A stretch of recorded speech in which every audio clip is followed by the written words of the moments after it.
Spectacular pyrotechnics lit up the Dubai skyline to welcome in 2026. Along with revelry, a new year brings new hopes and promises of setting ambitious targets and realising these goals. And the winners tonight, Capitals taking on the Abu Dhabi Knight Riders. We are properly at the business end of this competition. Tonight's winner goes to the next round of finals. Tonight's loser heads home.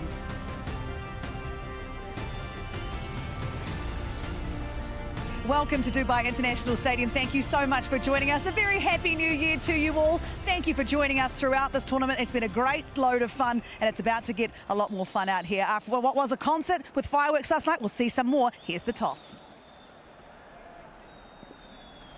Yes, a happy new year, very happy 2026 to one and all. The time has flown quickly, and sadly, after tonight, the first day of this new year, one team will be departing because this glorious trophy at the moment that stands between myself and the captains belongs at the moment to the Dubai Capitals. Anyway, let's get straight down to business. Mohamed Nabi is leading the Capitals tonight. Jason Holder is towering over all of us, leading the Abu Dhabi Knight Riders. Simon Toffel, as cool as ever, is here as the match referee. Heads. Knight Riders are called ahead, and it's ahead. We're going to bat first. Jason, in this significant game, what are you going to do and why? Yeah, we're going to bat first. We've been doing a pretty good job of putting our runs on the board. We back our batters to set it up for us nicely, and we back our bowlers to come and defend whatever we put on the board. It's been 2 games, I think, for you in some 10 or 11 days. How advantageous is that or otherwise? I guess we'll see after the result of the game, but it's good to put our feet up for a couple of days. We've had, a couple good days off. We had a good practice session as a group yesterday, which was really good. And it was a chance to regroup, refresh, and obviously get ourselves ready and get our minds ready for this game. I know that you're a historian in every sense of the word. Season 2 saw these 2 teams in the Eliminator. How do you ensure that the Knight Riders go one step further? Look, personally for me, I just got to do my part as an individual, and my message to the group is that each and every individual has to do their part. I think once we do that, we can bring it together as a team, more often than not, the result works out for itself. But, I'm sure the Capitals have the same mantra, but at the end of the day, it's a better team that wins on the particular. The UAE players in your squad, how have they gone? I think they've gone really well. Ajay Kumar has obviously been a standout for us. Alishan has obviously done a really good job, not only this year for us, but over the years that he's played for the franchise. So it's really good to see those 2 players blossoming, and I'm sure that this game is a very big game for them, and I'm sure they'll be looking forward to the opportunity to do something well. Any changes? No, we've gone with the same team. All the best to you. Thank you. The man known as El Presidente is here with us. What do you make of Jason's decision? How happy are you? Bismillahirrahmanirrahim. Yeah, we also want to bowl first. It's a good decision for us as well. And the pitch look really good for the batting as well. And we'll try our best to restrict them in the lower total. Yeah. You've beaten them twice this season, batting first. What do you see as the main point in tonight's matchup? Yeah, it's a big game is today, and also the pressure game as well. And also the pitch is really good, and we try our best to play a good cricket. Yeah. All of your UAE contingent, I asked Jason about the same thing. How have your UAE guys gone this season? It's Jawadullah not get that many chance in the bowling, but he's part of the 11. It's they're all guys are doing well in the practice sessions, all these things. But our Cheyenne is really good in the, I think, he's straight player. He's doing well, really well in the top, yeah. And other guys of UE player also doing well, yeah. All right, well, this trophy belongs to you. Just give me an idea if there are any changes to your squad tonight. Yeah, we have 2 changes. Yeah, Toby and Gulbadin is playing. Sadiq and Lewis is not playing today. All the very best to you, Mohamed Nabi. Thank you. All right, just a reminder of what has happened here at the toss. The Eliminator, the Knight Riders, have won the toss, and they'll be batting first. Right, so as we walk down now to this surface to get our heads around this, the great man, Wasim Akram, is here with me. Wasim, you know this, you lose, you go home tonight. So what have we got to work with as a 22-yard strip? Look, straight away when I look at this pitch, it looks a bit dry. But if I go down a bit and put my palms there, that's how I used to check the moisture in the pitch. And if you check it like this with your palms, you'll feel there's a moisture there. Because I found out in Dubai, especially in winters, they get about 4.5 hours sun during the day. Abu Dhabi, it's an open ground, so they get sun all day. Right. So wicket doesn't get dry. So early on, it definitely will seem there's a bit of grass there, but eventually, I think early on it's going to turn because of the moisture too. So I think any team, the bat first, make sure, like the previous game other day, Vipers did, play 6 overs like a proper cricket, no slog, get to 45, 50, wickets in hand, get to 170, you probably win this game. I just want to ask one question on that spin, because our ball tracking, which hardly ever misses, my pack is falling off my back here. They talk about the lesser pace. When the pace, for example, is below that 90 k's per hour, there's great success. Above that, there's probably less success. Would it be a right pace to bowl? Yes, it'll be a right pace to bowl. It all depends on the situation. The spinners coming in for 6 overs, they probably might not give it that much flight. But after 6 overs, you know, bowlers like Piyush Chawla and from this Haider Ali, they've been bowling exceptionally well. They will give it a flight. And I think that's very important to vary your pace as a spinner as well and as a pacer as well. A couple of leg cutters will help the cause. All right, well, it's well set up here for the Eliminator, and we're hoping for a fantastic contest. Yes, we absolutely are. As has been the case with so many games here at the DP World ILT20. I've got Waqar Younis and Urush Mumtaz Khan alongside me. And Ruji, it's hard to believe that last night this was a concert venue and there was lights, there was a stage on this field, and now it is set for cricket. The ground staff here at Dubai International Stadium have done a brilliant job, haven't they? Must be a bit stressed this morning, I imagine. Oh, fantastic. I think there was Matt Sandry, a guy in charge here, was a bit skeptical about how far the fireworks were going to encroach, but they've kept the strip fantastic.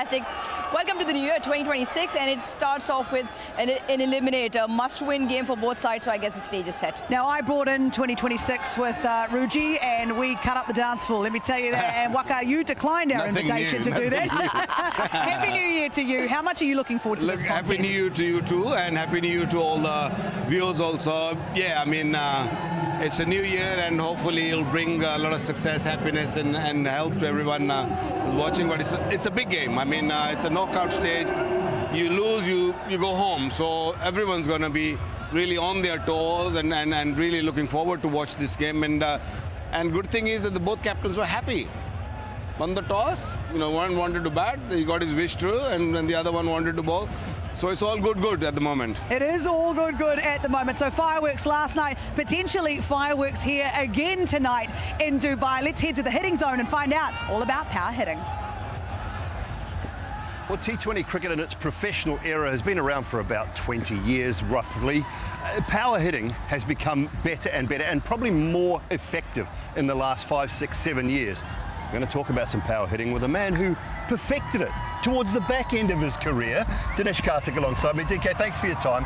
I just want to talk about the back end of your career when you became the finisher. Did you have to change anything as far as your technique and your way of going meant? First up, Dooley, Happy New Year. Yes, a little bit, because when I was batting up top, which is playing the new ball, you almost need to get in line with the ball, first thing.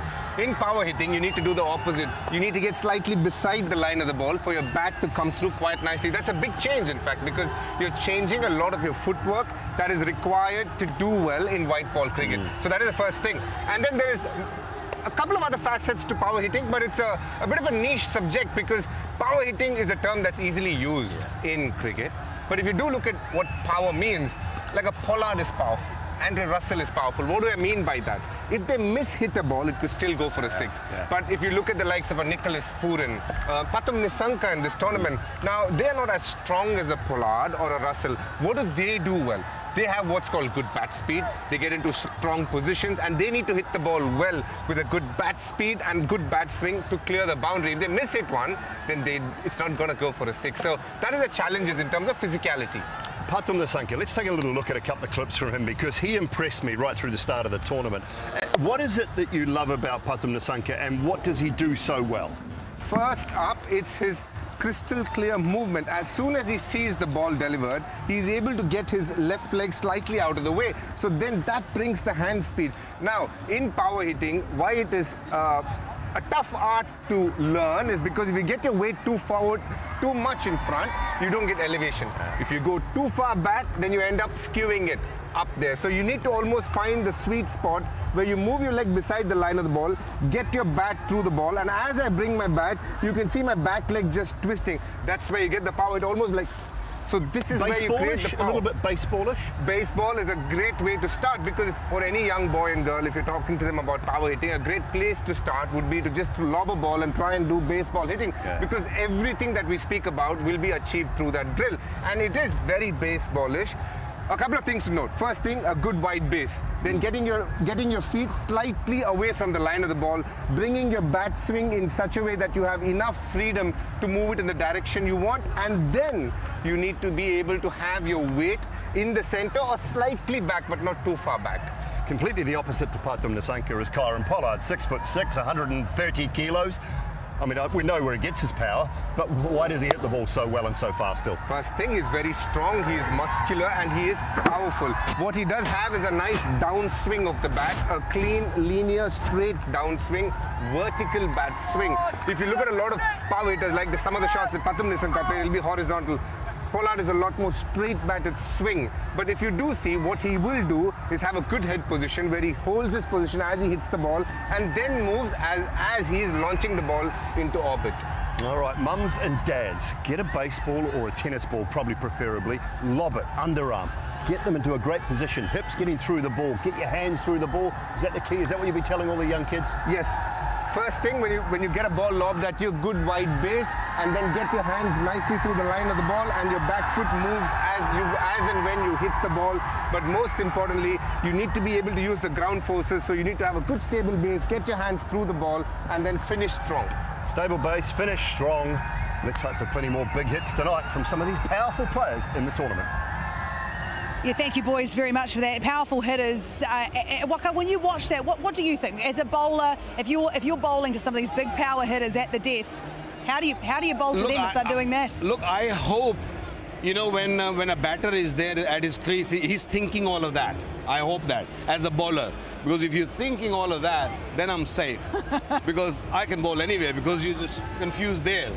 But yeah, they do so much practice. They have all these practices and all the different techniques of hitting, going deep in the crease. It's tough for the bowlers. I mean, I admire DJ Bravo, because he brought something new. He went around the wicket, went across, ball a bit wider.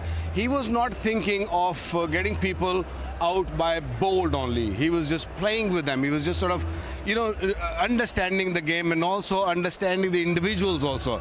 I'm sure he has done a lot of homework before going into games also. He didn't have that pace. He didn't have 150 clicks. He has maybe 135 the most.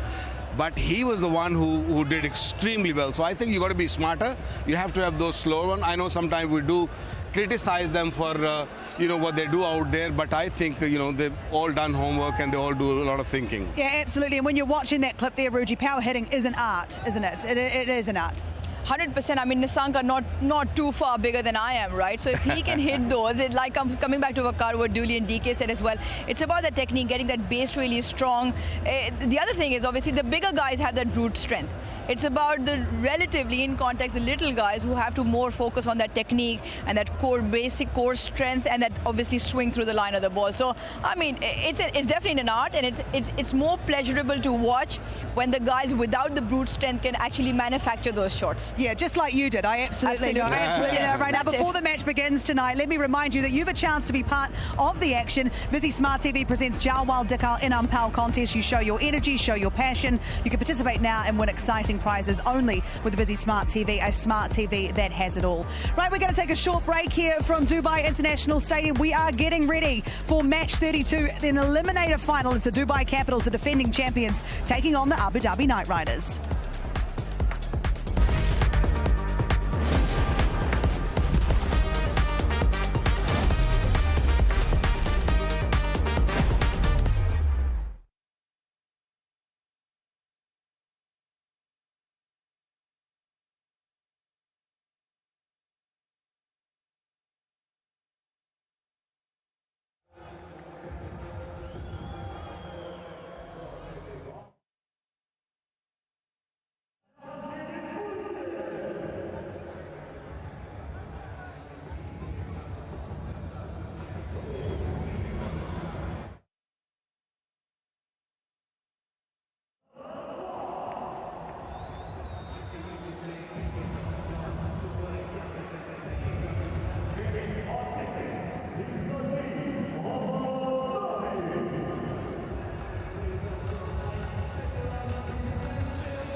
Welcome back to Cricket Safari, and we are ready for action here in the Eliminator final. The Abu Dhabi Knight Riders, they have won the toss. They have chosen to bat first. Talk us through this team, Urush Mumtaz Khan. Yeah, Jason Holder, the second captain, choosing to bat here in Dubai in the 15th games. But salt and pepper provided all the seasoning in the previous game. But look at what's to follow. Hales, Sharaful, Livingston, Dre Russ. That is phenomenal in terms of brute strength and the ability for them to hit sixes at will. But I like the bowling as well. They've got the spin options in Narayan and Piyush Chawla, and they've got three very good seam options, and Livingston can bowl his leggies and offies. So on paper, looks a very well-rounded side and coming off a really good win. However, for them, only their second game here in Dubai. Yes, only their second game here. The Capitals have played plenty of their crickets here, and a newcomer for them today, Waqar. Look, I think they're a very, very fine side there, and they come to knockout stage with informed team. So Nabi is leading the team. He's in a great form, and we've seen Jahangir up front at the top, scored a couple of big runs also. So he's in good form and full of confidence. Jordan Cox, Kulbadeen is the change. They brought in Robin Powell is there, Jimmy Neesham, David Willey, and Visai. He's another, right arm leg spinner. So they have brought in people to just tackle things with Waqar Salam Khail, also in the side. So they have packed up with the good spinners and also the all-rounders. Yes, it'd be great to see Badesi in action. He made his CPL debut earlier this year, so he is definitely one to watch out for with the Capitals. But the Capitals, of course, are the defending champions. You look at that bowling lineup, is there a bit much pressure on Salam Khail out there? I would imagine so, but the one thing that he will strive on is the fact that the wickets are starting to just take a little bit more turn. He's a wicket taker. He did get pumped by Kieran Pollard a couple of nights ago in Abu Dhabi, but you'll want to forget that because he just provides that left arm wrist spin action, bowls a lot of the googlies, and then I just find that he will come into his own, and they will need Waqar Salam Khail to pick up wickets if they are to hold that Abu Dhabi side down, Knight Riders side down in terms of the batting that they have. All right, so I ask you for your predictions then, Waqar. Who do you think wins tonight? Heading both the captains, I think Jason Holder looks a bit more confident. Oh, okay, so he's picking the Knight Riders. Ruji? Oh, I'm going with the Knight Riders as well. I'm going to go for the Knight Riders too. Oh, you know yeah, what? Every now and again I write them off. I'm not sure it's the time to. They are taking on the defending champions, the Dubai Capitals here. The Abu Dhabi Knight Riders have won the toss. They've elected to bat first. We take a short break, and when we come back, it's game on.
season's greetings and happy new year to everyone. Yes, 2026 has come around quite quickly, but to kick things off, we have the Eliminator, so it may not be a happy start to a year for one team, because defending champions, the Dubai Capitals, are up against the Abu Dhabi Knight Riders. We're live here in Dubai, and just a reminder that the Desert Vipers have already made their way to the final from Qualifier 1. My Emirates will play in Qualifier 2 against the winner of tonight's game, which is the Eliminator. The winner of that will go on to play Desert Vipers in this final here on the 4th of January. The toss fell in favor of the Abu Dhabi Knight Riders, and they elected to bat first. They found success here in the previous game. The Capitals have defeated them twice this season, but that was when they batted first. And for the Knight Riders, they are unchanged. Phil Salt and Michael Pepper, with that century opening stand from the last game, will hope that they can reproduce some form. And Jason Holder will be hoping that his bowling group with Ajay Kumar can then do the work later on. A couple of changes for the Dubai Capitals, with Gulbadin Naib, the former Afghan captain, in tonight, and Navin Bidesi, a 25-year-old from Beach in Trinidad, makes his ILT20 DP World ILT20 debut, leg spinning all-rounder. All up in lights, it is a beautiful city. And of course, here is the DP World Smart Truck, much smarter than I am. It's delivering the match ball ahead of the start of this game to the umpires, getting things on the way, saying, let's go. I'm so excited. Wasim Akram is alongside me. So excited, not necessarily to see Rod Tucker walk out there.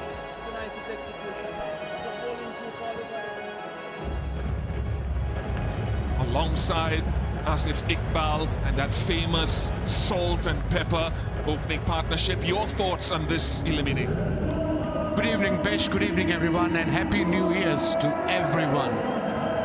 Eliminator, different pressure altogether. Knight Riders have won the toss and they have elected to bat on this pitch. We did a pitch report. Looks a bit dry, a little bit of moisture underneath the dryness, so it probably will seem early on with the new ball, and of course it will turn as well in first 6 overs. And I think Knight Riders knows one thing after the previous game: wickets in hand is the key for these guys. If the wicket is a little bit difficult early on, try not to lose wicket in first 6 overs. Maybe 1 wicket down for 45 runs, and then they have the firepower to get to 170 on this particular track, and runs on the board. Eliminator pressure will be on Dubai Capitals. Big day, almost packed house here in Dubai. Weather is exceptional, the city is buzzing. It's all happening here.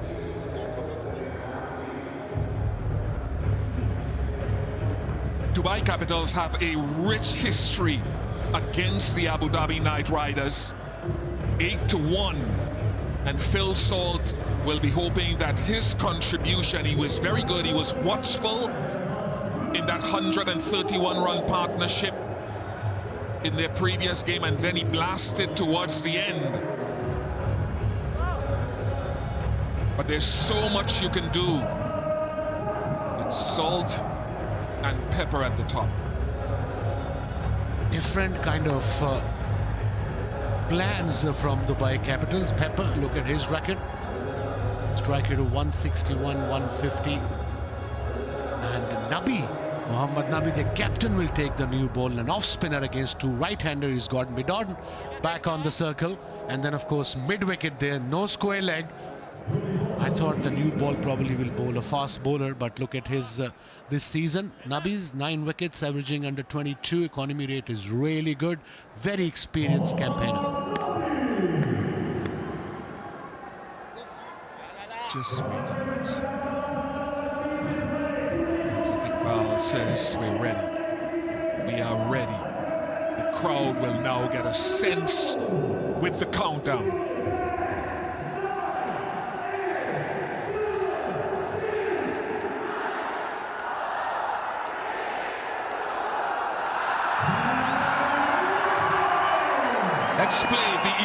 Eliminator, Season 4.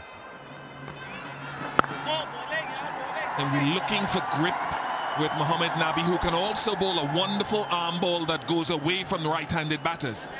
He's not the big turner of the ball, but he does play with his variation, with his pace, and of course the seam up delivery you just mentioned, that goes kind of away from the right-hander, and floater kind of delivery.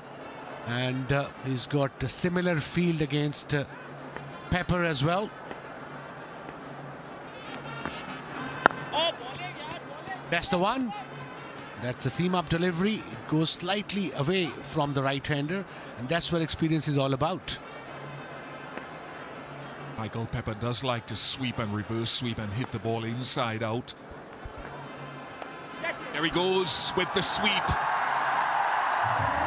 And that is something that he'll be hoping, Michael Pepper, that will be problematic, because that's the 693rd big ticket for the tournament. Play big, dream bigger.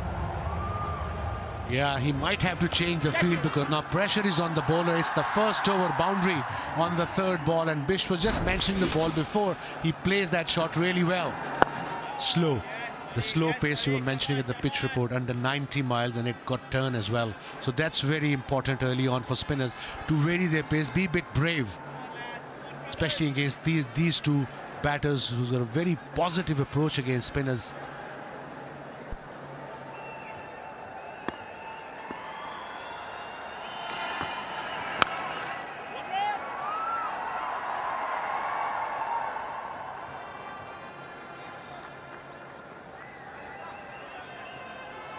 Perfect start, no risky shot as yet.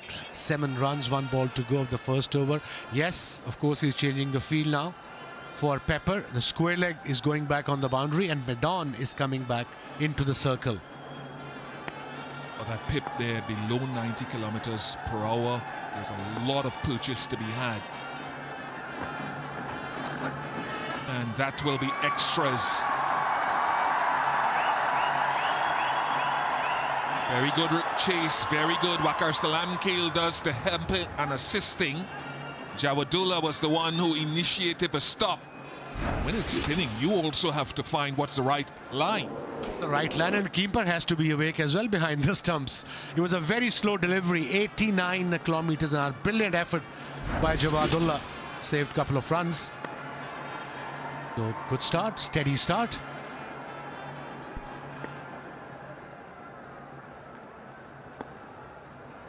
Sweep as well. So good start, very good start for the Knight Riders. 11 without loss.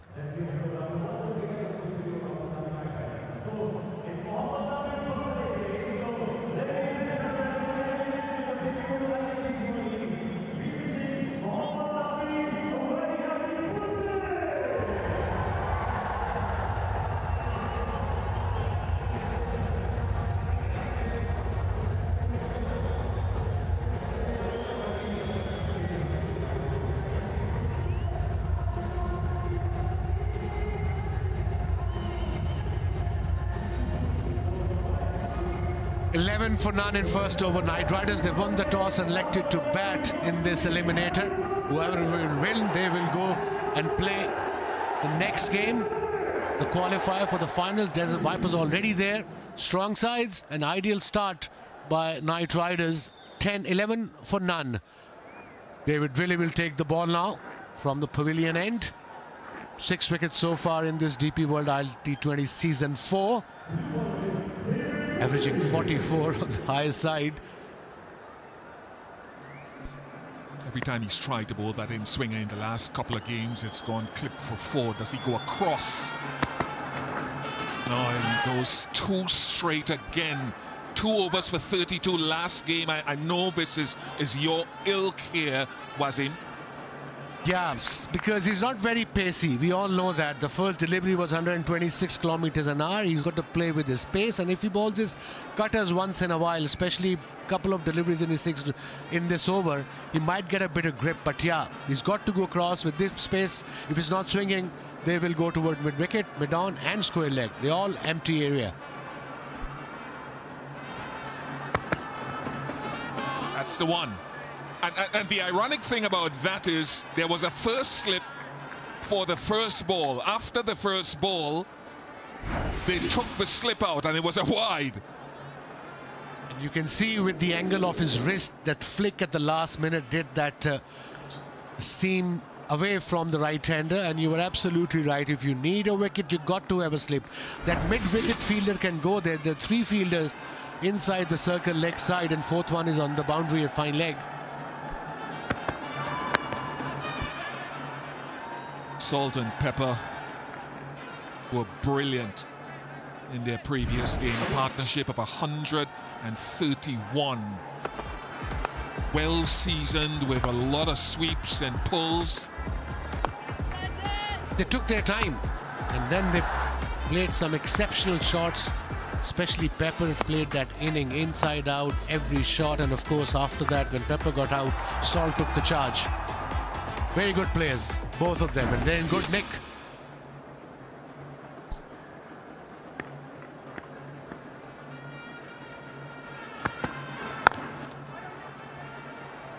It was Pepper who flew out of the blocks last game in that partnership. Salt was a little watchful until he got to his 50 and then took over once Pepper was out. And this is what Michael Pepper did very well. He played the field. He would reverse sweep, so they'd have to move the point backward, and then he played these shots. Absolutely stunning inning. Inside out, and Salt obviously went leg side. He's a strong leg side player. Any shot of a length, he will punish you every time. I think that's the plan after the last game. Knight Riders, okay, let's play proper cricket. Let's don't slog around. If there's a ball to be hit, we'll hit it like a cricketing shot. And so far, it's a beautiful, perfect start. 15 for none. We are into second over. No risk as yet. And these players of this caliber can change the course of the game in about a matter of 2 overs. They have every shot. They can play big. They can play equally well against spinners.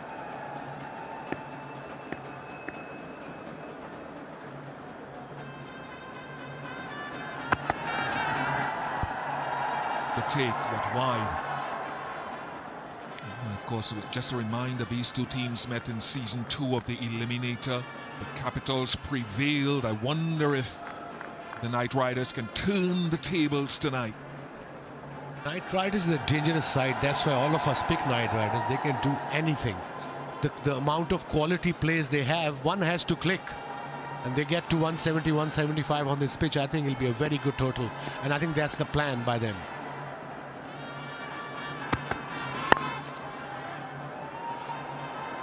Chase is on.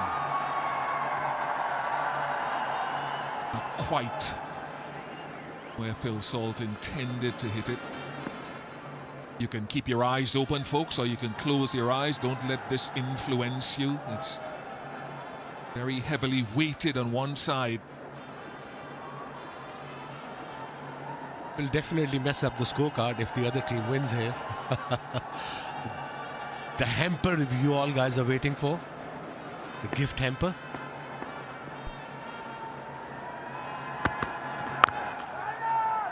At a length from Willie, 18 without loss.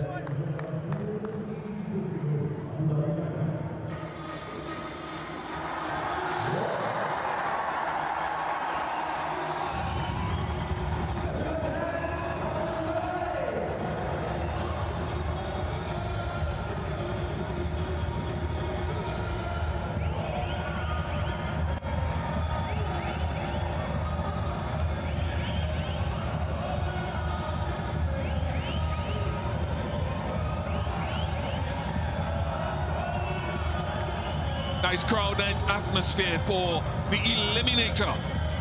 You lose, you go home. They're enjoying the start of the new year.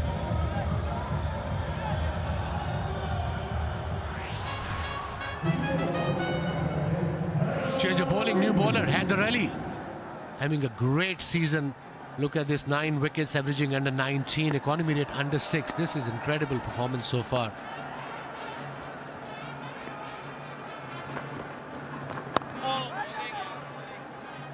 Turn straight away.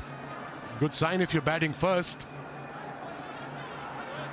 And pace was, like you're mentioning, so important, 87 kilometers an hour. So the slower you bowl, the more turn you'll get. And although it's difficult to bowl slightly with little pace, especially in the first 6 overs, because you only allow 2 fielders outside the circle. He's got square leg and mid-off back on the boundary.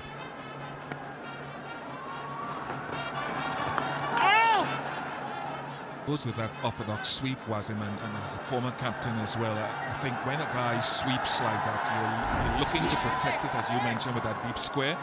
But I also want my backward point and short third to be very alert and good fielders in case the reverse sweep comes out. That's very important. One of them has to come from the circle, finish on the circle, maybe give the single, and one should attack between these 2 fielders behind point.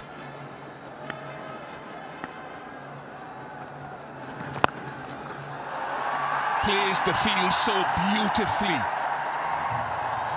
Instead of sweeping, it is a dispatch of the day, DP World dispatch of the day. Adaptability is crucial in sport and logistics, and this dispatch from Michael Pepper was adaptability personified. That's a proper shot, this. Against the spin, the full face of the bat, no risk involved. That's cricket I talk about on a difficult pitches. If you assess a pitch and say it's difficult, just play proper cricket, get to 650, ideally in 6 overs. Cricket delivery, shot, there's a fielder there, straight to it, a dot ball.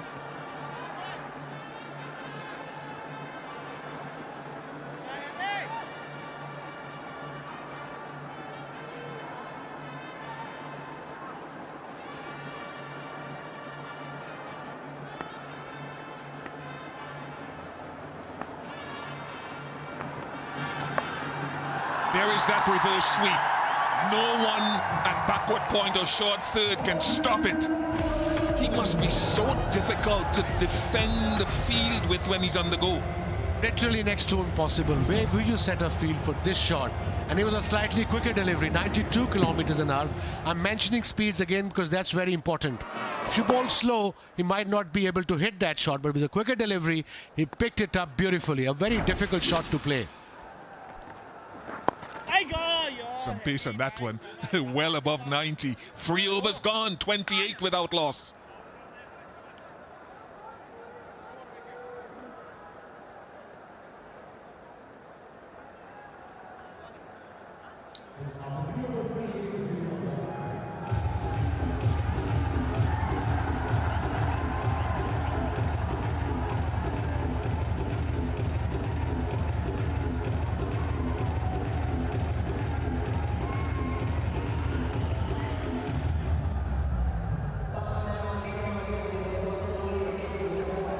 We are so blessed to have had 4 seasons of DP World ILT20 in the Emirates, Sharjah, Abu Dhabi, and here in Dubai.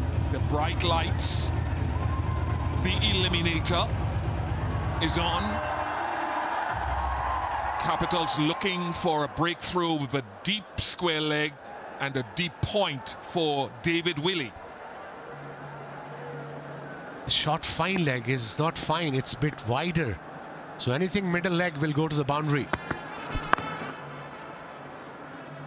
That deep point. So let's revisit, Wasim. You've talked about this eloquently tonight. The look on Michael Pepper's face after the last ball of the previous over. There was pace on it and it's still gripped. It stopped, you can tell, and that delivery was almost 100 kilometers an hour. So it means it's not an easy pitch to bat on. These guys have done exceptionally well. Run rate is 9.16, 29 for none. So ideal start for this eliminator for Knight Riders.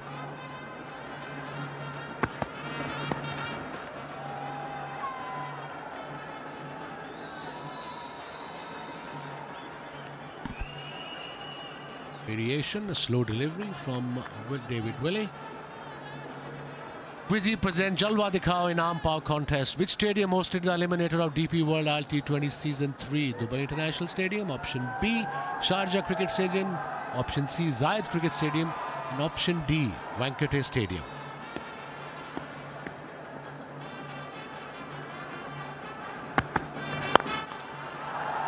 Glorious. low risk, and a boundary to Phil Salt. Stunning. He's on 10 though of 7 deliveries, but he's giving the strike to Pepper. They both are in good nick. They're both very experienced. Look at that. On the up, no swing, no risk, full face of the bat. That was his first boundary as well. And a dangerous play of Phil Salt. Been challenges for Mohammad Nabi's bowling unit in the power play this season, the most expensive of all the teams in the power play.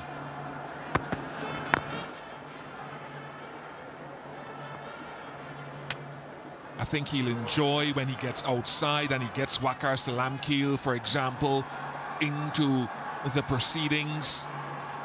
He's got Naveen Badesi tonight to bowl out there as well as himself, but the 8.15 in a season where the pitches have offered. Sometimes as a skipper, I can understand most of the spinners love to bowl after power play, but your main spinner can come in the 5th over or the 6th over to take a risk, get a wicket, get a breakthrough. And you can't just let the opposition dictate. You change stuff in between. It might not work, but probably most of the time it will work.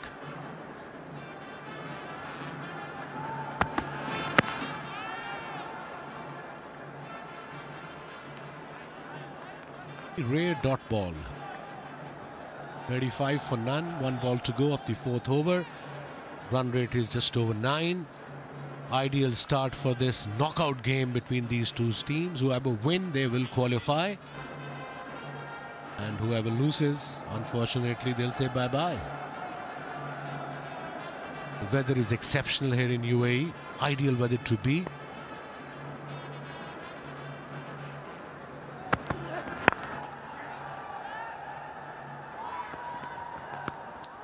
What will be a good score batting first 4 overs, gone 36 without loss.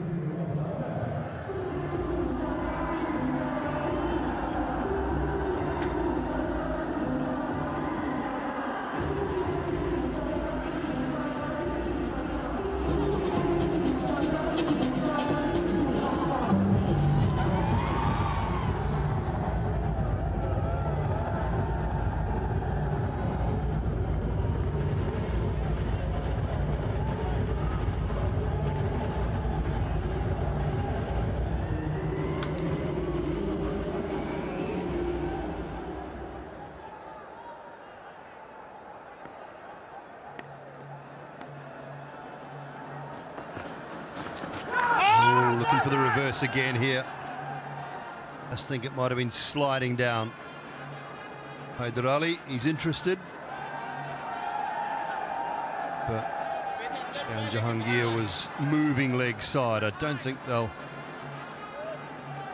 opt for it. Ahmed Nabi just still in denies. Dinesh Karthik, evening to you. Evening, Dooley.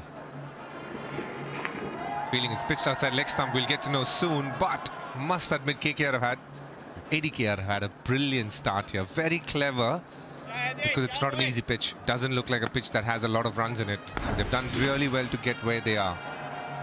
Plenty of turn, it's topping for the spinners.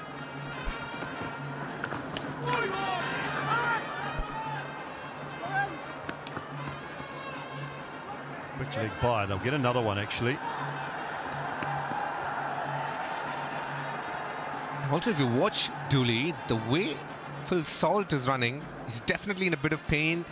He's had a little bit of issues with his back and he's not as comfortable as he would be. Again, this tells you a bit of the pitch. Pitches that skids on. So there are some that stops and turns and some that just skid on with the arm. In case they show us the overthrow, just have a look at Phil Salt here. Doesn't look the most comfortable.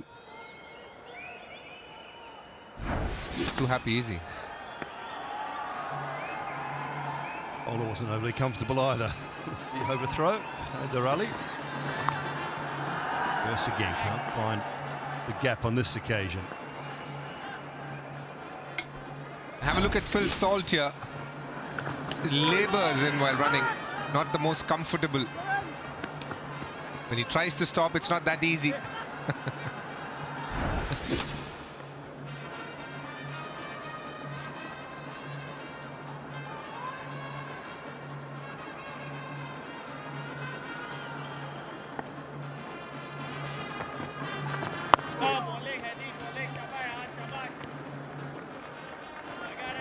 He's playing football before the start of the game as a warm-up and then stopped halfway and then came out because he wasn't feeling too comfortable.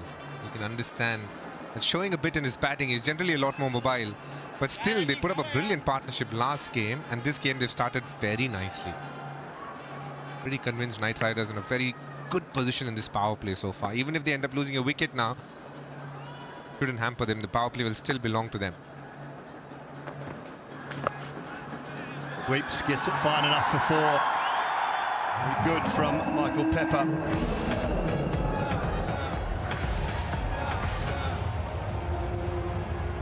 Michael Pepper hasn't played all the games in this tournament. Started well. Now that he's gotten the opportunity, the last game he got runs, this game he looks really good as well. Understanding fields and trying to hit it in the gaps. He's backing both his sweeps, the normal sweep and the reverse sweep, and then the odd one he seems to step out. Good game plan so far from Michael Pepper.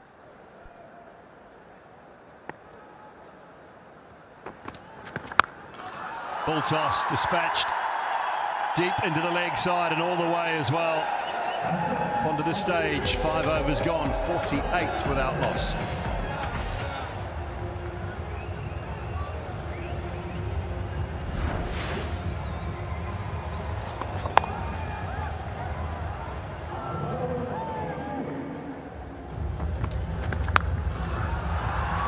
Pitch of it nicely. That one up. Close to the middle of the bat. Slightly shorter side tonight.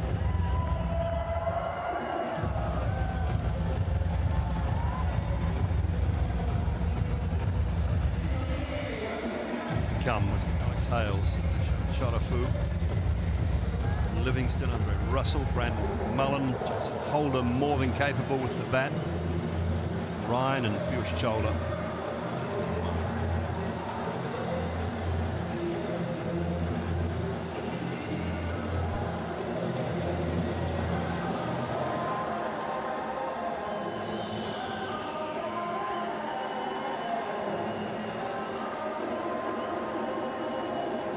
Again, using his feet, not something that he does often, Michael Pepper, but when he has, he's made sure he's timed the ball without overhitting it.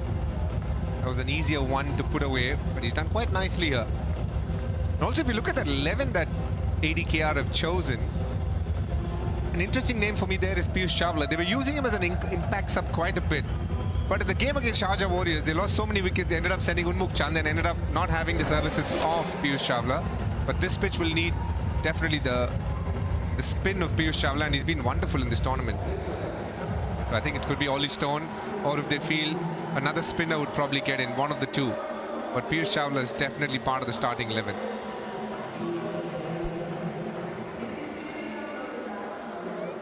Yeah, it's Curry Pierre, if they want another left arm spin bowling option.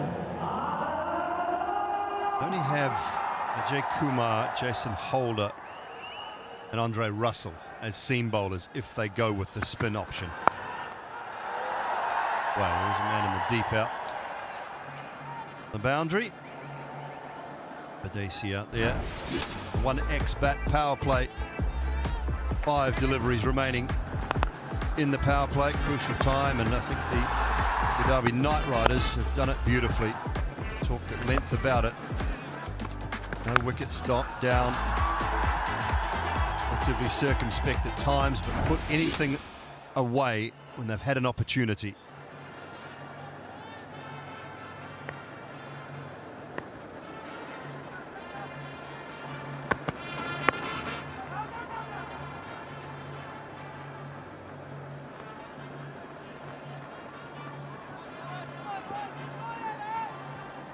Well, the DP World Smart View box.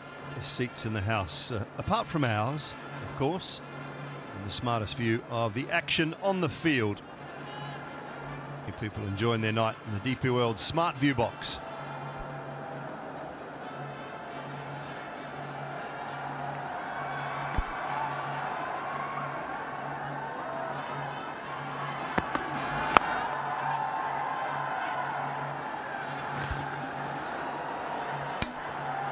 And with that single, 50 partnerships comes up. Michael Pepper had to dive in there. Jordan Cox, a solid fielder, strong arm as well. How close was it? In time that, didn't know where it went exactly. Then had to put in the sprint soon after. Got it quite safely. Phil Salt will be trying to make use of these 3 deliveries in the power play. There are 3 fielders outside, and luckily for him, David Willey hasn't bowled that ball. And as we speak, sweeper cover comes into the 30-yard circle. Lucky, it would have otherwise been a no ball. I actually think that was Jimmy Neesham yelling. You just hear a voice as David Willey was about 4 yards, 5 yards away. Jimmy Neesham put his arms out at extra cover and just went, whoa, whoa, whoa. And he realised there was the wrong man out on the boundary.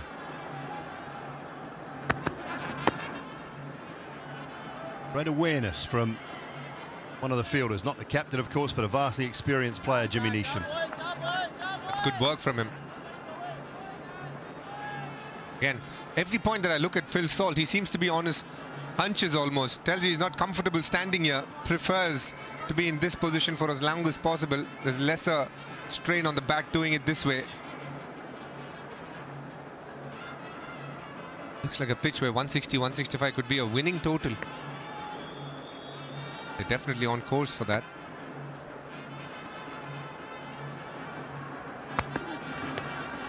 Good pace off. One of the oddities of the game we love, DK, isn't it, cricket? I think it's one of the few sports, if not the only sport in the world where players warm up with a different sport. I've never once seen a football team warm up with a cricket bat and ball. I've never once seen an NFL team or a rugby team warm up with anything but the equipment that they use. That's one of the oddities of this sport. Over the top, and not perfectly timed, but good enough to the big side for 4. Finishes the power play with a boundary. 6 overs done, 55 without loss.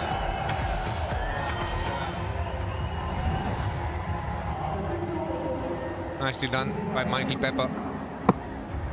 No fielder where he's hit that. All he had to do was get bat on ball, half a bat on ball in fact, which he managed to do quite nicely. Good end to the power play for ADKR.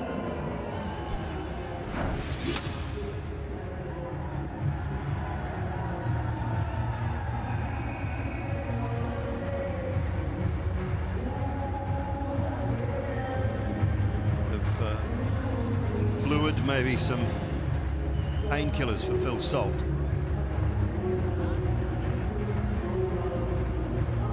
Through. Michael Pepper also can wicket keep.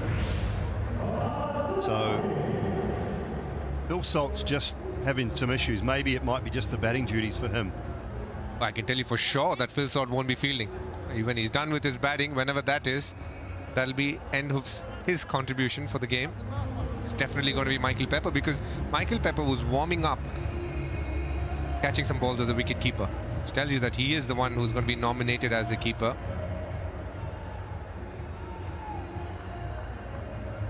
Now gone back-to-back games have the Knight Riders without losing a wicket in the power play.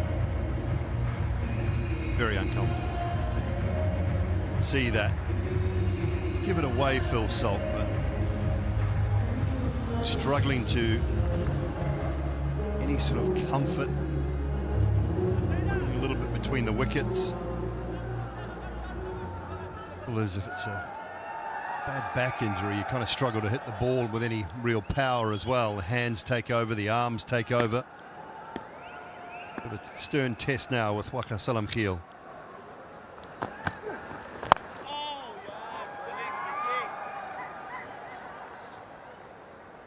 Salamkheil has had a good tournament so far. One of his best spells came against the same team, picking up 4 wickets. Andy Russell completely mistiming one. He had quite consistent with his lengths and definitely been a wicket taker for them. An important man through the middle for the Dubai Capitals team.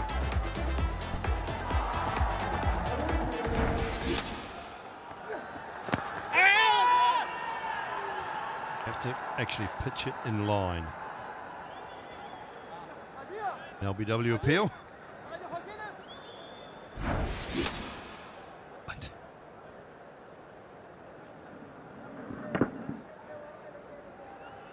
There's nothing that was going for it. Pitched outside leg stump, and it was this ball that goes further towards the right-hander, so it's going away from the right-hander, and most importantly, it hit the inside edge as well. I think they had nothing going for him there.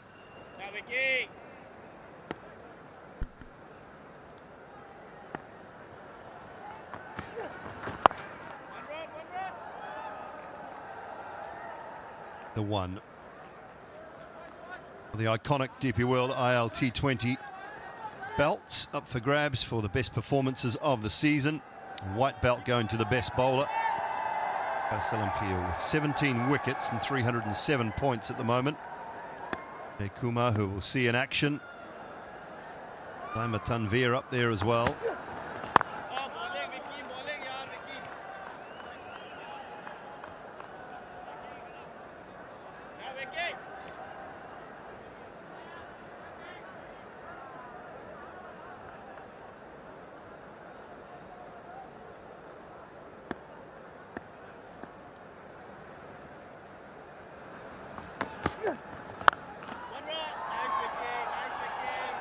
Good wicket in play in the form of Jimmy Neesham. Salt has been prolific in the last 2 years in T20 cricket.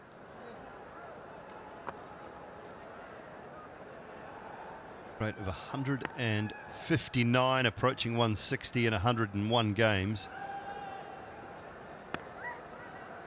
Approaching 3,000 runs in the last 2 years as well. Pepper, plenty on that. Deep into the grandstand, so another over that finishes with a boundary of 4 or a 6. 64 without loss.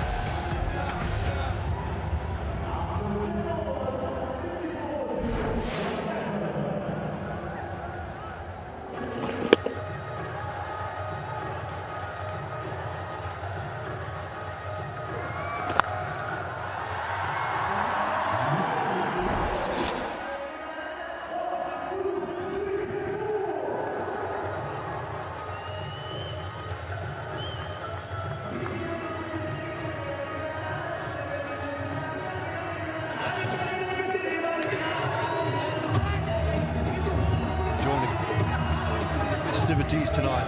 Crowd holiday here, of course, in the UAE today, New Year's Day.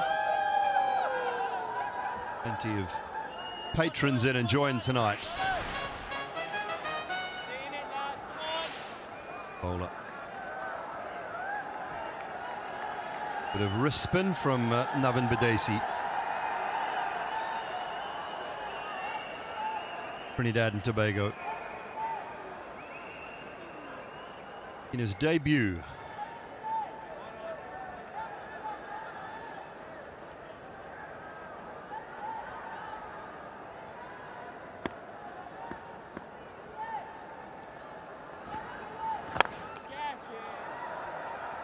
Timing on that.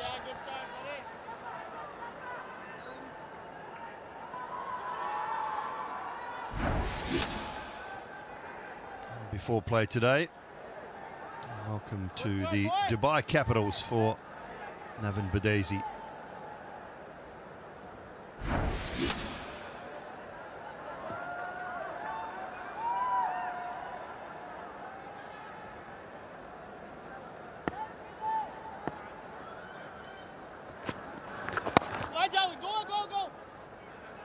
Wicket to wicket bowler. Not a big turner.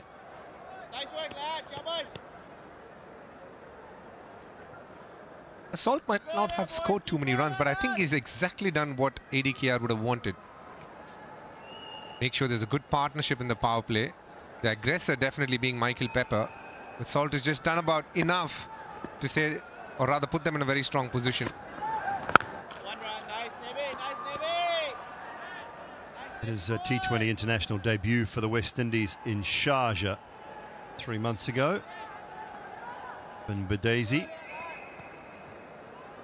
Knight Riders, 82 maximums in season 4. Atop the tree, just a couple ahead of My Emirates. 2 if Salt is capable. He gets back. Nice, David. Nice, buddy. Nice, boy. And Navin Badesi in the Breakout League in 2025, which is a tournament in the Caribbean to identify talent. Picked up post that for the CPL. Keep going, Dave. Keep going, boy. Finds himself making his debut in the DP World ILT20. Just a little touch on it. An under edge. Going very far. Nice, Navy. Nice, Navy.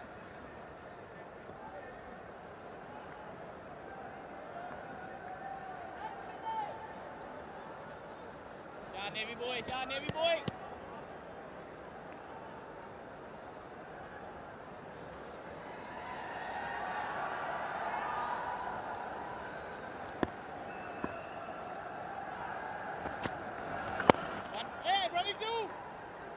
For 2 again, and will come back. So it'll be 8 runs from Badesi's first over. At the end of 8 overs, the Knight Riders off to another very good start. 72 without loss. Rod Tucker taps the watch. We will have a timeout.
It is the playoffs. It is the Eliminator. Abu Dhabi Knight Riders are in their first 8 overs, 72 for no loss. That is the road to the final. The Desert Vipers await the winner tonight, who will play My Emirates tomorrow in qualifier 2. And the winner from there meets the Vipers on the 4th of January. All that live action will come to you from the Dubai International Stadium. At the moment, Dubai Capitals looking for their first wicket, looking for a breakthrough.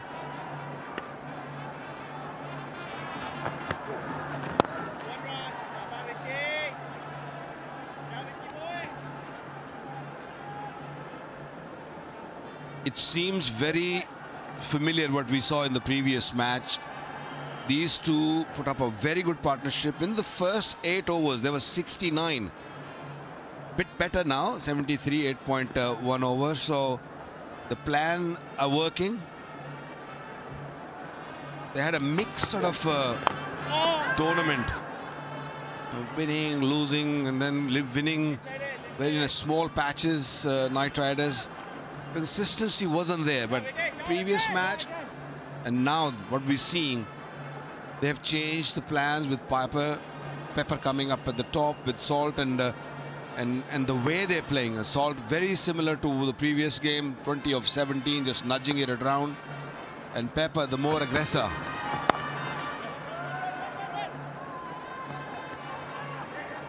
The base, the platform they were looking for is there now. They can build on that and make it into a big total. 131 opening stand a few nights ago against the Gulf Giants in an important game. To get the opportunity to play here tonight. Ended up with 179, and that was more than enough.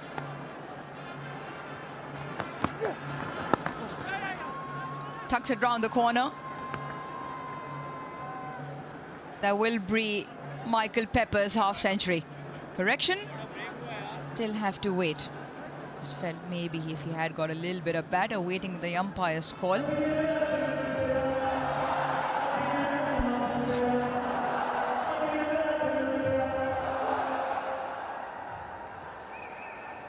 Big names in Abu Dhabi Knight Riders team. As they have this sort of start, they would love to make it huge. They could make it really big. Still to come, Alex Hales, Sharaful, Livingston, Russell, McMullen. I mean, Holder coming at what, 8? Narayan. So much strength in that batting.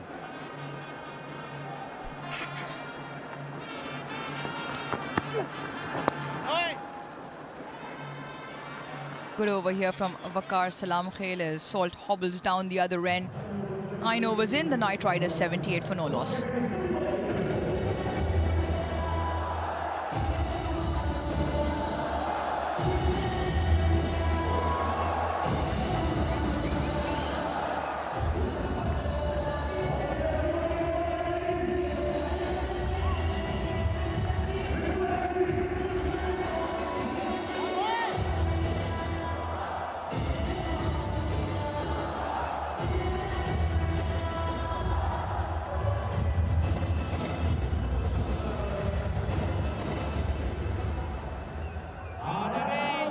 Salt and Pepper once again.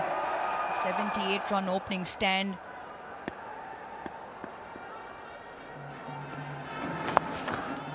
He's been swinging at everything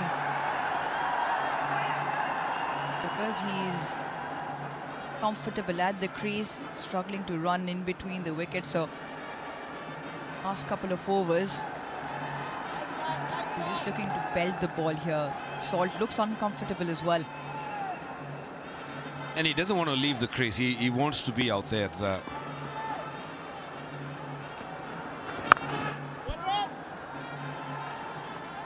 Because he knows a new batter comes in now, things might be a little difficult. And he wants to be out there, you know, when the glory comes around. He's one of those character, Bill Salt, that doesn't want to leave it to others. Yeah, he is struggling, no doubt. Swept. This time, it might just roll away for 4. And that boundary brings Pepper's 50. 53 of 36 deliveries. Good strike rate. Back-to-back half-centuries. 16th in his career. To go with a couple of hundreds. It's been a phenomenal back-to-back 50 in terms of start provided to the Abu Dhabi Knight Riders. An important game, once again the platform set. The AC will continue. Great placement this. Really good back-to-back boundaries from Pepper. Great story. Pepper was played in this tournament in the beginning, played 3 games and was dropped because of the form. He was in, worked really hard on his game, came back right at the end and playing a big role for his team. Over's gone for 11. Leg spinner will have to correct his line. Needs to be slightly straighter, Videsi. That's better. That's better. It's because Vakat, early to that point of yours where Salt doesn't want to leave. He's clearly uncomfortable. 24 of 21. Striking at 140. Now at this moment it looks very good because Pepper at the other end is striking at 152, and they do have a great start, 9.15. But you look down that batting order and you say Hales, Sharafu, Livingston, Russell. Just feel, when is that point where you feel the number of deliveries that could go for boundaries? Halfway mark, Knight Riders 91 for no loss.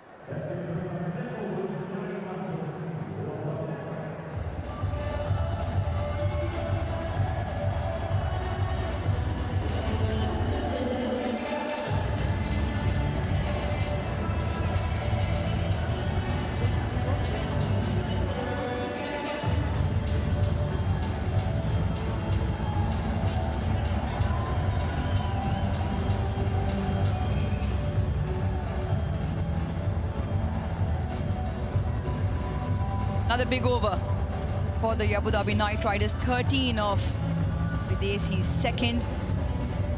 Salt and Pepper, once again a great stand, fair to say, providing all the seasoning up front. Into the new year, coming off a great win against the Gulf Giants. Change of bowling now. Mohammad Jawadullah. Dhabi now looking for inspiration from one of the new bowlers, somebody to break open this game. He's an aggressor. Jawad likes picking up wickets. He wants to be in batter's face.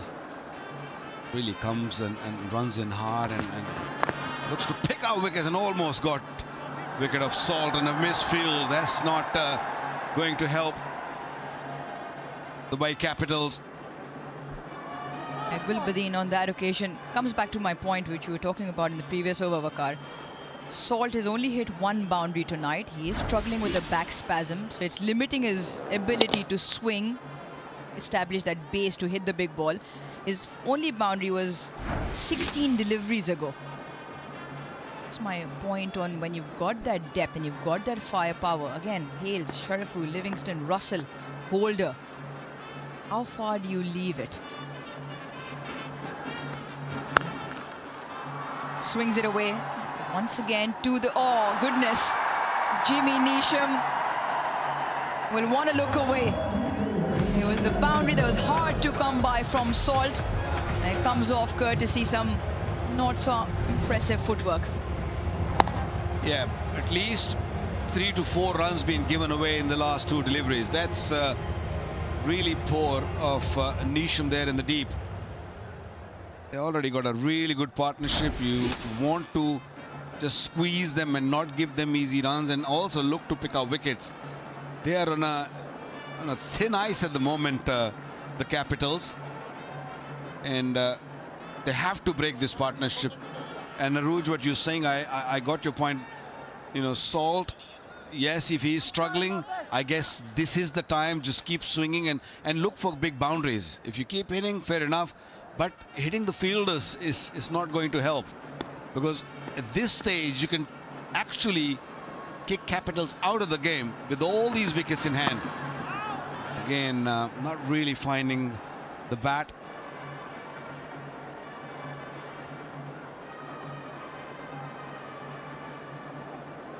Normally you see the Abu Dhabi Knight Riders coach DJ Bravo patrolling the sidelines, very animated, always in there with the game. At the moment, Otis Gibson, DJ Bravo, all looking very relaxed. After the last ball was bowled, Salt and Pepper did have a little bit of a meeting.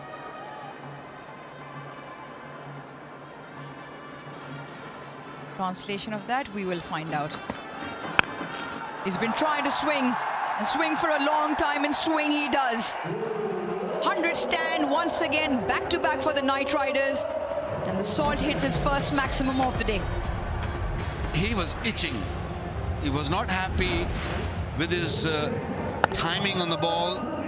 a couple of dot deliveries also. Even the boundary he hit was a scratchy one, given runs, but this shot might get him going.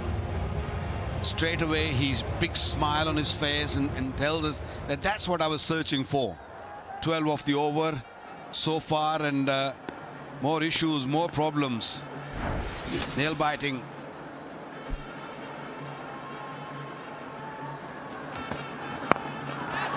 This one not out of the middle. This one's been taken. Absolutely superb from Jordan Cox. He's taken a blinder. Brilliant stuff from Cox to get rid of Salt. I don't think he's sure about it. He's just asked the umpire that I'm not 100%. So they're gonna go upstairs and see if that catch has been taken cleanly.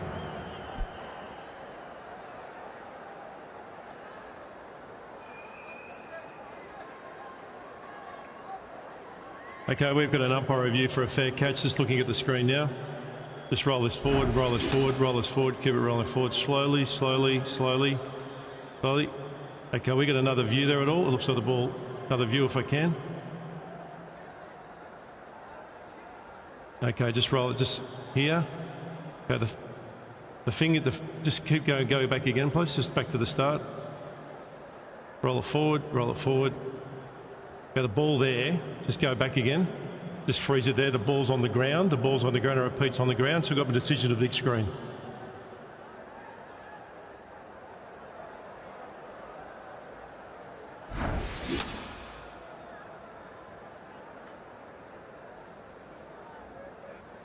Well, waiting. We might get surprised.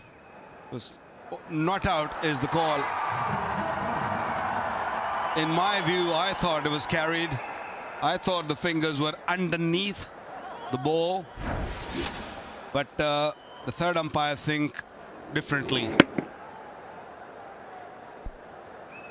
High up on the bat splice. Now Jordan Cox has gone horizontal. It was just about deciphering whether those fingers are crossed underneath. He wasn't sure. Salt had a good view of it as well. Umpires rightly making use of all the technology, sent it upstairs, and the third umpire has made his decision. Salt lives on.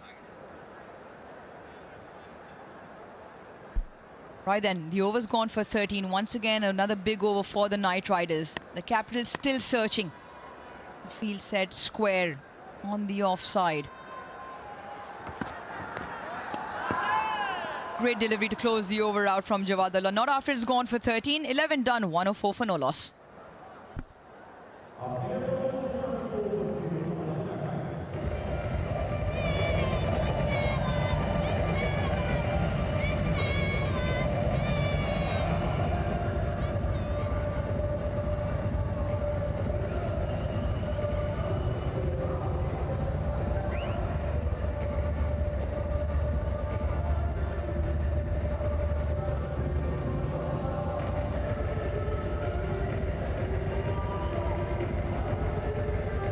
Steady start, consistent start, and a good one that for the Abu Dhabi Knight Riders. Going at a rate of 9.45, all 10 wickets in hand. Salt and pepper with another 100-run opening stand. 9 overs left in the piece. The wicket looks a good one. And the Capital spinners, who've by far been the most important in wicket-taking ability, are struggling tonight. Arush, let's have a look at closely and try to see if that ball has just bounced before or gone in the hand, or the fingers are underneath the ball. Again, not really happy. Salt. I don't know. I mean, I feel that, you know, when the ball lands on your fingers and you see from the side angle if you can, and if the ball's gone in and the fingers got to be underneath, you won't be able to see it in these replays. Sometimes you have to, you know, have a guesswork that there are, you know, when the ball's gone inside the hand or edge. Unlucky. It was a good delivery.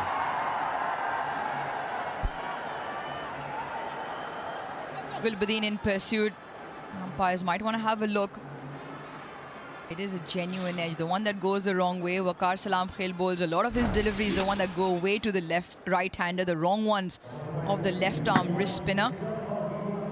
Just holds this line. A little too close to cut for Pepper. Well, there's so much one can do. Waqar Salam Khail, highest wicket taker in this in the tournament.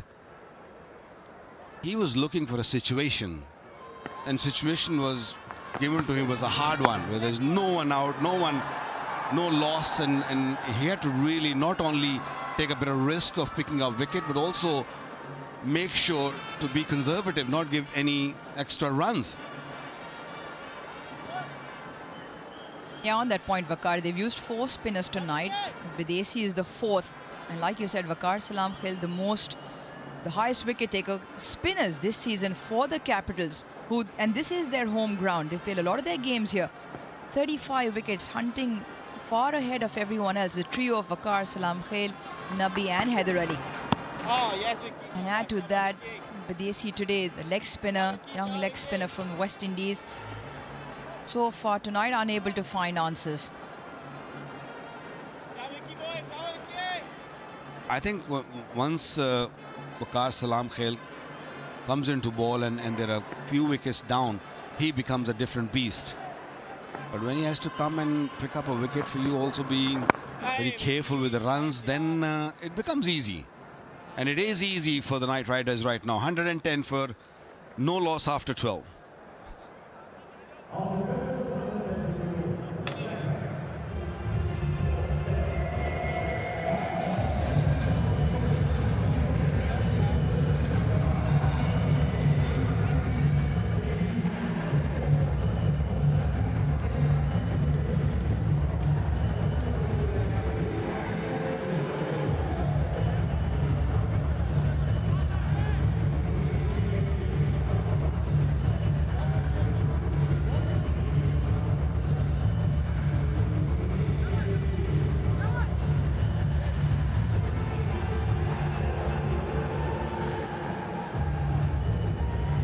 Salt and Pepper pushing things along once again. Brilliant in the previous game. And again, Michael Pepper being the more aggressive of the two. The Capitals need a breakthrough. They've gone to Haider Ali. He spun the ball a bit when he bowled a solitary over in the power play. Can he get some grip here again? And what they do have is a deep backward point for Michael Pepper. So again, that extra cover area, Wasim Akram, is proving to be strong for him. Yeah, like you mentioned, Mitch, early on when we were commentating, it's difficult to bowl at him. He waited for it. He played that shot beautifully. He knew where the fielders were. Backward point on the boundary, and there was no fielder extra cover. So boundary on the first ball. It was a quick delivery. He was short. And things are not working out for Capitals, and Knight Riders are really on the right track here. Ideal start in a knockout game.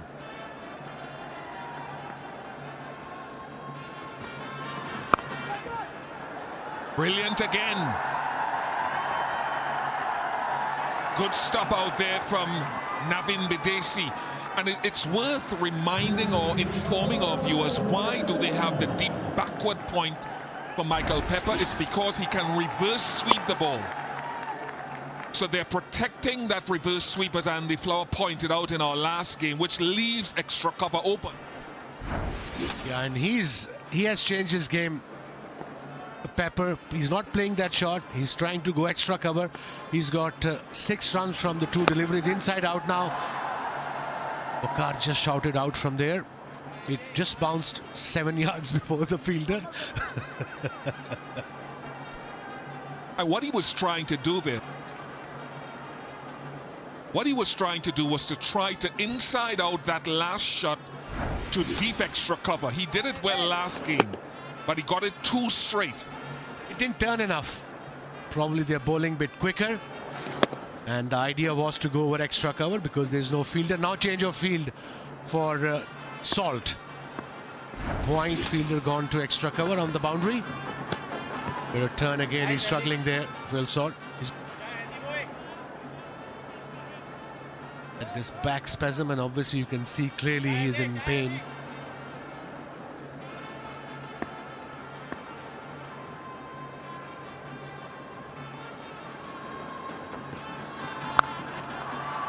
Straight to mid-wicket. Oh no, he lost it in the lights. Jimmy Neesham. He covered it and then he had to turn himself away from it. Nothing is working for Capitals. That's his second missed field. He is a very good fielder, Jamie Neesham. Let's have a look. Tried to delivery, bit of turn, played cross, went straight to Neesham right there, and then the ball disappeared in the lights and maybe in the crowd. That's what exactly he just said to bowler. Haider Ali, 11 runs from the over. Now look at this scorecard, 121 now, 1 ball to go.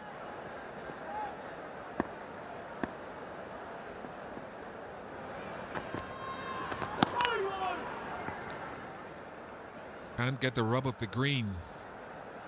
1-2-1 without loss.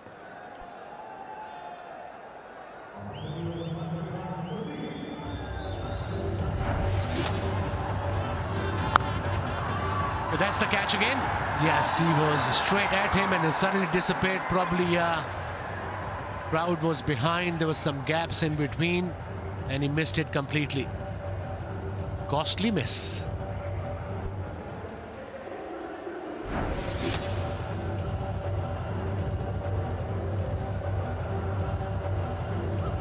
This looks excruciating. It really does look excruciating. Salt. He has been struggling from last 4 or 5 overs, but he's playing his shots. I think that's what he's going to do, unless until he can't bear it. He probably had to go out, but right now he's well set. Look at the partnership. Pepper is looking brilliant at the other end, and this is not going to go by stretching. Maybe a couple of painkillers probably will help.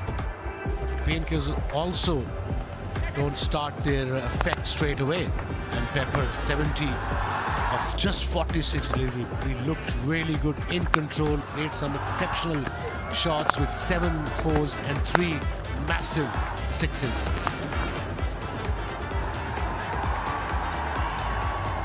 Second 50 in a row. Let's have a look at his bowling batting chart. 3 6s towards mid-wicket and boundaries all around the park, so controlled innings. Strike rate of 152. 7 4s and 3 6s towards leg side. Big man is ready. Trey Russell. Ideal situation for a person like him, man. Your team is 121 for none. We are into 14th over, 10 wickets in hand, and then Trey Russell is next up. It'll be exciting. Nabi into the attack. Big boundary leg side.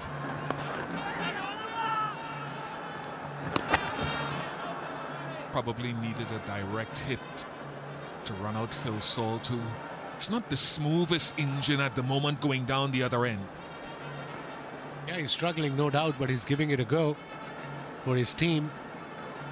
This is do or die game for either side. It's a knockout, eliminator.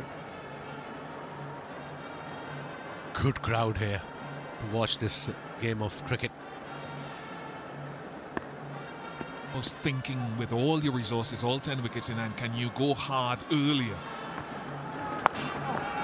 What do I mean by that? Usually a team, Wasim, as you know and viewers know, will say last 5 overs or last 6 overs for some teams.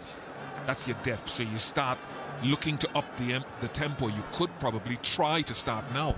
I think they are. Probably, if I'm their coach or captain, I'll make sure Trey Russell will be the next in, because he needs 1 or 2 overs to get in first. Here we go, window spin. Let's have a look. There's a fielder there. Straight to him.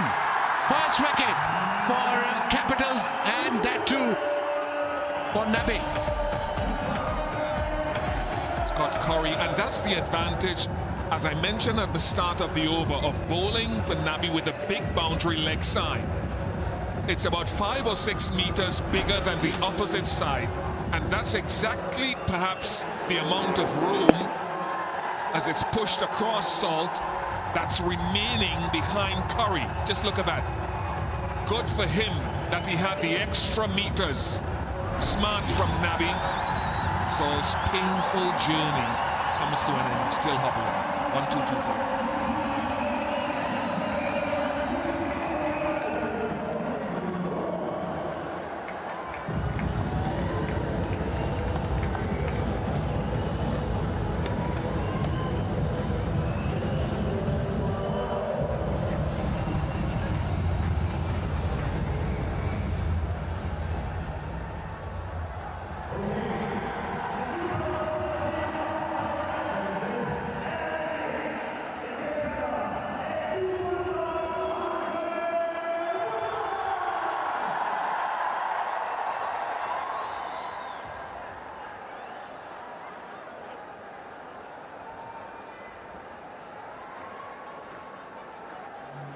The big man, Andre Russell, strike rate of 161, the ideal situation for him to come.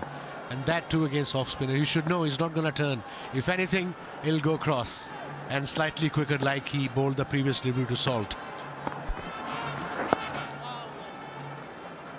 Take his time, Andre Russell, couple of overs here and there, rotate the strike, give the strike to the set better, and then have a go. This is good bowling, good thinking, experience from Mohammad Nabi, straight to Curry. Salt and pepper. Partnership broken by Curry. We are taking no ownership of that. Instead, we're placing all of that on our analyst or statistician. All criticism to him. Could be another. No, it lands short. Checked his shot. Pepper. He didn't go all the way when he realized he was nowhere near the pitch of the ball. He just kind of clipped that shot.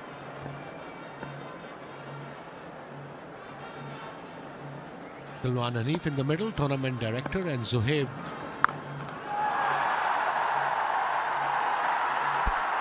Very good catch.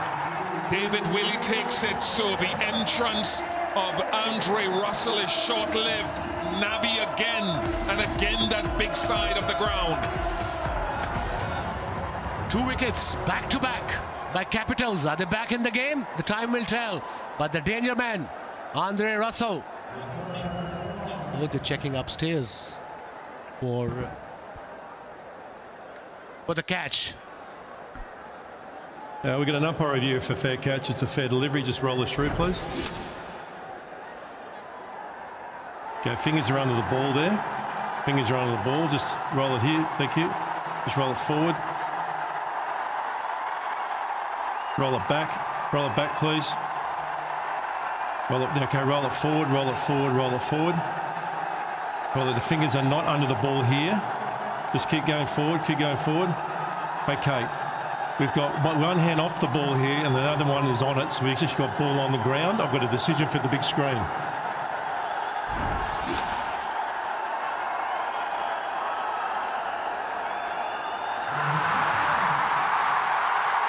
Millimeters to loud cheers here at the Dubai International Stadium.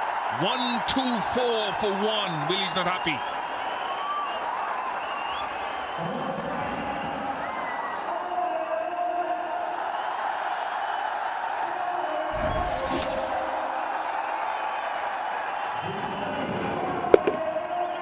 Millimeters in it, and it'll be debated by the two teams for a while.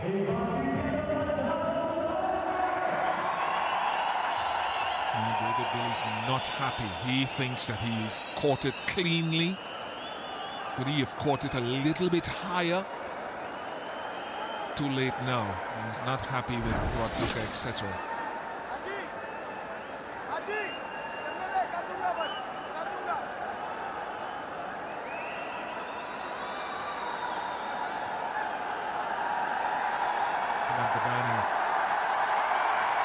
Coach Dubai Capitals, not. In fact, he's incensed as much as David Willey is.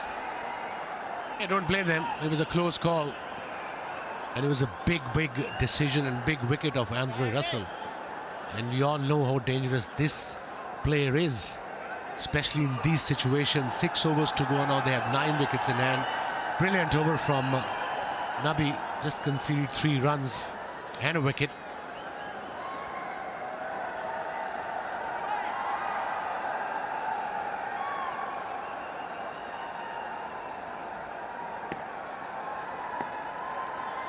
Final over for Haider Ali. Oh, Russell's coming trouble. This time, surely this time. Yes, and of all people to be run out, it's Michael Pepper who did not respond to Dre Russ. It was Dre Russell's call. He was running towards the dangerous end. Let's have a look in the replay. Made that shot nicely, straight to the fielder. He ran and then he didn't even look towards Andre Russell. And a good pickup by Haider Ali. Brilliant effort by Jawadullah. Thinking on the spot, presence of mind, and yes, the set batter goes back in the game, aren't they? Another brilliant innings from Michael Pepper, 72 of just 49, 124 for 2 now.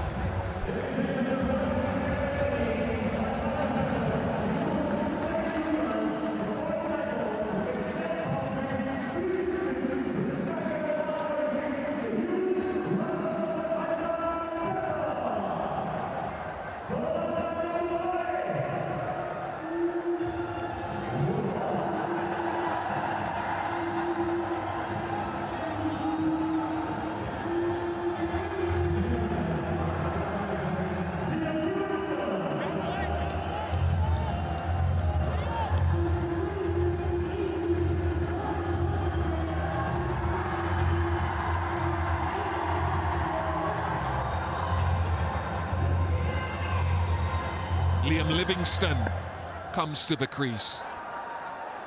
He's not at the striker's end. Good from Haider Ali.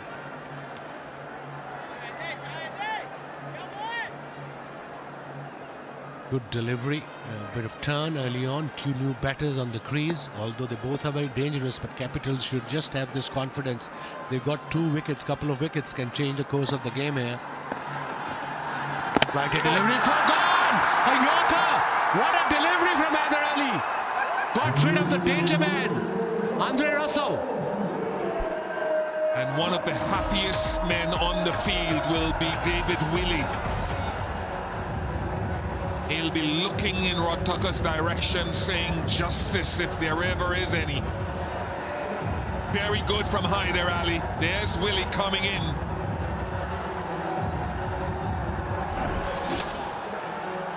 Complexion now changed for sure. 2 wickets in the over.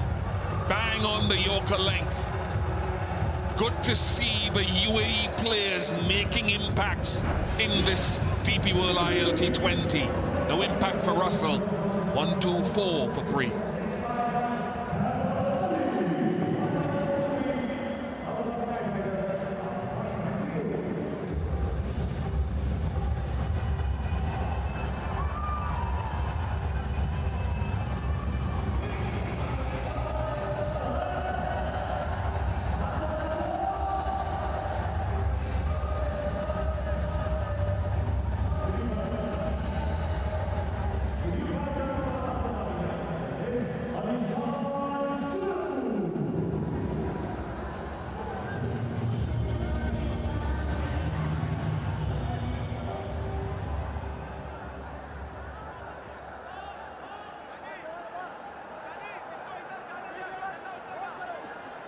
Alishan Sharafu is the new batter. 2 new batters at the crease. Yet to face a ball, either of them. Off the mark. 3 wickets going down quick time, was it? 7 deliveries. Mini comeback, but the Capitals, look at this beautiful flighted delivery. Full, missed it completely. Bullseye, middle stump gone. What a season he's having, Haider Ali. And like you mentioned, UAE players have really impressed everyone, especially in this season. You know, talk about fast bowlers, talk about spinners. Their fielding has improved. Everything is working well for UAE players. Credit to them. And Jawadullah with the run out as well. He has Wasim Akram as one of his heroes, as well as Mohamed Amir. He came here to the UAE in 2020 as an electrician. He was playing so well that he's gone up in the ranks, and he was the one that threw it in. And Pepper just looked disappointed that he didn't get it past Jawadullah initially and stuttered. Would have been gone by some distance anyway. I'd say very good pickup by Haider Ali. It was kind of a Yorker. Brilliant over. Only 3 runs and 2 wickets. 15 overs gone, 127 for 3.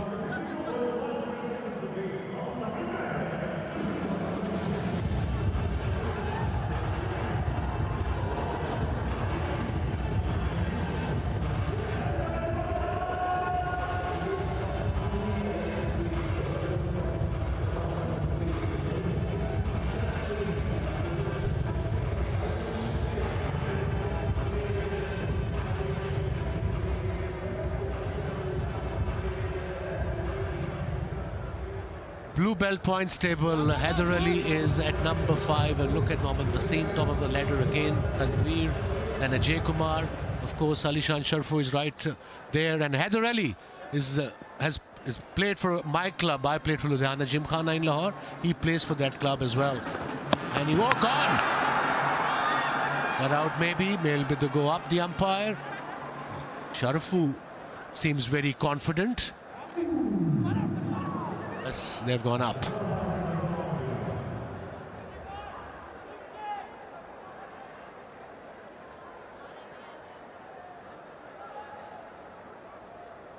We've got a stumping review. It's a fair delivery. Just go onto the try screen here, please. Roll this through. Okay, ball goes in the hand now. Freeze it. Keep going. Freeze it there. Thank you. I got my decision for the big screen. The bat is short of the ground. Thank you.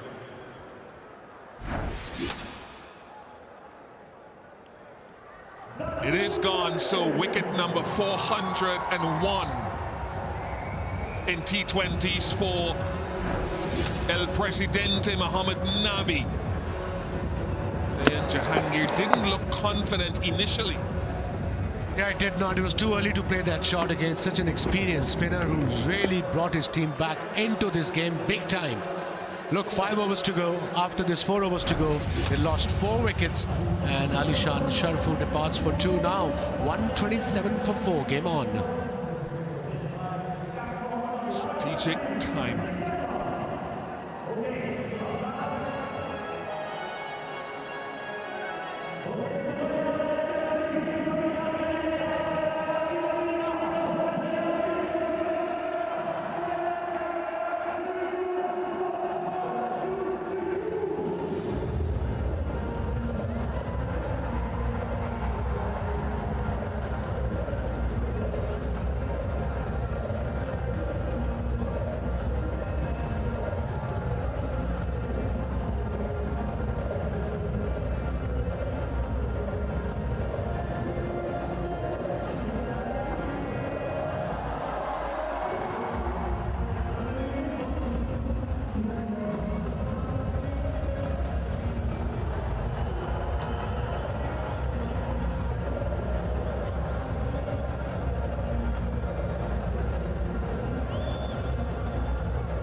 4 wickets have gone down in 11 balls for 5 runs. Alex Hales has made his appearance belatedly. Now they have to rebuild this innings. The last 4 wickets of just 11 deliveries, just 5 runs has been conceded.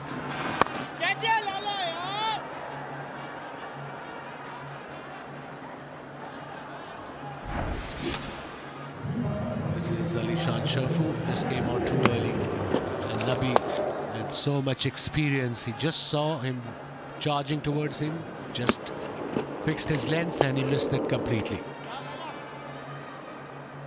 So now 2 new batters after this 4 overs to go.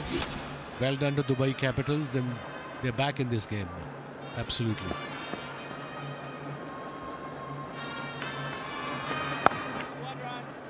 A lot of celebrating for Mohammad Nabi so far as well. He turned 41 years of age today.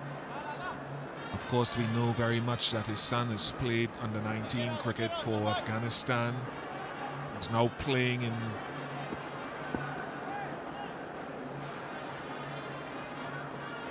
I mean, for him, age is just a number, I suppose. He's supremely fit. He's a gun fielder. He can bat under pressure. And of course, you've seen his bowling. Already 2 for 16. He's into his 3rd over. And he made these 2 breaks for his team. Look at his career. 401 wickets. And look at that economy rate. In space off. Bit of turn, middle leg. Brilliant over so far, only 2 runs and a wicket. And look at the average slightly higher side, but in this format with off spinner, it's fine.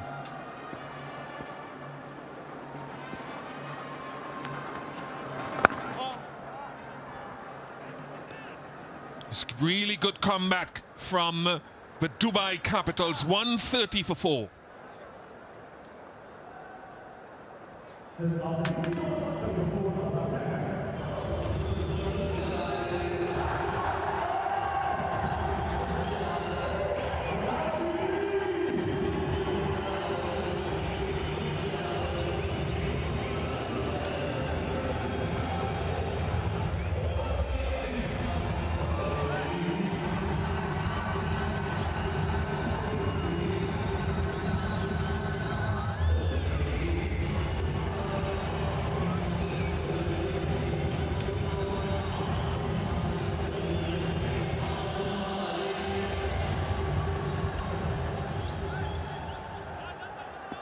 Things have fallen apart quite quickly for the Abu Dhabi Knight Riders.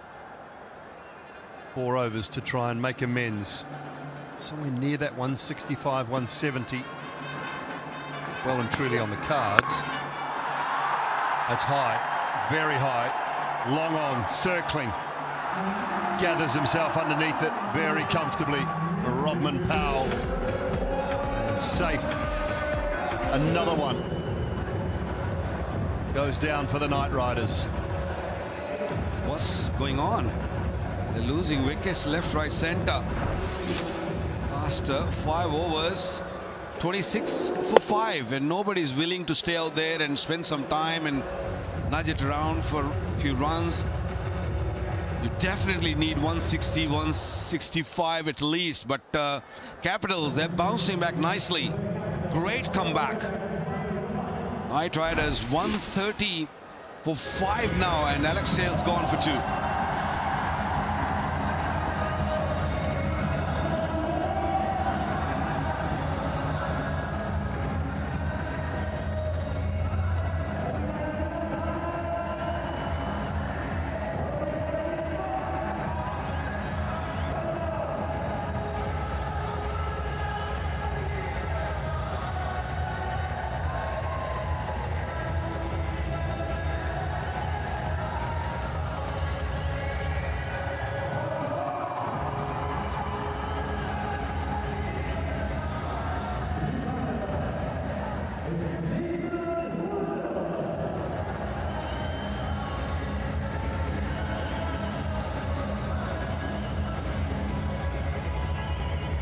Captain comes to the crease, Jason Holder. Resurrect things a little bit for the Knight Riders. 5 wickets and 17 deliveries. have bolted very quickly after a great opening stand of 122. Holders underway. Very smart captaincy by Mohammad Nabi, bringing Arslan Ash to put more pressure. He only had 1 over. He could have really waited for another over or 2, but no, he just want to put more pressure, keep on picking wickets, because Knight Riders, they've got a lengthy batting lineup, so you got to keep that pressure on them. Great captaincy.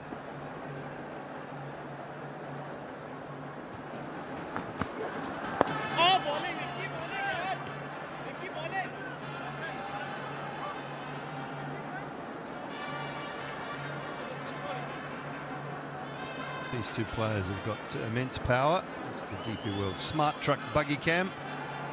Cutting edge technology and camera work. It's a great vantage point around the ground. In cricket, the DP World using technology to keep trade flowing around the world.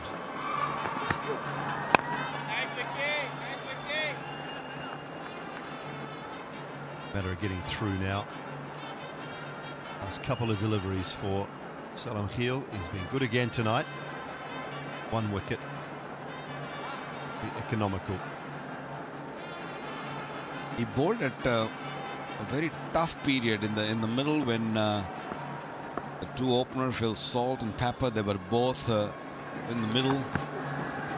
Came and bowled very smartly. He kept things very tight. Although he didn't pick up wicket then, he just picked up a wicket in this over. But first 3 overs, it was just very conservative. It was very smart. Even now, he's not giving it easy. Look at how the wickets fell. 122, 124, 124, 127, 130. It's unbelievable.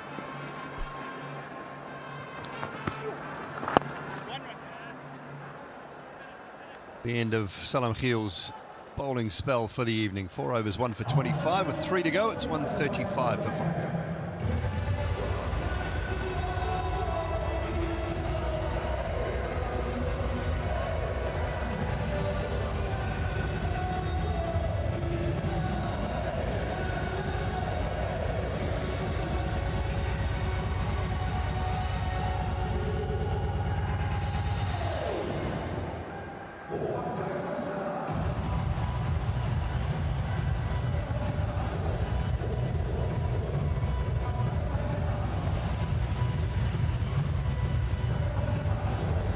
There's 3 overs to go.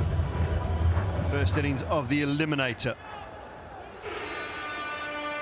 Toby Albert been introduced. Salam Kheel is done for the evening. And from Basingstoke in Hampshire, Toby Albert, 4 years of age, coming as the impact substitute. High. Long enough as well, deep into the crowd from Jason Holder. It's a hold of that.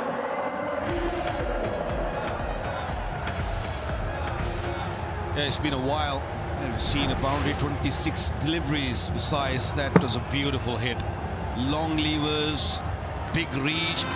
Although it wasn't a half volley, because he's got such a long reach, he can fetch it from anywhere. That's a magnificent hit.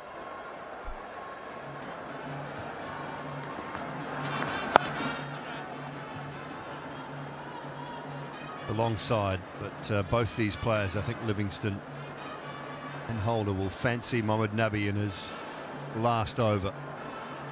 Clever from Nabi though, very next ball he went wide, a little bit slower.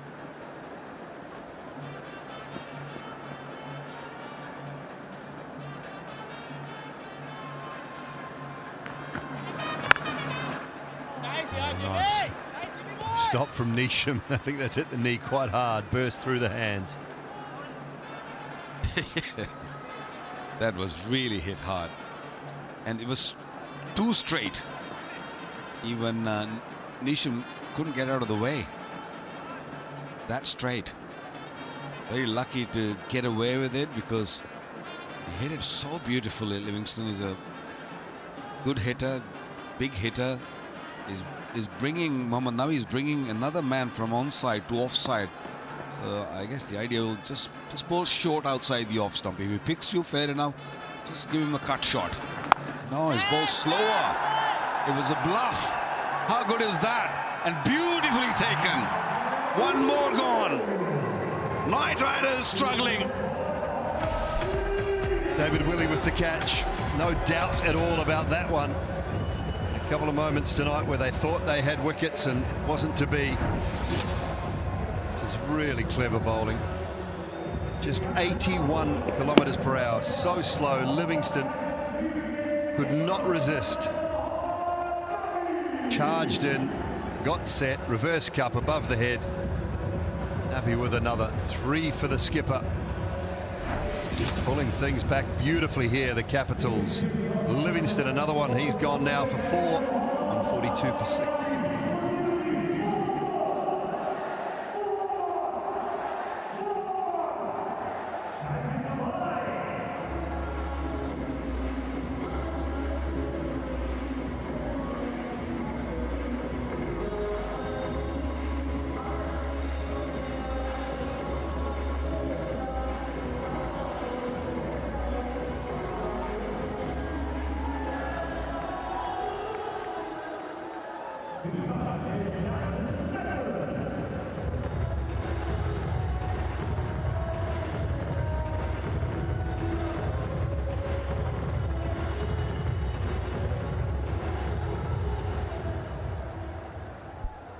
Batters keep coming because Brandon McMullen is no slouch either.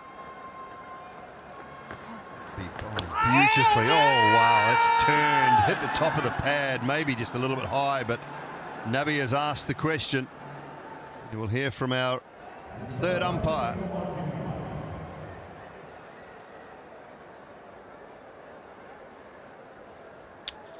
We've got a caught behind review. It's a fair delivery. Just looking at, sorry, an LBW review. I apologise. Looking at split screen now. Roll this through. Okay, it's clearly not hit the bat. It's hit the pad first, so we can go through the ball tracking when it's available, please.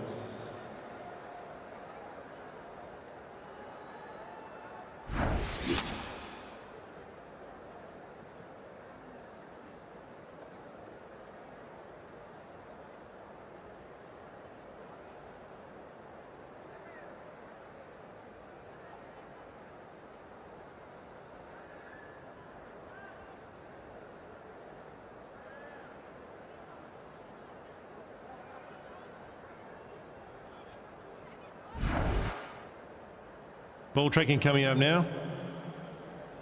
It's pitching in line, impact in line, and wickets is missing, so the review is lost. Stay with your not out decision. Rod, let you know when you're on screen. Signal now. Very good from Rod Tucker.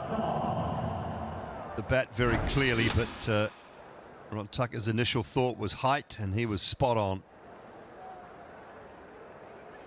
Looking at that replay, though, of how far away Brandon McMullen was from hitting the ball. At completely the wrong line. It did turn, I'll give it that. So far away from making any contact with the ball. 18 gone, 143 for 6.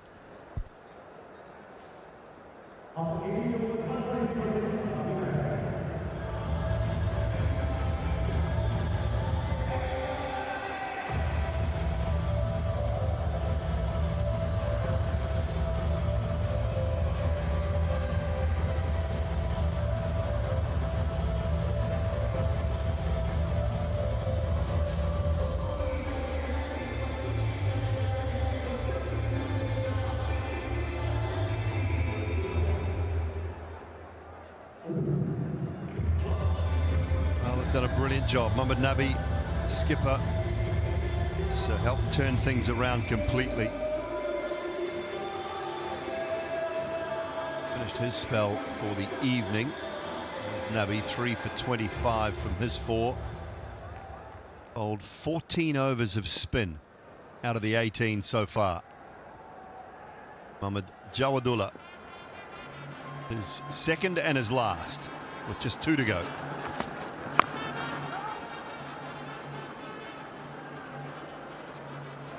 Well, there is a reason why Mohammad Nabi has got 400 T20 wickets and also led different teams around the world. He's moved the fielder from onside to off stump just before he bowled that delivery to Livingston. From mid-wicket, goes across the line and bowled slower and gave him that carrot which he was searching for, and he got trapped. He got trapped. And well done. Oh, Willie. Oh, just a polite dig. And both, I mean, he and Jordan Cox, both convinced that they'd taken those catches cleanly.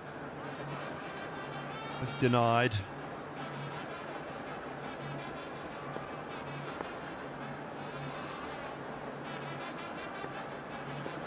Conversation over many years, actually, Waqar, with umpires, and a lot of our modern day umpires have played the game at the highest level. They understand the nuances of the game. The term that is used in cricket is grounded. Has the ball been grounded? Well, the ground is underneath the grass. Whenever you go fingers pointing down and sliding under the grass, there is always going to be the odd blade of grass poking through the fingers, which the ball is going to hit. But that's not the ground. That is just a blade of grass. Has the ball actually hit the turf? That's up for interpretation. Anytime you see the fingers underneath the ball, and because we are looking at these in a television lens and we're not seeing the full extent, can sometimes be a little bit misleading.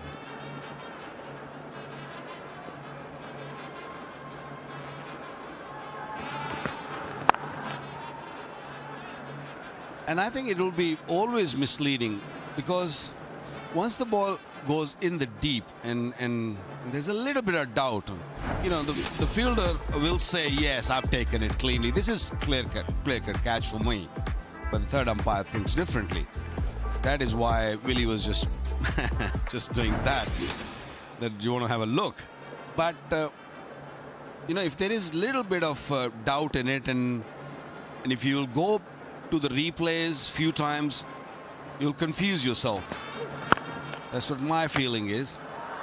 Run out chance, run out chance. Oh! What about it? You know, I have a feeling we might just go upstairs and have a look, because even after missing the first one, it might be a little close. Yeah, smart replay and play, of course. Just missed picking it up, and a direct hit was needed on that occasion. And Holder, long arm of the law. Home safely enough. So just to finish it on the catches, I feel that if, you know, you got to, back in the days, our days or even before that, you trust the fielder. And if he says, look, I've taken it cleanly, just take his words, because if you go into replays, there will be always doubt. You'll confuse yourself. I think we have to start going backward a little bit. There's no harm in that. That's a good delivery to end the over. 19 gone, 146 for 6.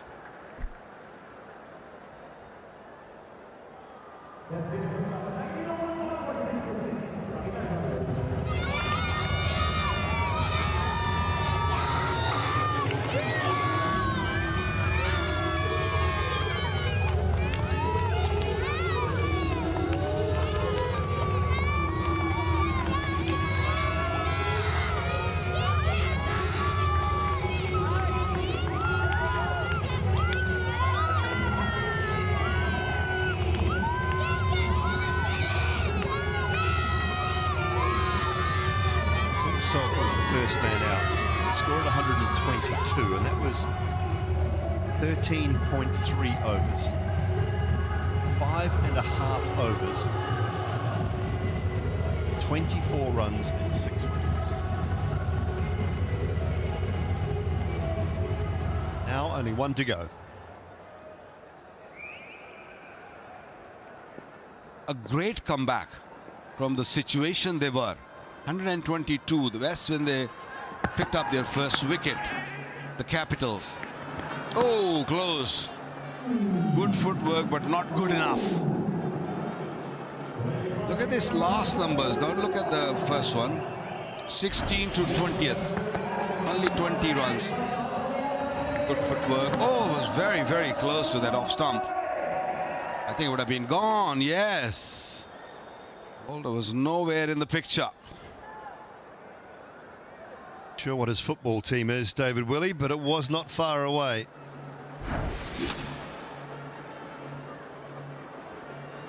He was born in Northampton. Northampton Town? Dooley, don't be mean, okay?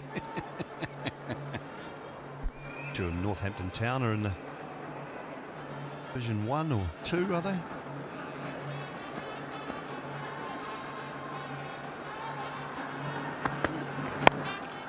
Long away leg side, it's the big side. I don't think it's got enough on it. Neesham can't get there though. He hasn't had a great night in the field, James Neesham.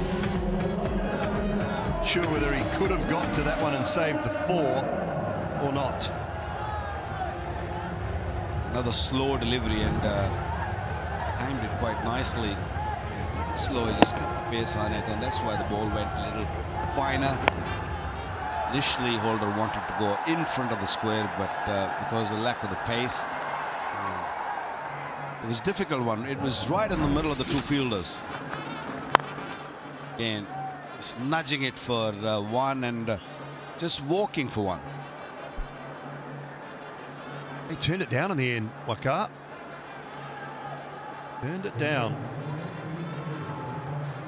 To think that he is the man that is going to be able to hit the ball to and over the boundary. Jason Holder, he's got 3 balls. He'd love 2 more. 160. I think you're in the game with 160. Oh, that's another one. That's another one. That's why you turn the single down. Punish deep into the grandstand. It's a big risk when you turn the single down, because low-scoring games, all these singles and twos are crucial. You take a risk, you take a punt and think, oh, I'm going to hit it, and you show confidence and you deliver. That is a big hit. Presented it there on the legs to Holder by Willie. A little expensive, Willie, tonight.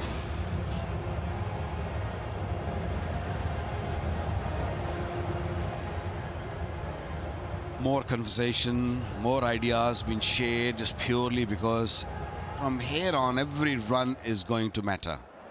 157 for 6. I think the average score here is around about 160, 162. So if you hit another boundary here, you've at least got the par. Then you've got to really work hard with the ball in hand. Finds the gap in the deep. Should come back for 2, but he won't make it, Jason Holder. He initially, I think, thought it was going for 4, so didn't run the first one hard. Yeah, that's what they said. Don't think what is going to happen. Just do what is in your hand. And it was in Jason Holder's hand to run hard the first one and see if it goes for 4, fair enough. But if it doesn't, then at least you can come back for the second. Yeah, it's all up to McMillan now. Face off, swing and a miss.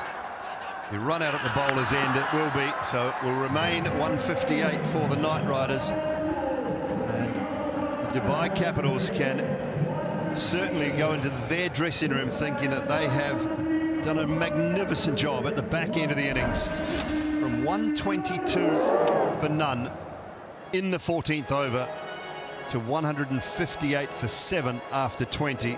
That has been a superb comeback from the Dubai Capitals, and the Knight Riders now will have to try and defend that 158 with their lives.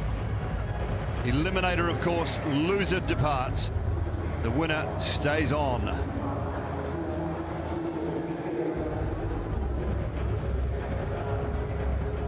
That is a real comeback from Dubai Capitals.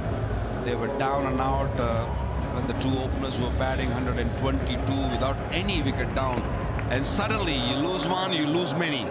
They lost 7 wickets since the 13th over.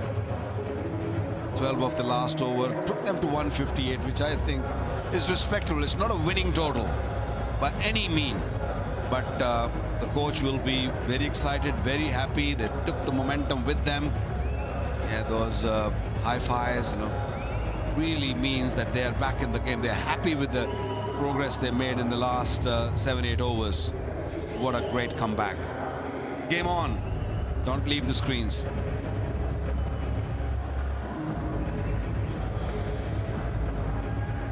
We talked about a lot last 4 or 5 overs. Tell you, since the condiments left, Waikar, since the condiments departed, just 36 runs in 6.3 overs after salt and pepper were out. That is brilliant from the Dubai Capitals. 122 and then just nothing. Nothing to speak of at all.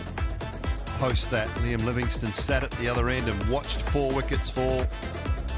Holder and McMullen with 16 or 14. Not even they could get going.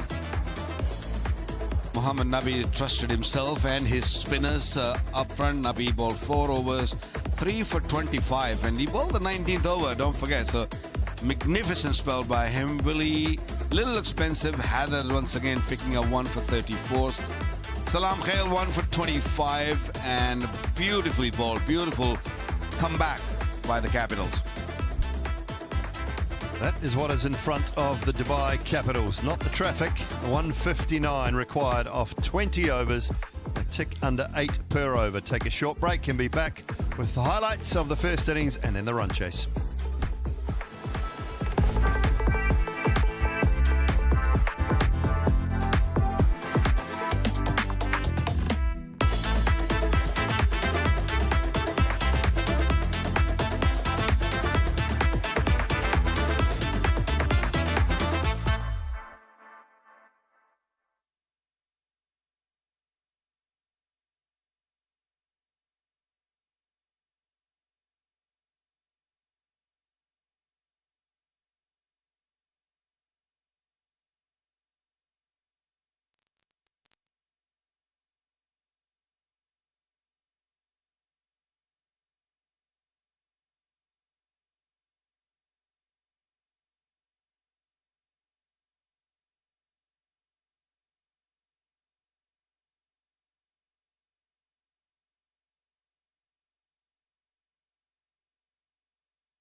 Welcome back to the Dubai International Stadium at the halfway mark. The Abu Dhabi Knight Riders 158 for 7, 122 opening stand, courtesy 43 from Salt and 72 from Pepper. And Holder with a blistering 22 towards the back end. Bowling unit, 5 of the 7 went to spin with a couple of runouts. A skipper in there with great numbers, 25 for 3 and 1 apiece to Haider Ali and Waqar Salam Khail to close the first innings out for the Dubai Capitals. Well, it's worth having another look at the first 20 overs. It was Salt and Pepper, once again providing all the seasoning up top for the Abu Dhabi Knight Riders. Played all around the park, plenty of 6s and 4s. Salt carrying a bit of a back spasm, but provided support to Michael Pepper. Back-to-back half centuries, struck it at 147, 3 big 6s in that. It was this one that fell just in front on review from Paul Wilson. Jordan Cox was given not out for Salt. 10 boundaries and 4 6s between the duo. Back-to-back 100 opening stands. And it started to get undone in very quick fashion. Dre Russ promoted up the order. Wickets fell very quickly. Out in the deep once again, a catch was reviewed, was not out, but it didn't take long for the wicket to tumble after that. A run out to start proceedings. Dre Russ then was cleaned up by Haider Ali, who darted one in. Ali Shan Sharaf with the one. He came and went. Mohammad Nabi, 3 wickets. Waqar Salam Khail into the attack. Alex Sales, he holed out long on. One after the other, the Abu Dhabi Knight Riders crumbled away. Jason Holder came in, got a few lusty blows away. Last 7 wickets, 122 for no loss to 158 for 7, 22 of 11 from the skipper with the bat. And then last one of them, David Willey, with a run out, that of Brandon McMullen, closes the innings out at 158. That means for the Dubai Capitals to get another shot tomorrow against the My Emirates require 159 at 7.95 runs and over. We had plenty of action, and some of them came in big 6s. Dispatches of the season. Liam Livingston with a one-hander. Then it was Ramanullah Gurbaz into the mid-wicket, big huge hit. Top 5 best hits of the season. Rothman Powell, class this one. Up and over through the offside. Packs a real punch. Jordan Cox decides to go innovation. Dispatch brilliant on that occasion, and not in any particular fashion, but this one from Pathum Nissanka. Reverse hit all the way to Waqar Salam Khail for 6. 5 best dispatches of the season. No particular order. Liam Livingston, Ramanullah Gurbaz, Rothman Powell, Jordan Cox and Pathum Nissanka. Move on from the catches, from the dispatches to the catches of the season. The contenders for the Cycle Hub. Brilliant take from Lewis Deploy in the slip quadrant, horizontal to his left. And takes an absolute blinder, making him onto that list. One follows from KS Ahmed. Flying cape on horizontal at that backward point region, keeps it off the ground. This is Dre Russ, beg your pardon, turning, twisting to make sure he keeps that one pouched. Some of the fielding efforts have been phenomenal. Liam Dawson running in from long off, inches off the turf. Great catch in the deep. 4 out of the 5, this one the 5th. Back pass. Allah Ghazanfar Specky in a return catch. The ball coming at a rate of knots. That is what we have for you in that top 5. Dawson, Ghazanfar, Dre Russ, KS Ahmed and Elias Deploy all in there for the contender for the Cycle Hub. Brilliant set of wheels. It's a winning prize.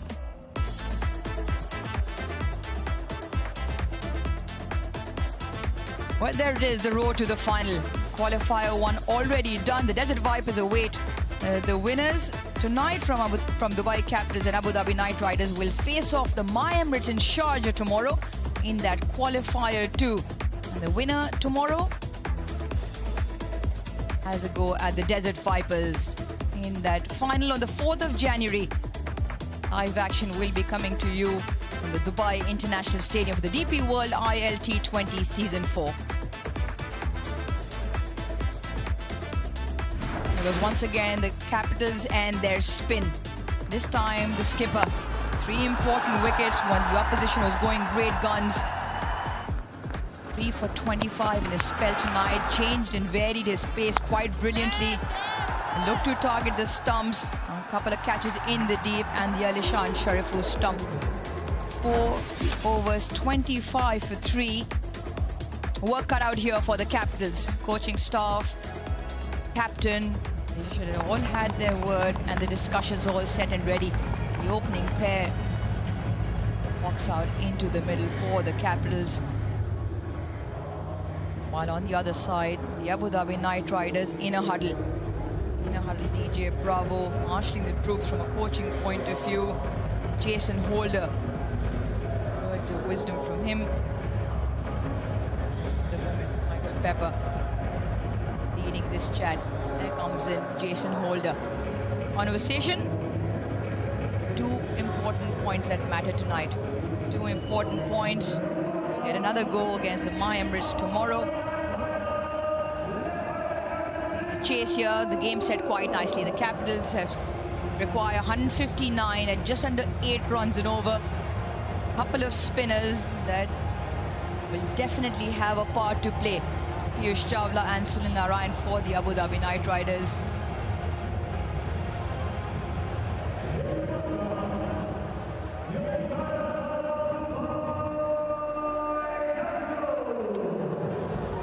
Toby Albert, 53 matches in his T20 career, over 1,100 runs. On the other end, Shayan Jahangir, who's had a very good run in this DP World ILT20. Likes to hit the ball straight, likes to be aggressive while he's out there. His top score this season, 99.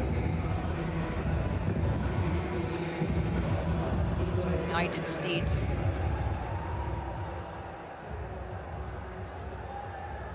Now, a couple of men in the middle. Equation is set. Ajay Kumar with the ball. 15 wickets this season. 3 for 21, his best.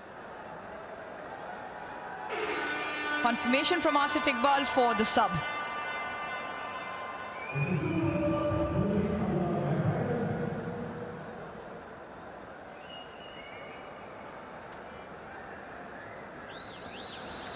Phil Salt goes out. Ollie Stone comes in.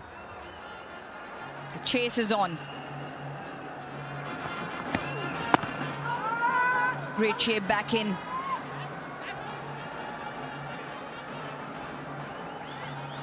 Dinesh Karthik alongside. TK, how do you sum up the game so far? For sure, a great start by ADKR. Then a bit of a stutter through the middle.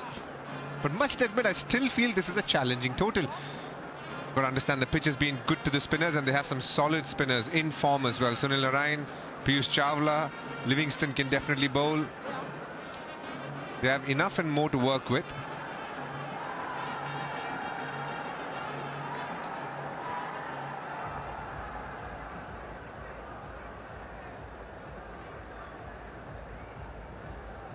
Michael Pepper there with the gloves, phenomenal innings. Back-to-back half-century.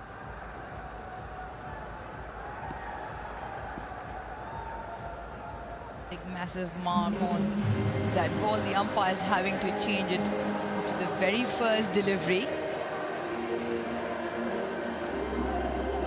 Well, we're going to give you a bit of a clue as to where that mark has come from. Bright red pads of the Dubai Capitals batters off the inside edge, bang onto that, and there you see.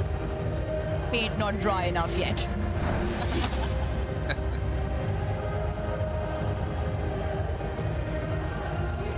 A bit of a confusion right now. Alex Hales is probably subbed out. Well, we all know Phil Salt was struggling a bit. A substitute has been in right now. And there we go, the mark that Uruj was speaking about. Quite a big one, and rightly so, that they've changed the ball now. knows there's one spot that has got the color to bleed, because that keeps happening. It's going to happen every time the ball hits the pads. Jason Holder doesn't like the ball already. The new one, he's taken it straight to the umpire. It's all happening.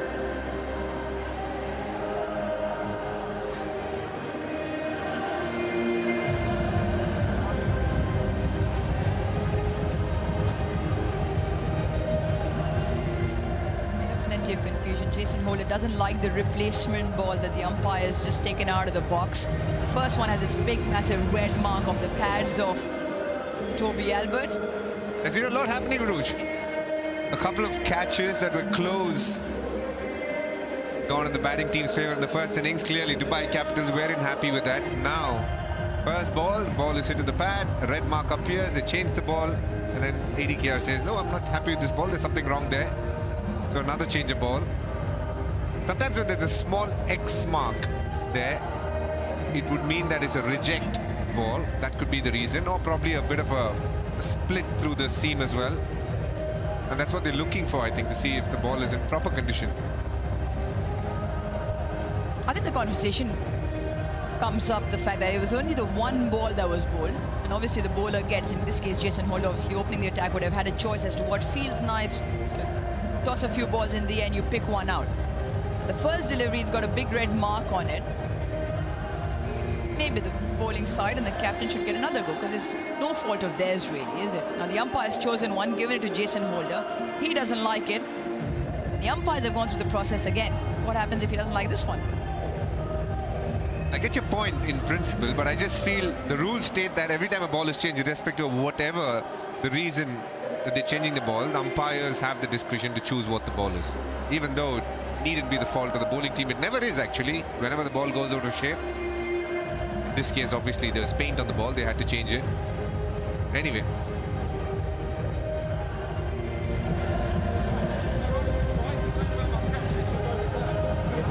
In this game so far, David Willey definitely not happy with why the ball is being changed again. Hemang Badani, the coach, also having a few words with the fourth umpire. Well, we've already had everything. Salt and pepper up the order with 122. ADKR lose 7 wickets for just 36. Clipped away into the leg side. A teaser and the ball finds the fence. Great start here for Toby Albert, picks up 4.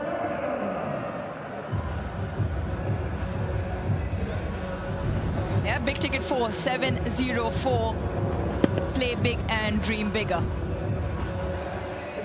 Nice start here. Toby Albert. Ajay Kumar just straying on the pads amidst all the chaos. Dubai Capitals manage a boundary of the second ball.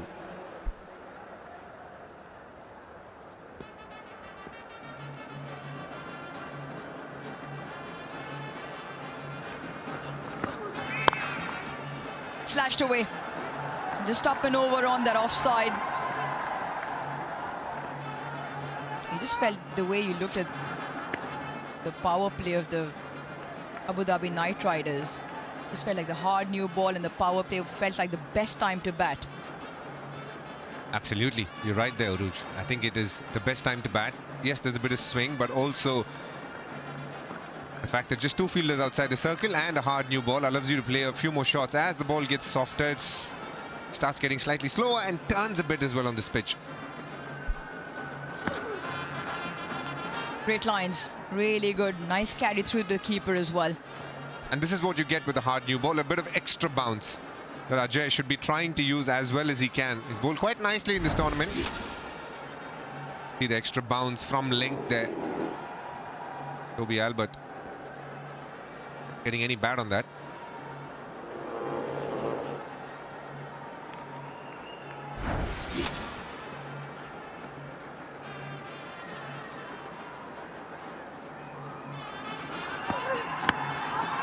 Full and straight, following the batter, just moved early. Toby Albert giving himself a bit of room. Ajay Kumar has been impressive. Left arm angle with the swing back into the right-hander.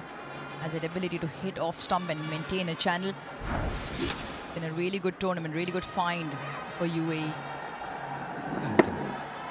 And also he's got a lovely slow one. Not easy to pick.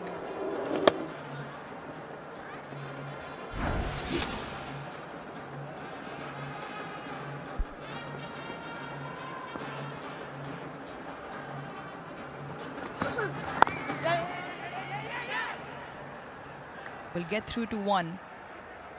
Capitals 7 for none.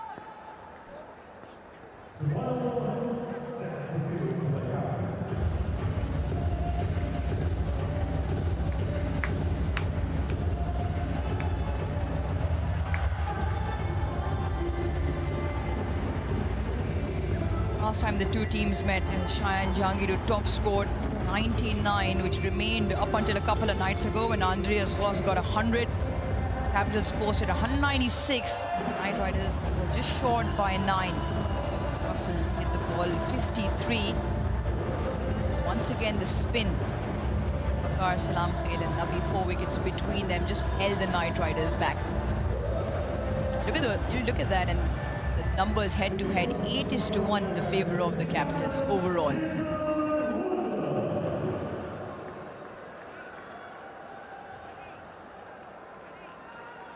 Comes the skipper, Jason Holder. One slip in place. Away from the fielder, just to the left of the fielder in the ring. Toby Albert picks up a second boundary.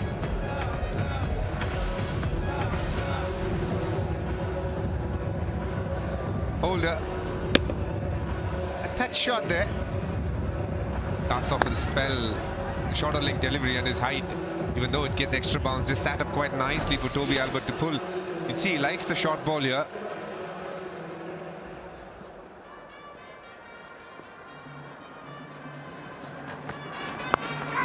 Up in the air, should be a simple take, is a simple take. Jason Holder into the attack. Jason Holder strikes.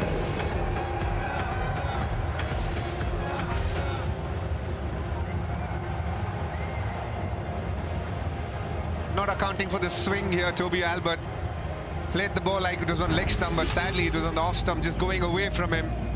Ended up looking to play it on the leg side. There was no chance he was going to do that. In fact, it did swing probably from leg stump, slightly unlucky for him, but still committing to playing on the leg side, not accounting for the swing. The extra bounce that we just spoke about, the previous ball, has come to good effect, but this time in favour of Jason Holder, and Dubai Capitals lose their first wicket, 11-1.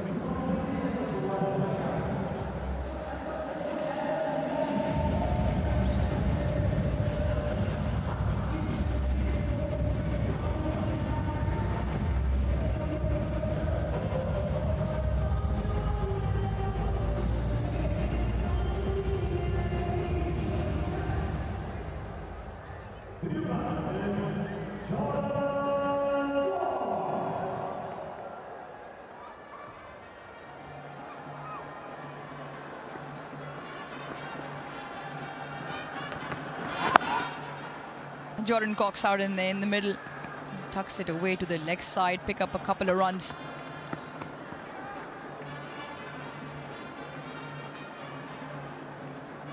What a year the captain of the Abu Dhabi Knight Riders had last year. Really picking up a wicket in his first over.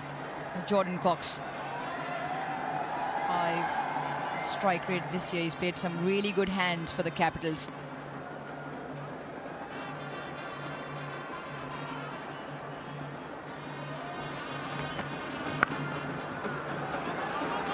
Ross does well. Gets a hand to that genuine nick. Just felt like things happen in slow motion there. Thick little edge, not carrying to Andre Russell there. Couldn't hold on to it nicely. The bounce didn't help him either. Well covered by Ajay there.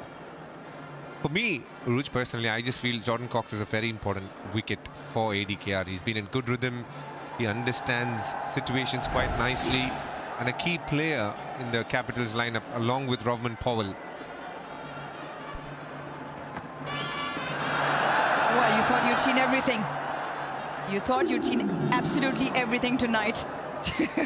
That has just come off. Jason Holder. It's one of those that you smile about, put it away. Oh, the expressions have suddenly changed because the umpire has now signaled no ball. There will be free hit as well.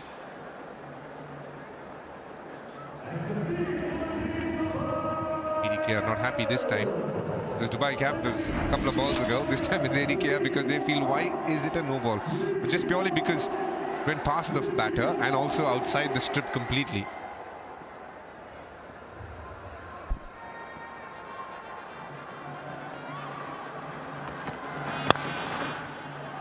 Straight to the fielder. You look at this opening bowling pair for the Abu Dhabi Knight Riders, beg your pardon, Ajay Kumar and Jason Holder. We've got great numbers in the power play. 7 wickets apiece, including this one from Jason Holder.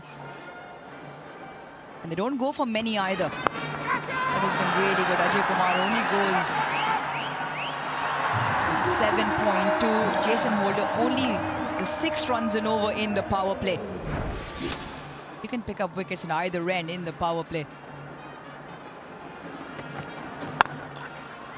Beautiful. Brilliant timing, placement. Shayan Jahangir off and running with the boundary. 2 done, Capitals 19 for 1.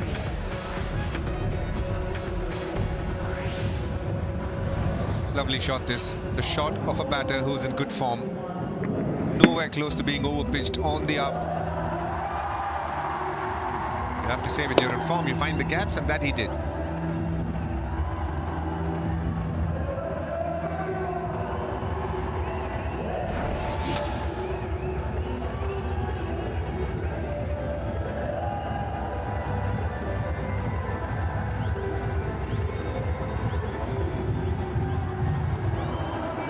Capitals in the chase, 19 for 1.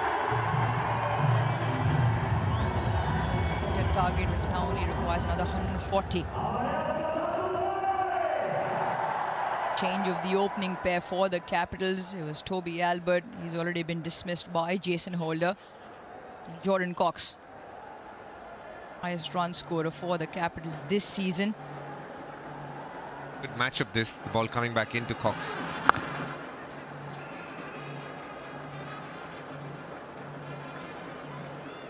A batter in good form. Likes to play shots like these on the up. Is throwing his hands at it. Most importantly, finding the gap. For a second, ADK, I would have thought they were in the game, clearly. Now Shayan Jahangir is someone who's done quite well in this tournament. 300 runs. It's unfair to say quite well. I think he's done very well. And this bowler is someone that he would like to target because he likes playing shots on the leg side. And Ajay brings the ball back in.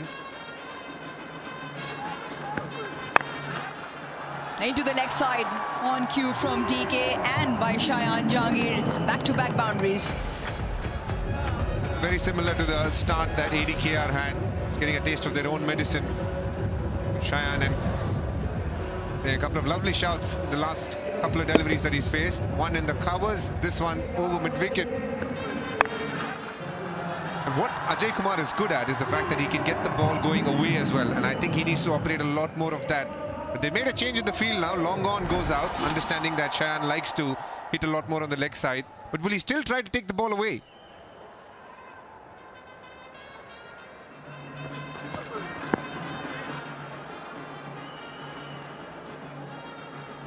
You mentioned how good Shayan Jahangir has been. His personal best in the T20 career, 99 in Abu Dhabi at the Zayed Cricket Stadium. Came at a rapid rate, played all around the park. Big ball striker as well. Wasn't afraid to take the pace on. Didn't shy away from the spin as well. Said that wasn't too upset by being dismissed on 99. If anything, felt he'll only grow in stature in terms of batting strength from there on in. Clipped away, crowd catch, eventually goes to hand. Big over this is turning out to be. Cox with his first maximum of the night. A DP World dispatch of the day. Adapting well. Almost adaptability personified.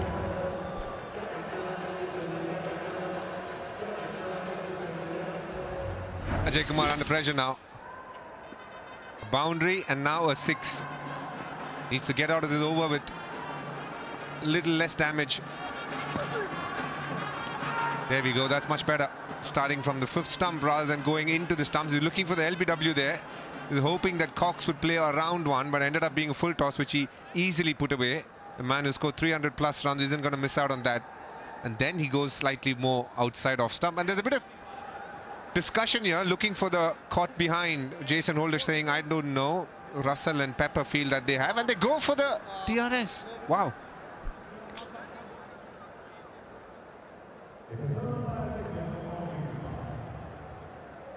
We've got a caught behind review. It's a fair delivery given not out on field. We go through on split screen and roll us forward. Roll us forward. Ball goes close to the bat, so can we go through to ultra edge when it's available, please?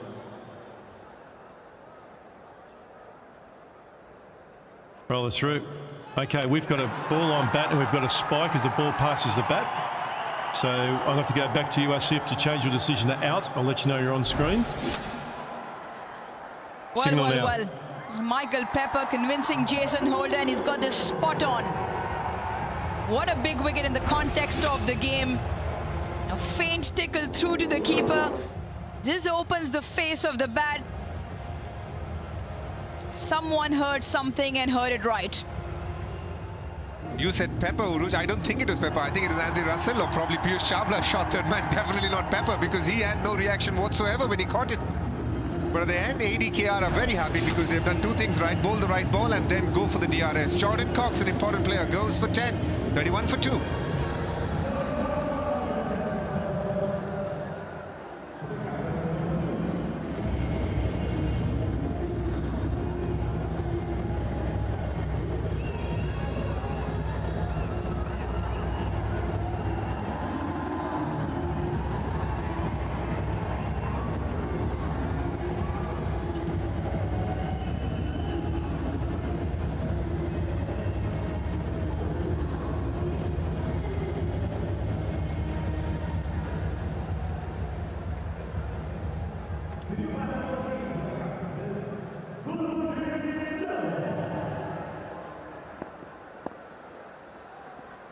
Gulbuddin Naib.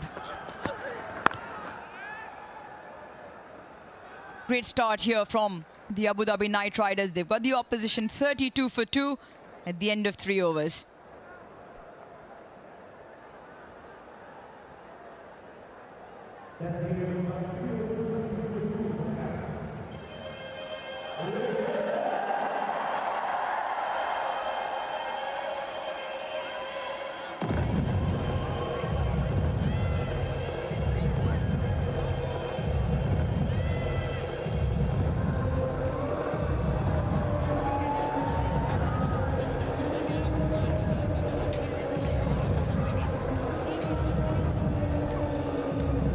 Crowd, children, families, all here to see Eliminator, an all-important Eliminator.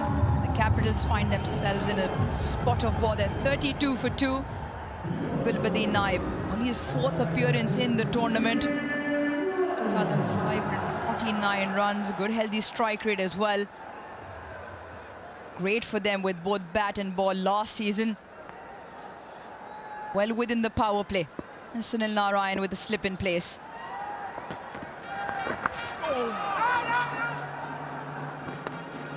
Tell you what, Uruj, a lot of Dubai Capitals' hopes are dependent on how they play Sunil Narayan and a bit of Piyush Chawla here, because the spinners have been good on this pitch from their own team, so you've got to accept that the spinners are playing a bigger part than the pacers, especially through the middle. Well, let's have a look. What do you think, Uruj? Who was the one who initiated the appeal? I don't think it's Michael Pepper for a start. Yeah, you look at that reaction. Dre Russ doesn't think so. The bowler doesn't think so. Pepper's now tossed the ball back straight to Dre Russ in a routine that you just throw the ball back, eventually back to the bowler. Nothing there.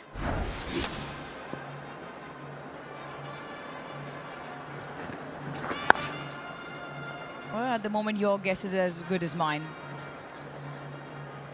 I thought it was Piyush Chawla or Andre Russell. Andre Russell clearly not. He was as good as us in the comm box. Didn't know much about it. There's murmurs in the comm box saying it was Alisa Sharafu at point. Clearly, I think he is the one because he seems the happiest with the biggest smile. Yeah, he deserves more than a pat on the back for that, especially given the importance of Cox's wicket. Yeah! Oh, that's straight. Very, very straight. Finger eventually goes up. Narayan dangerous, very dangerous in the power play. That is number 3. Shayan Jahangir might disagree at this point. Paul Wilson, over to you. We've got an LBW review given out on field. It's a fair delivery, just looking at split screen now. Roll this through, roll this through. Okay, ball goes close to the bat before it goes to the pad. Can we go to Ultra Edge when it's available, please?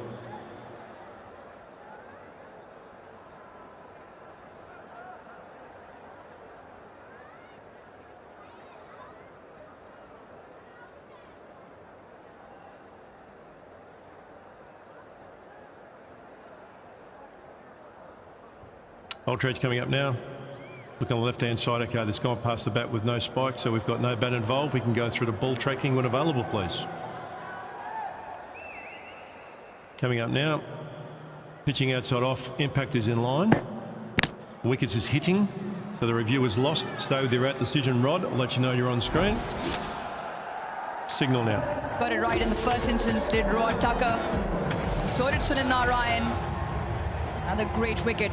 Timely strike, well within the power play. Sunil Narayan gets the better of Shayan Jahangir. Capitals now 3 down. The Capitals in a spot of bother now. 35 for 3. Shayan Jahangir goes for 8.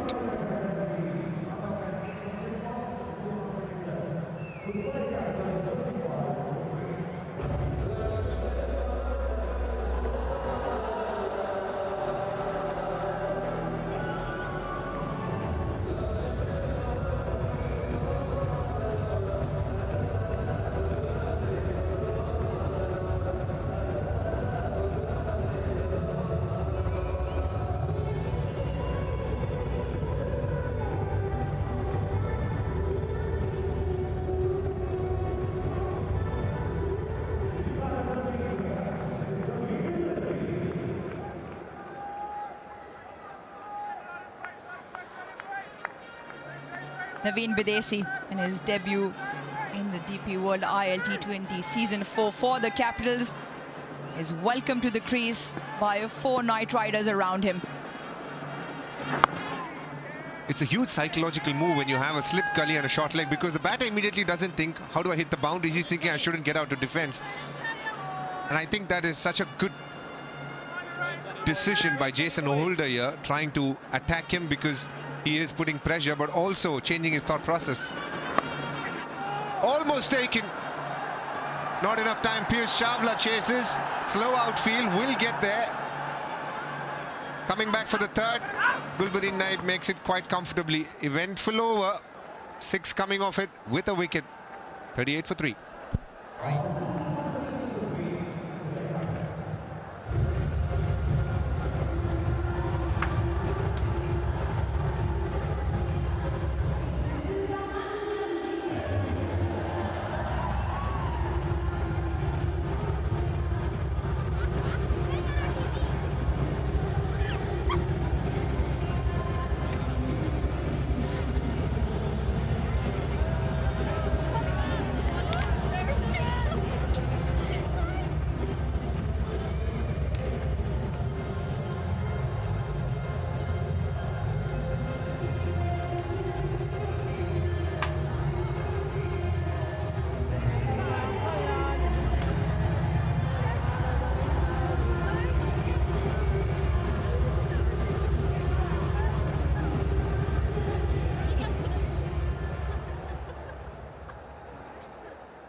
For 3, comparison heavily favouring Dhabi Knight Riders, but their innings fell away at the back end. Start was superb, the end was poor. Managed to pick up 3, Really quickly inside the power play, and this one from Narayan crashing into leg stump. And a hope from Shayan Jahangir's point of view that Capitals don't need a review later in the piece, because that's a pretty ordinary review. It really was, and he was very confident, the batter. He's only hit in middle leg, bullseye, and what a spell so far from big man.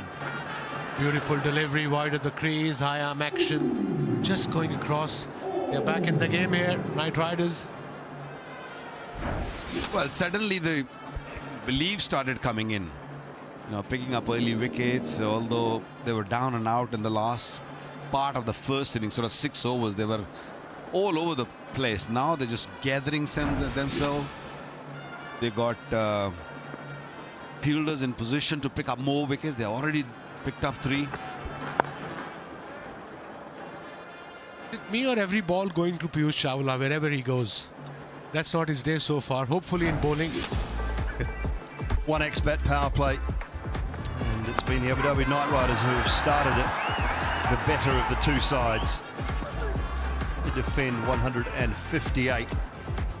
Picked up 3 wickets. That was a bonus because it was only 1 or 2 heard it.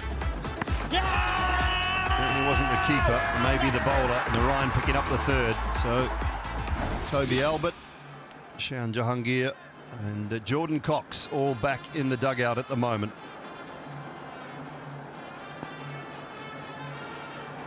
Well, Wasimba, you mentioned Piyush Chawla. His, of course, overs are going to be really crucial in the middle part of this game. But yeah, I know what you're saying, and you know, the ball just following him, and this can happen. I mean, when you're looking to hide or when you're looking to sort of stay away from the ball just keep coming at you. But now, credit to him, he's at backward point, so ball is going to come to him, and that's a hot spot, actually. But again, 2 new batters. They're back in the game big time. His spell is will be very, very important for Knight Riders. He's bowled well. One game, I think, in Abu Dhabi, he's got 4 wickets, good deliveries, good variations. Swing again. Who did you two have to hide in the field? Who had to hide? I'm not asking which of you two had to hide. In your team, did you have to hide anyone? There were about 10 out of 11.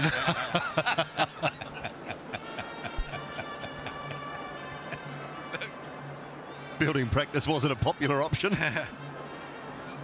Look, we can name many, but the problem here is that if you name one, you know, the phone's going to start ringing. Do we want that? I'm not sure. They're very touchy nowadays, especially at tender age.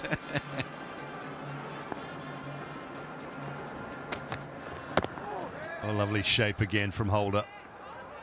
Terrific over. Just the 3 runs coming from that one. 5 done. 41 for 3.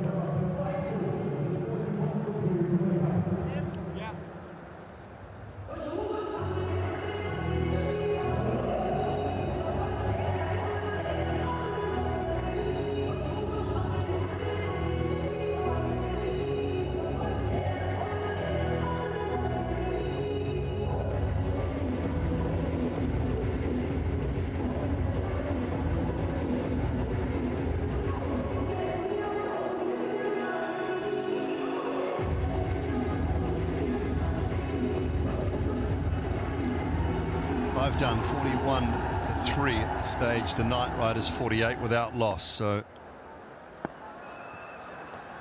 great job at the moment. 2 slips in place, or a slip in a gully, you'd probably say, for Narayan against Navin Badesi.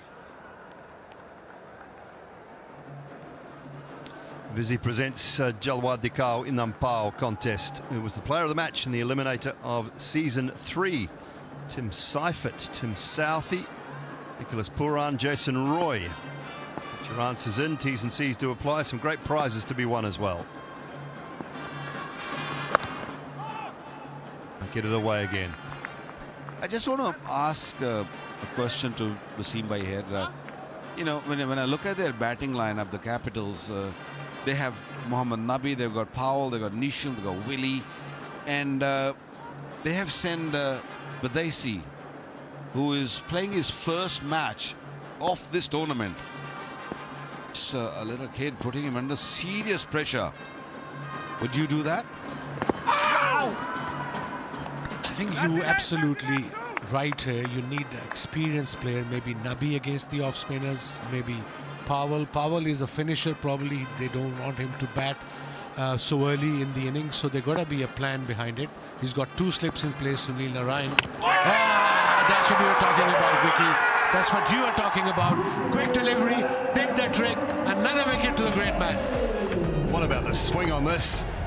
Waqar, this is a brilliant delivery.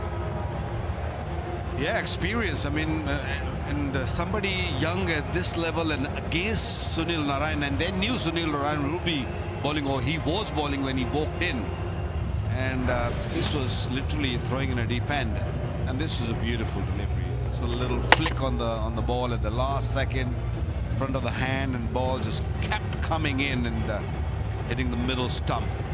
Russell knows that. Justin Holder really happy and pumped up. Keep picking those wickets, and we are not going out of this game. Naveen Badesi gone for 7, is 43 for 4.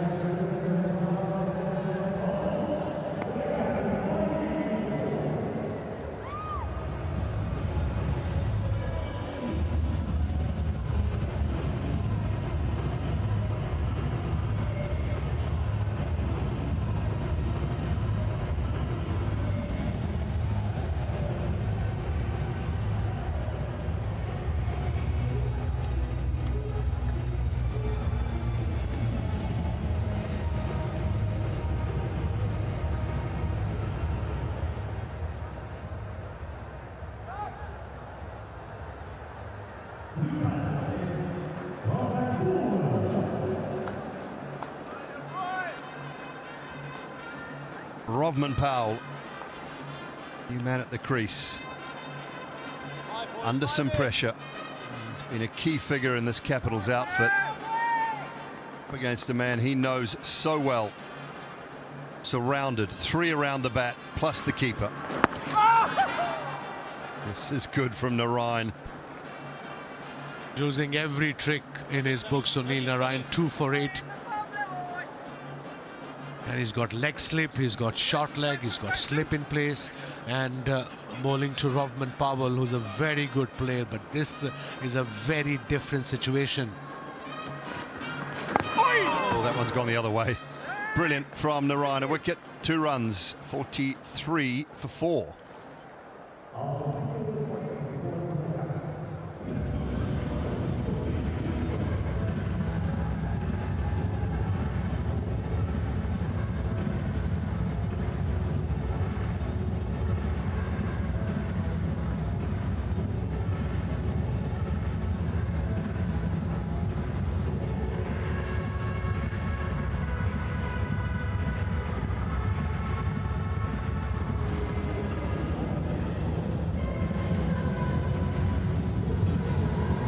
Do now for the Capitals batting lineup. Mohamed Nabi, James Neesham with the helmet on.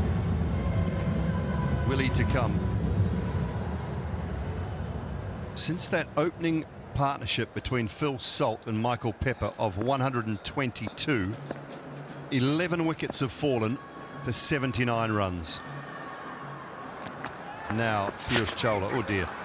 Oh dear. You build him up, fellas. You built him up. He delivers that.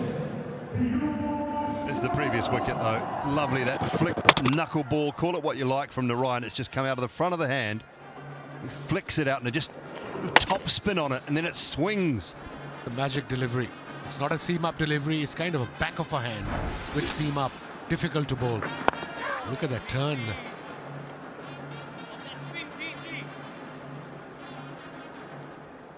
Yes. Yeah, Piyush's first delivery was down leg side big time, and I think that was that fielding effect. Boys are harsh. You know, after a certain age, you know, the body needs a little bit more sort of stretching and few extra balls to get things moving. And I think Piyush Chawla, yeah, first delivery, a little loosener and didn't get it right. Look at the numbers. I mean, he's been their match winner. White Riders, He's a wicket taker, and in the middle he really put pressure on other teams.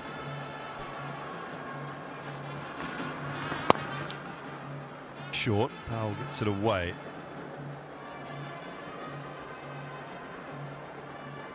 Golf Giants, he was superb, was he? 4 for 27.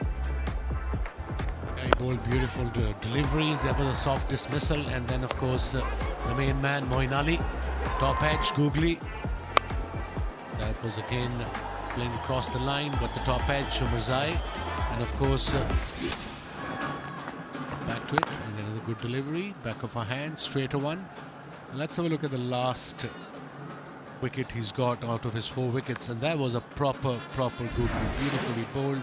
Look at that, no idea whatsoever. Matthew Ford from West Indies.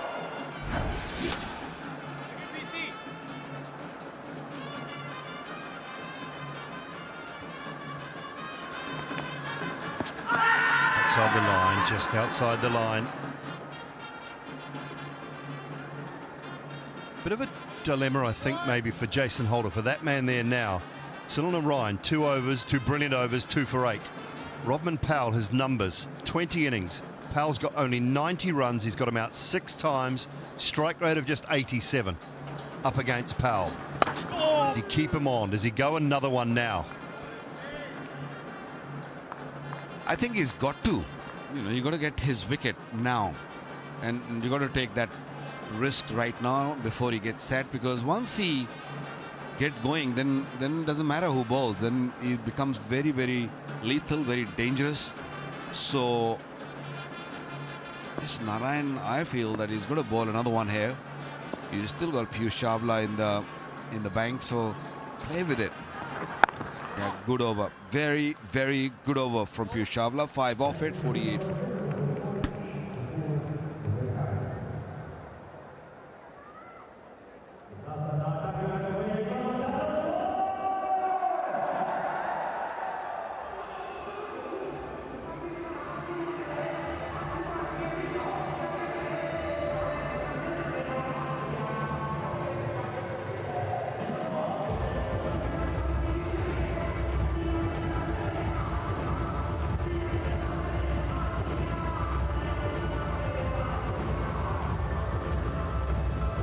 Back at match number 7 of the 4th season of the DP World ILT20. The Capitals posting 186, but look at the chief contributor, Rovman Powell, 96 not out of 52 deliveries. Jordan Cox with a half century as well. Not much from anyone else, but they defended that beautifully. Gone again with Narine. The Powell, was there an inside edge? I don't think so. Straight off the top of the pad. Now Capitals are thinking, okay, he's bowling his 3rd over. They're deciding should they go up or not. He's telling them we got 2 reviews, but I think ball was, oh, he's gone up. By his gut feeling maybe.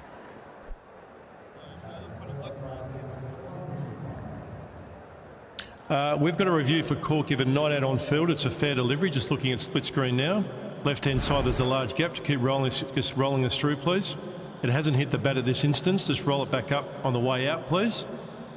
It comes out the back. We've got a back view there at all, just to show that it's gone through. Missed the bat. Rolls through off the pad. Okay, thank you. Roll this through. We know it's hit the pad. Roll this through. Okay, bounces straight up. There's no glove or bat involved. Rod, you can stay with the original decision of not out. I'll let you know when you're on screen. And the review's lost, of course. You're on screen now. Yeah, whether you got 2 reviews left or not, that one's a very ordinary one. Whether he was saying we've got 2 reviews or I thought I heard 2 noises. Not really anyone else convinced. It's a bit like Cheyenne's, isn't it? Cheyenne earlier when he took it just for the sake of it. Hit him on the back leg. Everyone knew it. And it was given out very quickly and he just takes it because it's there. I don't think that's fair with the rest of your team, rest of your mates. You should just think hard, and if the umpire has given it out, that means he's seen something, okay? So unless or until there's an inside edge or you feel that it's a real blunder, then you take it. Normally 80-90% is out. Edge this time. That's beautiful from Narayan. Russell with the catch. Simply superb. The Knight Riders flying high.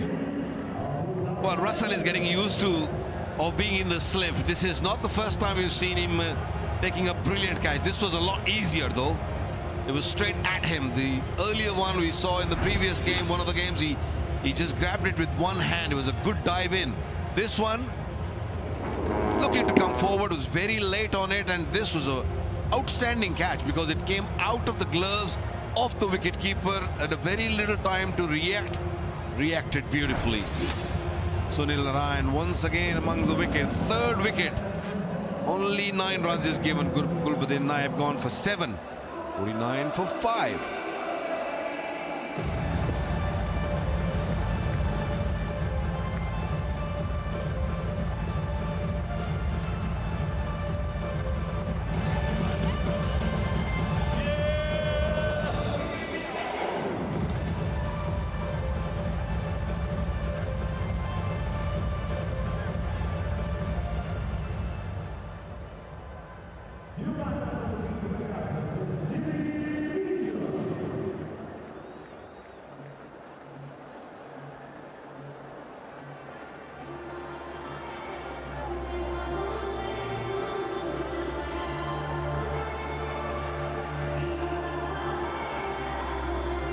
Half the side have gone. Jimmy Neesham is the new man at the crease. He's the experienced, powerful player at the best time of it this season, neither with bat nor ball. He hasn't had huge opportunities, to be honest, but could certainly do with them tonight, this Capitals outfit. Sunil Narayan is putting on a masterclass here. 3 for 9 in his third. Oh, no! Oh, another one almost! Dre Russell way to his left. He got a hand on it. It was a decent piece as well. That would have been, I'd have given him the cycle. I'd have just given him the bike from the cycle hub for this. It was try and a half, I tell you. He was in the air, both feet. He was literally flying. Watch that. Don't have to say much. Look at that. That is some effort. 10 out of 10 for effort. Dre Russell. And what a spell from this magician, Sunil Narayan. 3 for 10, 2 balls to go. It's turning, it's gripping, bowling at the right areas, wearing his pace beautifully. That's call is for 2. They're gonna take 2. So now obviously the plan should have been, and that was to get a partnership going at least. This is Nab. Yeah, contender for the Cycle Hub catch of the season. Best catches. We've seen some very good ones not make the list, but if he'd taken the second one, it certainly would have. Very stylish and super cool bike up for grabs, brought to you by the Cycle Hub. Narayan in the back half. The last 3 games, 6 wickets at an economy of 3.6. Last 3 games. Oh, another one swinging back in this time. Superb. 52 for 5. 8 gone. So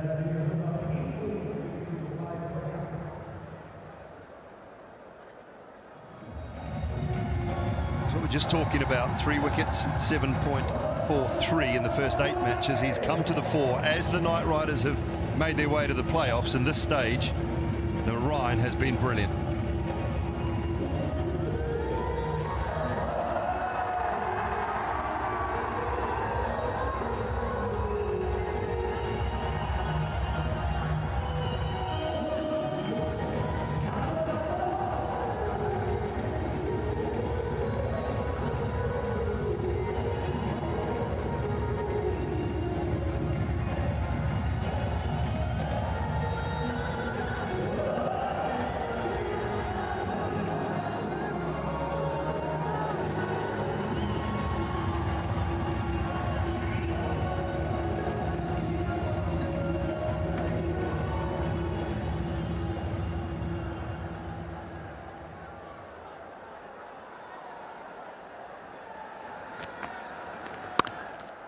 What a game it's been so far. Started off with ADKR dominating it, and then Dubai Capitals come back in the game. It's been a blow for blow kind of situation. Have a look at this. Dre Russ almost plucking it. As Dooley said, if that catch had been taken, that cycle belongs to him. Twain Bravo. These emotions come out straight away. Piyush Chawla has bowled well in this tournament. Can he pick up a wicket here?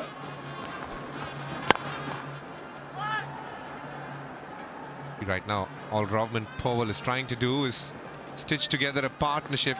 Even though it's a full delivery, he wasn't looking at that big shot. He feels a partnership is required before they can launch.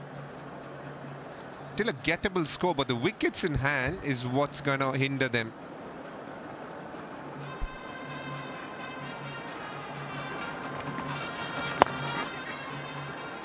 Slightly fuller, but again just put away quite nicely here.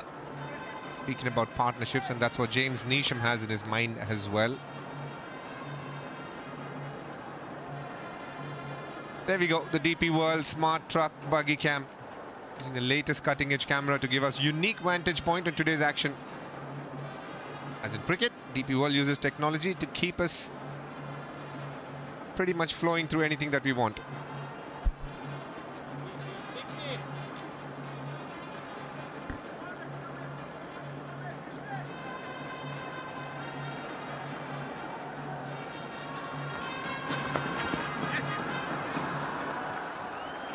Tell you what, Bish, if he had not got bat on that, he was gone for all money. But the key is he got a bit of bat and has got a boundary as well.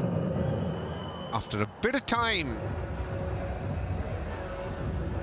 the Dubai Capitals have got a boundary. A streaky one, but one that they will take. It was good anticipation by Michael Pepper as well. You can see the keeper nutmeg moving down the leg side. It's true that he was standing a bit tall there, Michael Pepper.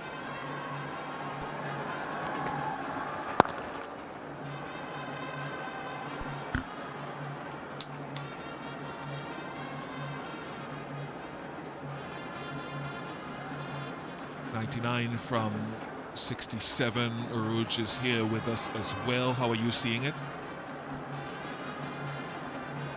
Thanks, Bish. This one set up quite nicely in terms of this 5 wickets that have gone down. Especially Sunil Narayan. Fantastic spell this.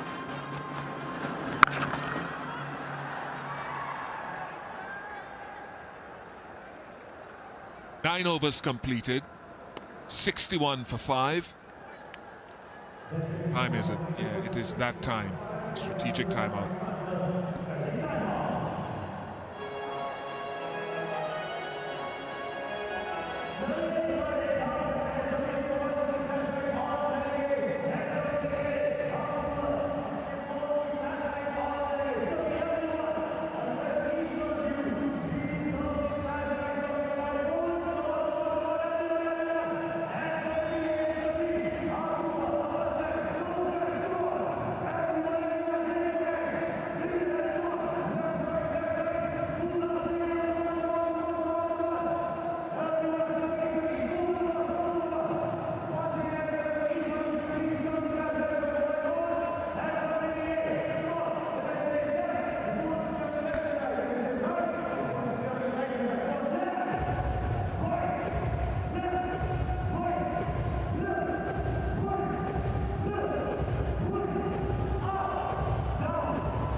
We continue the action here on New Year's Day. The Eliminator, you lose, you go home. 61 for 5.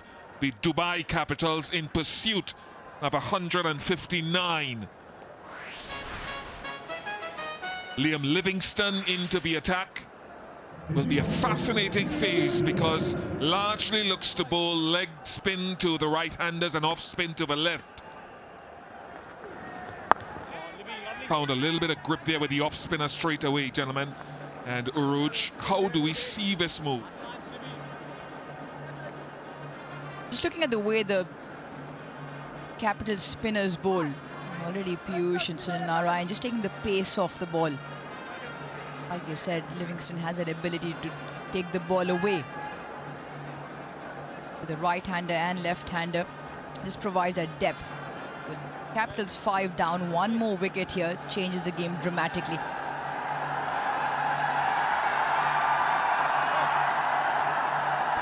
Cheers for Andrew Russell as he goes to the deep square leg boundary. Rodman Powell is going to try to dip if he gets anything loose. He's that sort of player, power player.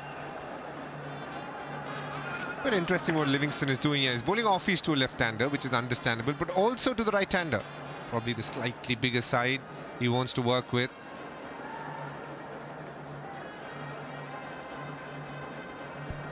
But DK, maybe why that is because at this point the mid-wicket boundary, the right-hander is the largest.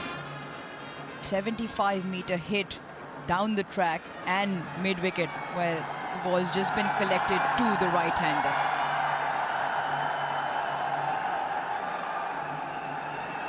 We saw Nabi bowling beautifully using the bigger side. Got the most important wicket first up of Salt and then a couple more before he finished his spell. Does look to go big, bigger side of the ground. And the plan has worked. That is a fantastic catch. George Garton, the substitute left-arm seamer on the field.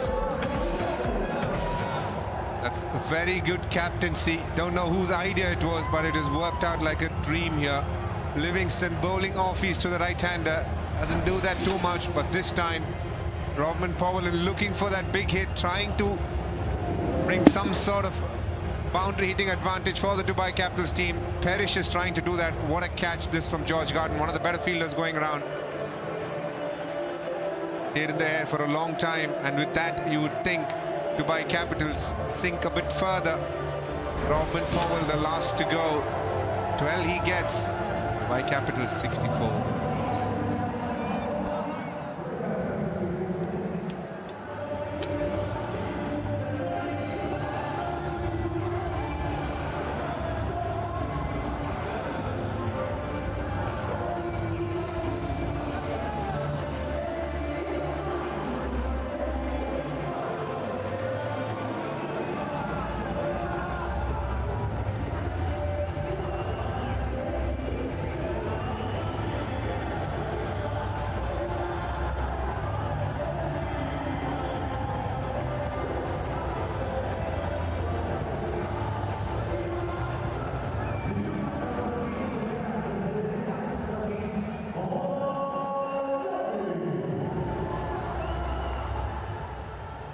Dubai Capitals leader Mohammad Nabi comes to the crease. Livingston immediately goes over the wicket and gets the leg spinner in.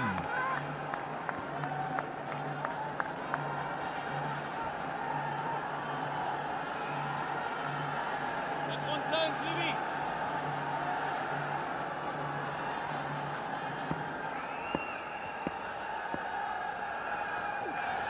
Oh, Libby. Another leg break again from Liam Livingston.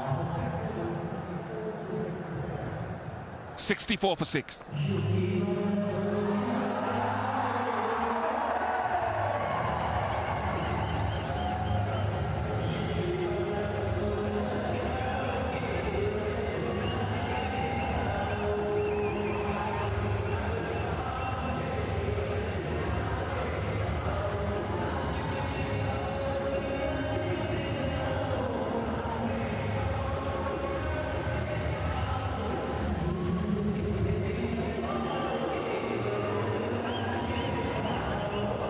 95 required from the last 10 overs. Isham and Nabi. Piyush Chawla for his third over.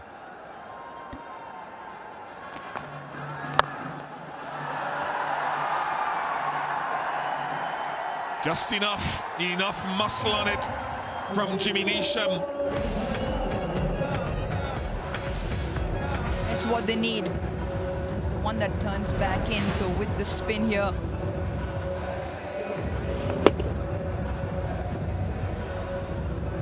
It's actually the wrong one, but it's too far pitched up. Well within the arc for Jimmy Neesham. 5-meter hit.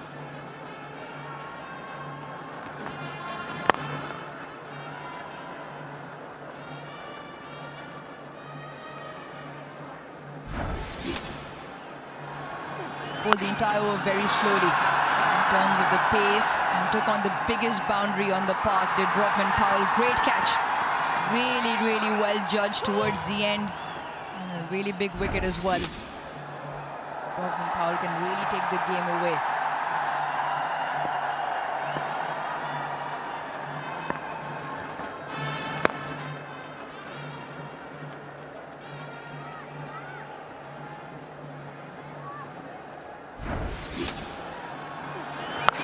Contender for the Cycle Hop Best Catch of the season, and can win the stylish and super cool bike brought to you by the Cycle Hop. Not easy, those steeplers.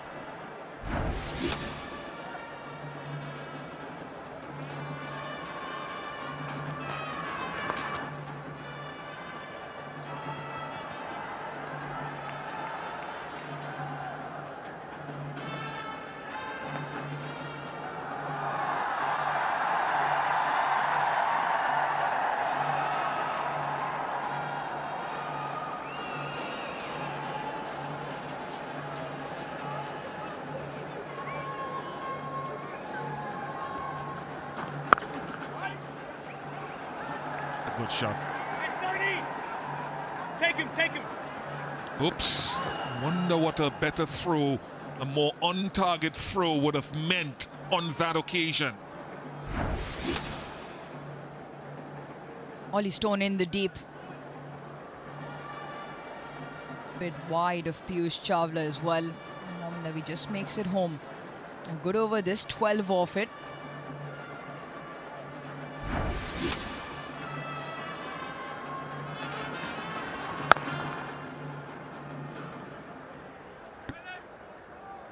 Seven for 6.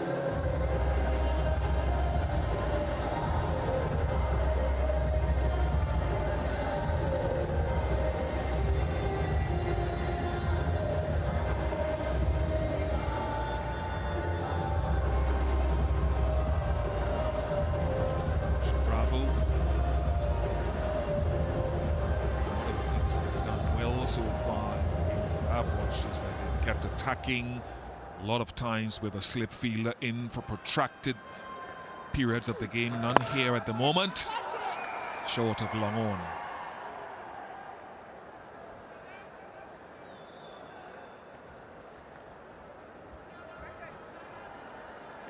The asking rate 9.1 at this point.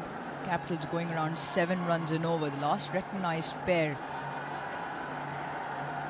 Regards to what is to come. I think keep picking up one boundary and over, keep knocking it around, build a little bit of a partnership. Keep up with the rate, 7s and 8s for the next 3 or 4 overs.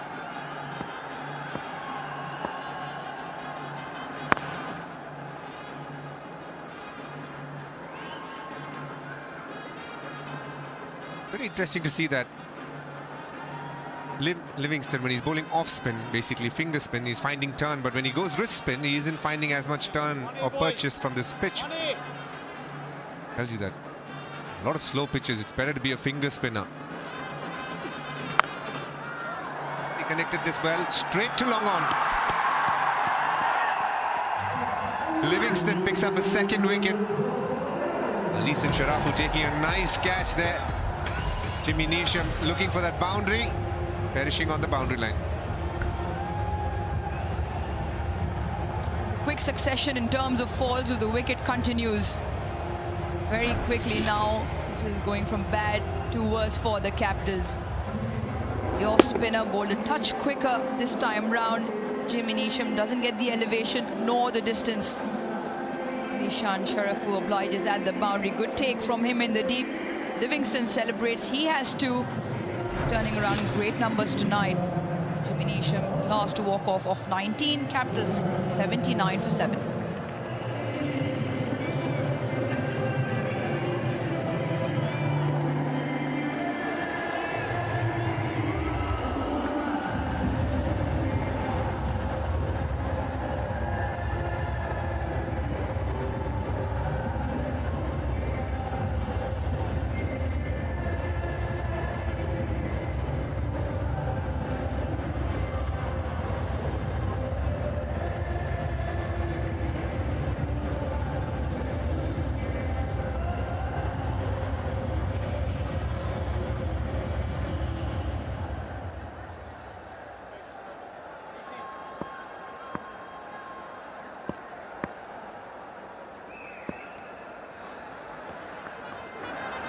David Willey. Such a utility cricketer, Liam Livingstone, obviously not a part of England's T20 World Cup team for next month, and not to universal applause or approval. Very controversial in some quarters. Good power hitter, good fielder, utility ball. And interesting how he's bowled today, Bish, because when he holds it across the seam and tries to land it wherever the ball chooses to land, it's not turning much, whereas when he holds it on the seam, there seems to be some purchase of the pitch, and he's used it quite cleverly with his offies today.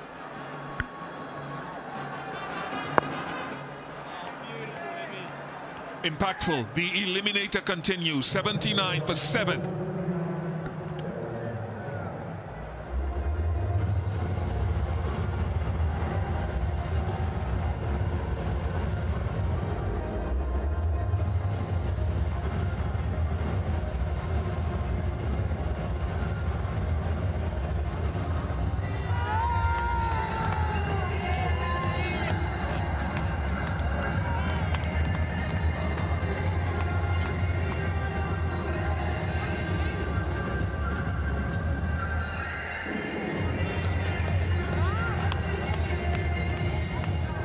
$79 for 7 in 12.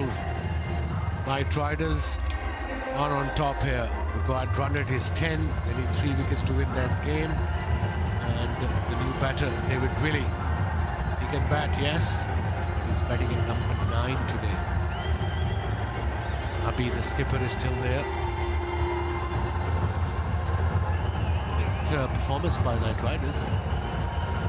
Started off well, then they lost wickets and they only got to 158, but they came back, bowled beautifully, picked up the bowlers. Got to be Sunil Narine, the great man.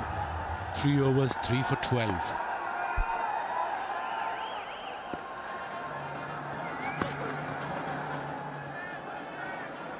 Kumar back 2 overs, 1 for 19. I think that one's okay.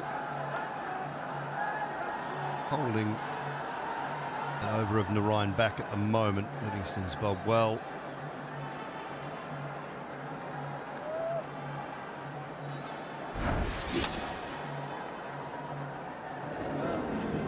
Yeah, using the angle well there, I think. Kumar.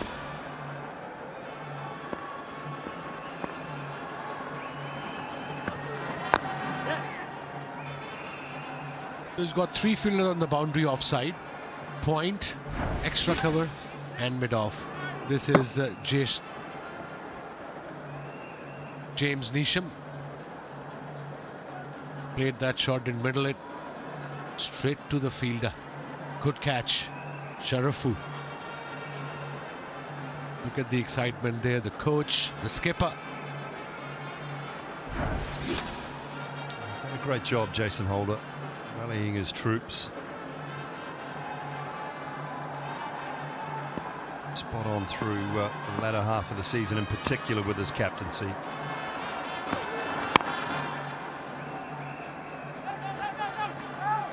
Putting pressure on now as far as the run rate's concerned.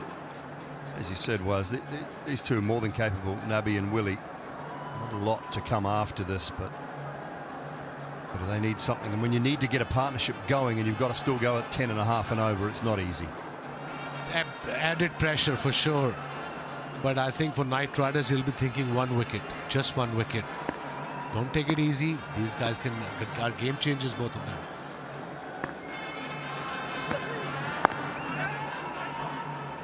Pace off a push for 2 here. Russell does really well. Oh, a little bit wide, but he got to the ball and let it go quickly.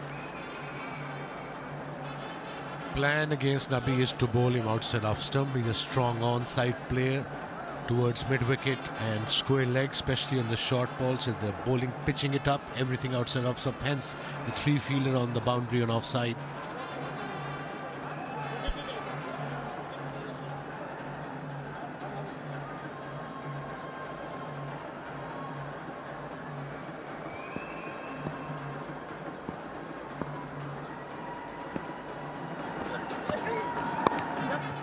Off again.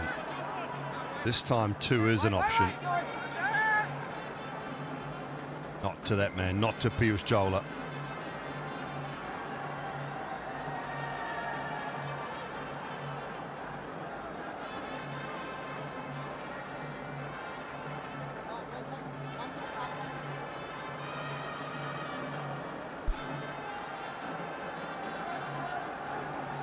Good so far from Ajay Kumar. Just the 4 runs with a ball to go. It might be wide.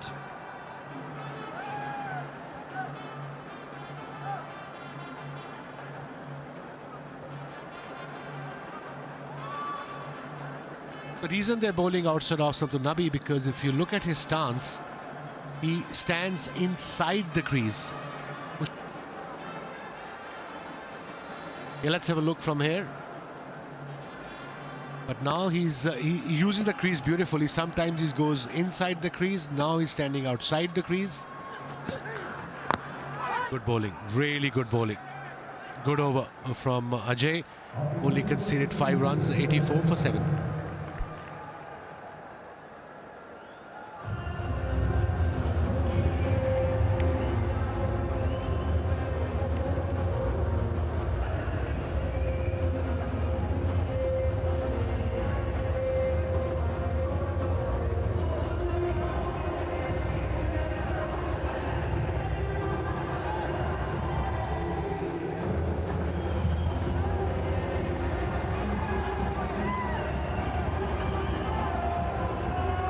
To the final, the Vipers are sitting and waiting. They've had a nice rest after their game on the 30th of December when they beat My Emirates. My Emirates are sitting waiting for the winner of tonight's contest. They will be playing tomorrow night.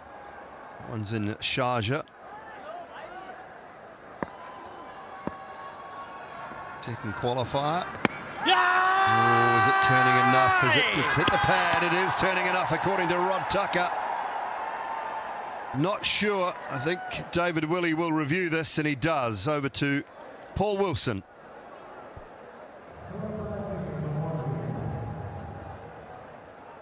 We have no WW review given out on field. It's a fair delivery, just looking at split screen now. Roll it through, roll it through, roll it through. Okay, the ball goes close to the bat before it goes on the pad, so we can go ultra edge first, please. Roll it through here, roll it through. Okay, we've got there's a gap there on the left-hand side before it's the pad, so there's no bat involved. We can go to ball tracking when it's available, please.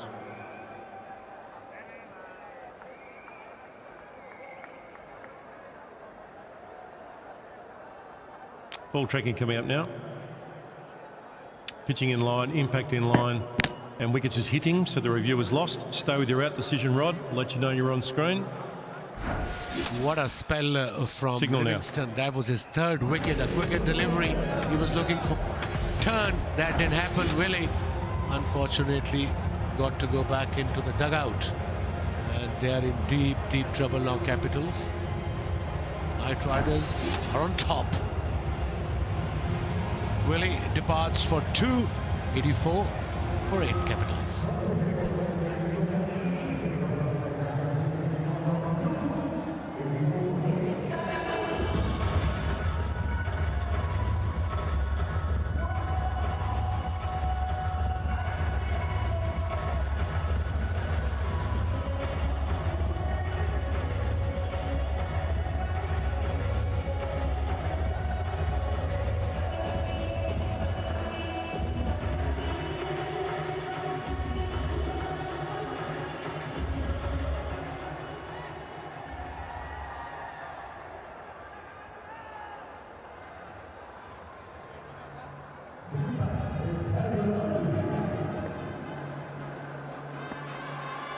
Haider Ali, right down. Just turn, there's 2 in there catching as well. This is brilliant from Livingston. Turning, it's bouncing. Everything is happening. Look at that delivery. Flighted one, wide of the crease, good drift and enough turn. He's got 2 slips there.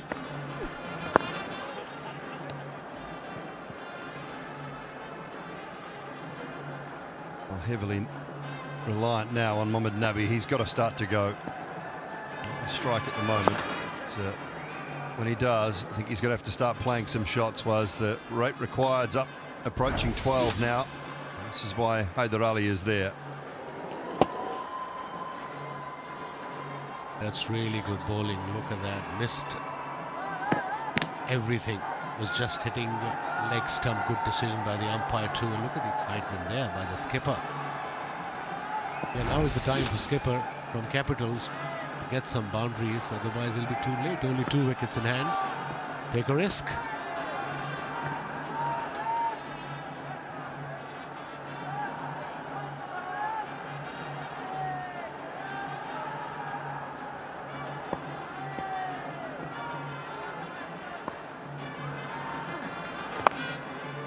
Goes this time. It's not far enough. Oh, can't quite get there. That George Garton again. And the substitute fielder came in and then had to track backwards. He just got it perhaps a little better than he thought. It'll be 4. It's the longest part of the ground, absolutely. Let's have a look. He didn't middle it probably. I thought he was going to take that catch, but he just reached away at the last minute. Good effort. 10 out of 10 for the effort, sure.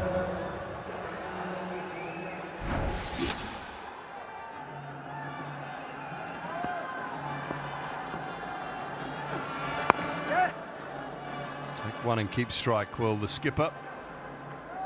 14 gone, 90 for 8.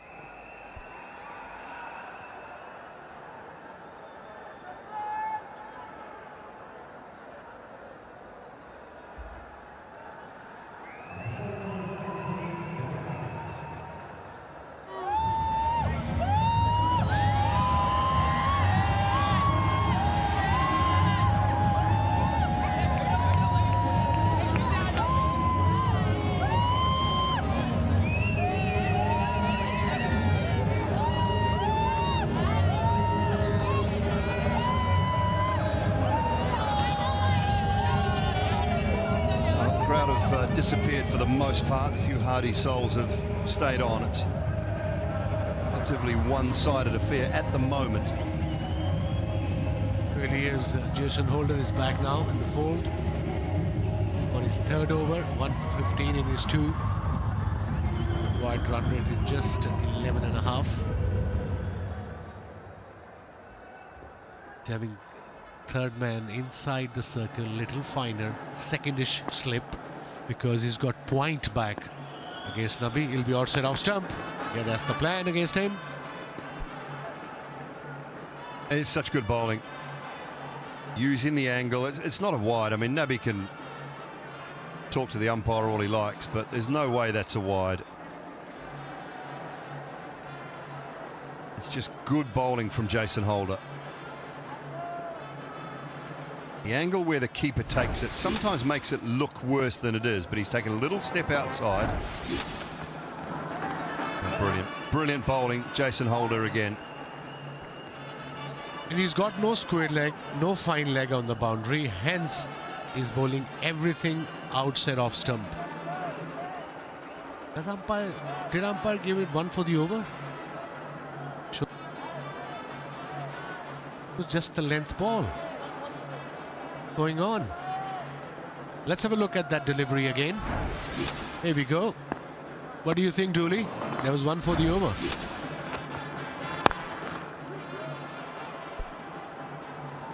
Ballers for 2. They've got to come back. He's got to keep Nabi on strike.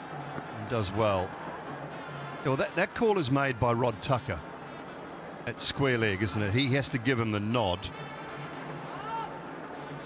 So, didn't see a side-on angle of it, but that's the call made by Rod Tucker, the 1 for the over call. He passes that signal on to the standing umpire. So I'm a little bit surprised as well at first initial look. You'll tell us. No. Now, Jason Holder is... look, the question being asked here by Nabi is, Jason Holder, just see the white seats? He's going wide of the crease. If you can look from, I don't know whether a stump cam might be able to see it. It's not the lights, it's the white seats above the sight screen, just there. Just there, those seats there. If you sort of, Jason Holder's going wide of the crease around the wicket, and they might just be above the sight screen. Good Yorker. Call us for 2 again, and it should be relatively comfortable. No, Nabi decides against it.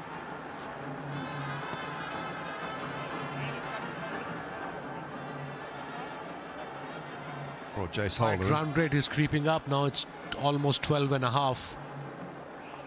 He's 66 of 32. Now Haider's job is to give the strike to his skipper, although 2 balls to go. But obviously they need a boundary and over at least. So those are the chairs behind, left of the umpire. Yeah, it just gives you a little bit of a view of what the batter sees as Jason Holder comes in to bowl. And if he gets wide of the crease, it could come out just around about, because he's so tall. He's 6'7".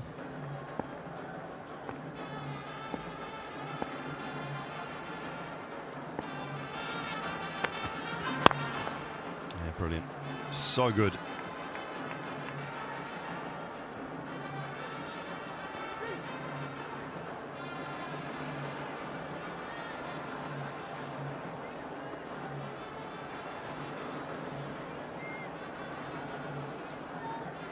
From the front, got 22 runs.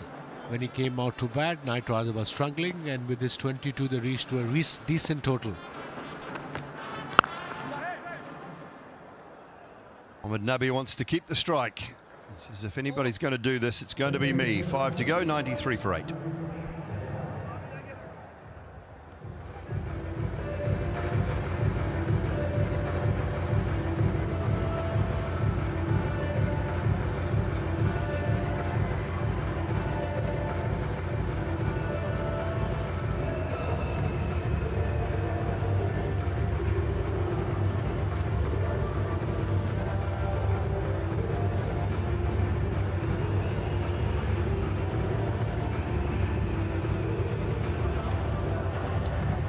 Another good season for the prolific UAE opener Mohamed Wasim, the leader of the green belt for the best batter of the tournament so far. 393 points on the back of 334 runs. He's in action tomorrow. Sam Curran sitting and waiting. Jan Jahangir's tournament could be done, so too Jordan Cox.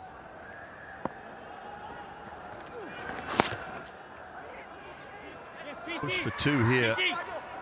Nabi can come back. He's coming. He's coming. Slightly slower on the throw on that occasion. But, right in contention for the red belt, which is the most valuable player as well, Mohamed Wasim. Sam Curran sits atop of that list. From the Vipers, Omarzai is done. Here the keeper, that's straight down the ground for 6. Lovely strike from Mohamed Nabi. Yeah, it was too full. Don't be relaxed against him, guys. That's what skipper must be telling them, and that brings up the 100 for Capitals. Full delivery, flighted delivery, played it straight. That's a good hit.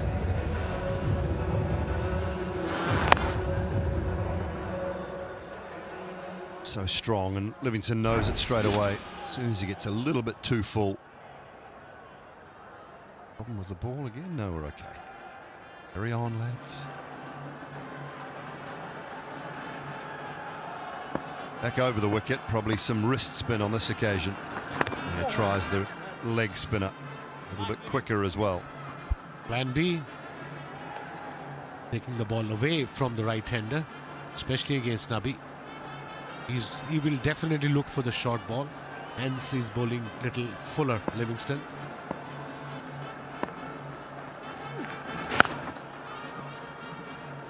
Cramping him for room as well this time.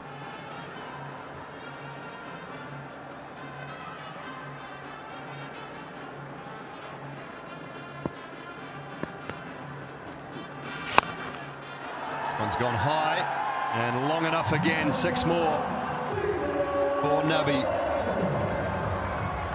Well then, second 6 of the over, 14 runs from it. We have hope for the Capitals. Yeah, that's a good shot as well, big hit. Still 3 for 25, 1 more ball to go off his spell.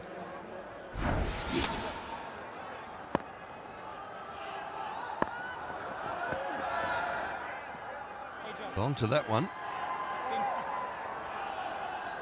Be probably just looking for 1 this over, unless it's right in his arc. Just 1, this ball, yep. Keep the strike. 15 from it. Good spell though from Liam Livingston. 3 for 26 off his 4. 108 for 8 with 4 to go, and we will have a timeout.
$108 for 8 for the Dubai Capitals. Another 51 required from the last 4 overs. Jason Holder for his final over round the wicket.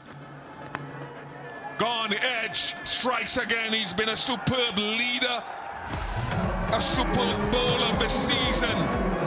You have to think that that resistance is the end of that for the Capitals.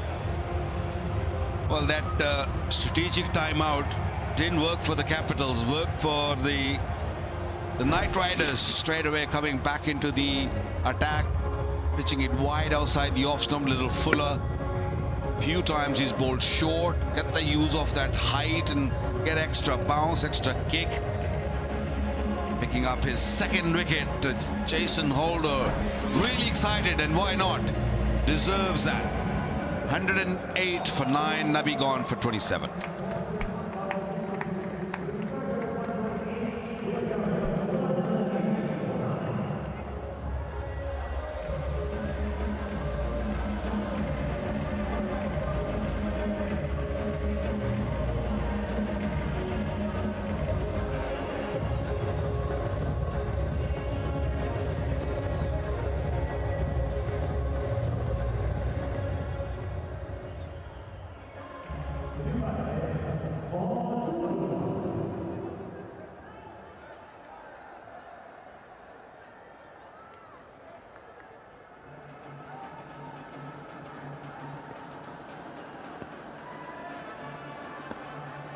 Jawadullah.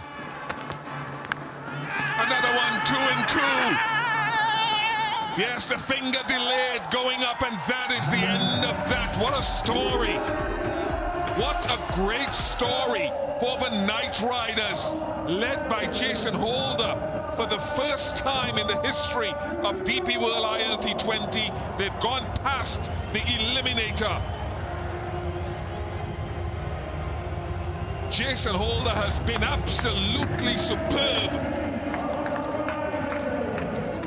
Dwayne Bravo, Andre Russell, Otis Gibson, family and friends.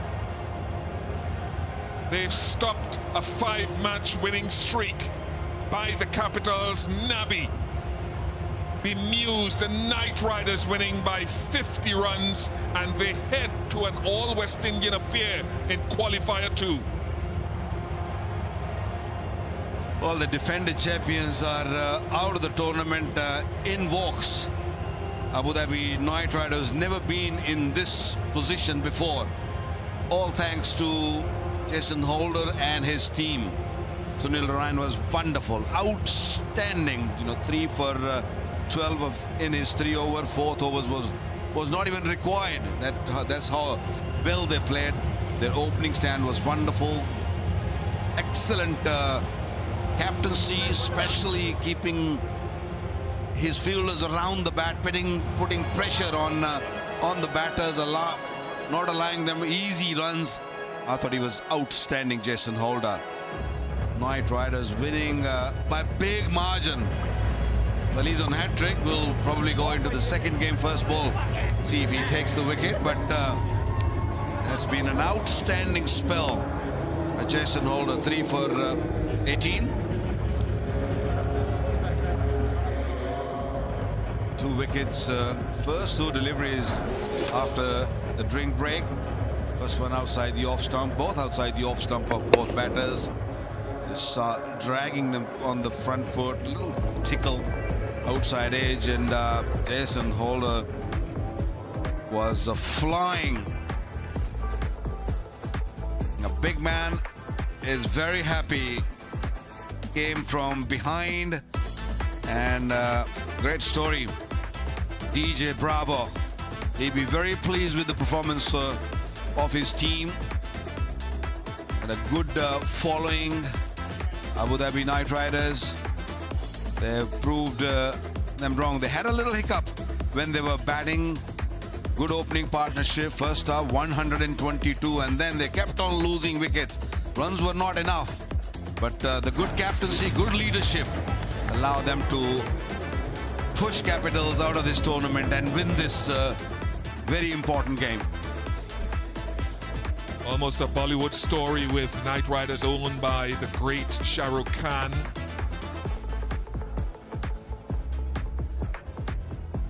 Yeah, this is how it panned out.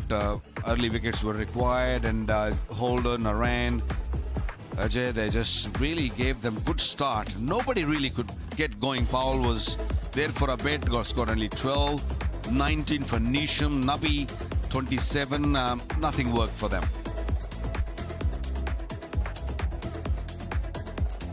3 wickets for Jason Holder, 3 for Narain. Narain was critical up front in that power play. 3 for Liam Livingston in the middle as well. 1 for Ajay.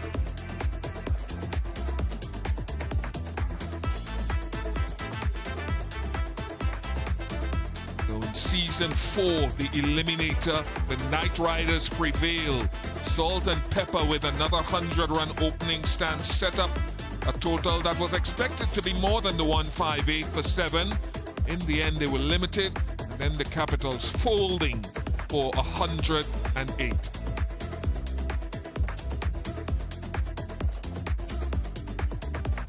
So with qualifier 1 going the way of the Desert Vipers, who are sitting waiting in the final, the Eliminator has seen the Knight Riders prevail. The Capitals are out, and now it would be My Emirates, led by Kyron Pollard, against Jason Holder's Abu Dhabi Knight Riders, battling to get to the final.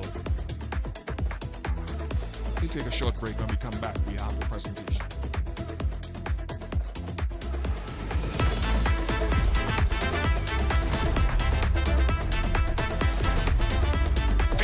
ILT20.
first day of this new year 2026, the Knight Riders have made their own history. The first time they've gone past the Eliminator, getting to 158 for 7. They looked on target for something more, but they rolled over the Capitals, the former champions, for 108. Let's join Sam Mundu.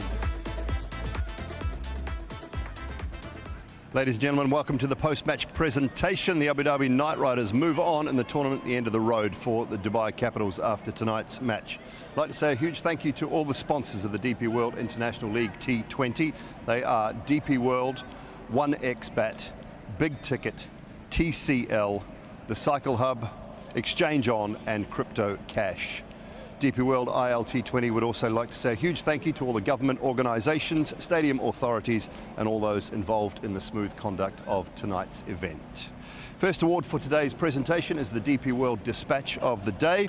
Winner gets a trophy and a cheque of US $1,500, and the award tonight goes to Jason Holder.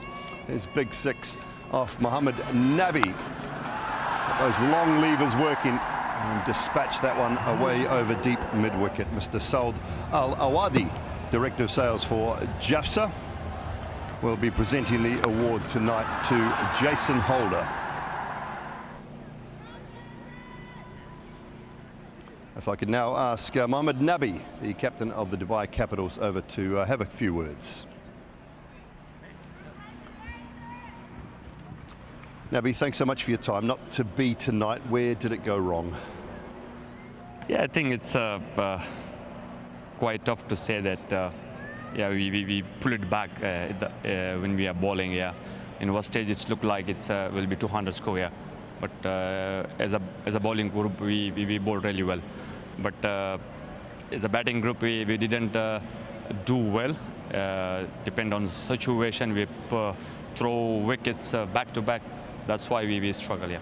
And the ball was turning, so what was the plan from a batting point of view? You knew that spin was going to be key. Yeah, I think it's not that much spin, but slidey, but they have give the time to, but yeah, again, yeah, they bowled really well on the spots. That's why we lost the wickets, and the plan was that just strike, rotate, and don't give the wicket early as possible, and then but they took the wickets earlier. Well, that brings your season in the DP World ILT20 to an end. What have you thought about the way the Capitals have gone through this season? I think it's quite good. Really enjoy the tournament as an all-rounder and as a captain. Yeah, it's hard luck on the today games, but otherwise the overall tournament we played really well. Yeah. All right, well, it was tough to see you lose the way you did tonight, but well done throughout the tournament. Thanks so much for your time, Nabi. Thank you so much. Mohammed Nabi there, the skipper of the Dubai Capitals. Time to ask Jason Holder to sign the match ball for the DP World representative. He's the captain of the Abu Dhabi Knight Riders.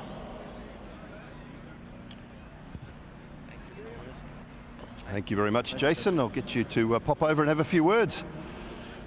Good roll you're on at the moment. How impressed are you with that win? Yeah, really happy with that win. I thought the boys played some good cricket. We started well with the bat. Obviously, we lost some wickets in the middle, which really didn't help the cause per se, but I think we were able to still muster a pretty competitive total on this wicket, and then obviously our bowlers were outstanding. How tough is it with all the power you have in your lineup to change that batting order and to get it right at times, and sometimes it's not going to go always go right? Yeah, I think you hit the nail on the head there. Sometimes you may make decisions that may not work out on a particular day, but you still got to back your calls. Some days you get it right, some days you don't. You know, we've got such a healthy batting lineup, you know, with some powerful players and some players that, you know, can play dual roles, for lack of a better phrase. But I think when you look at it, you just got to make a decision and stick to it, and I hope it comes off. Your personal form, how happy are you with the way things are going with the ball and with the bat? Yeah, I'm pleased, man. It's been a quiet tournament per se with the bat. I know I haven't had a huge deal to do, but when I look at my performances with the ball, I've been really happy the way the ball's been coming out. Yeah, I finished last year well and started this year well, so hopefully that continues on to through 2026. My Emirates tomorrow. You're looking forward to that one? Yeah, looking forward to it, man. Obviously, it's always a good contest between these two teams. Obviously, from a franchise standpoint, it's always a big game. It's like a derby. So we're really looking forward to it. They obviously got the better of us in the preliminaries. but it's a big important game all to play for, and I'm sure our boys will be up for it, as to them. But yeah, may the better team win. Well, you get yourself off, get an early night, and good luck tomorrow, eh? Cheers. Thanks for your time, Jason. Fantastic. Jason Holder there, the skipper of the Abu Dhabi Knight Riders. Right, time for the Player of the Match award tonight. Winner gets a trophy and a cheque for $1,500 US. Tonight's award goes to Sunil Narain. Brilliant performance from Sunny tonight. 4 fantastic overs, 3 wickets for him, and the award will be presented by Mr. Jackson Kavuma, who is the president of Cricket Uganda.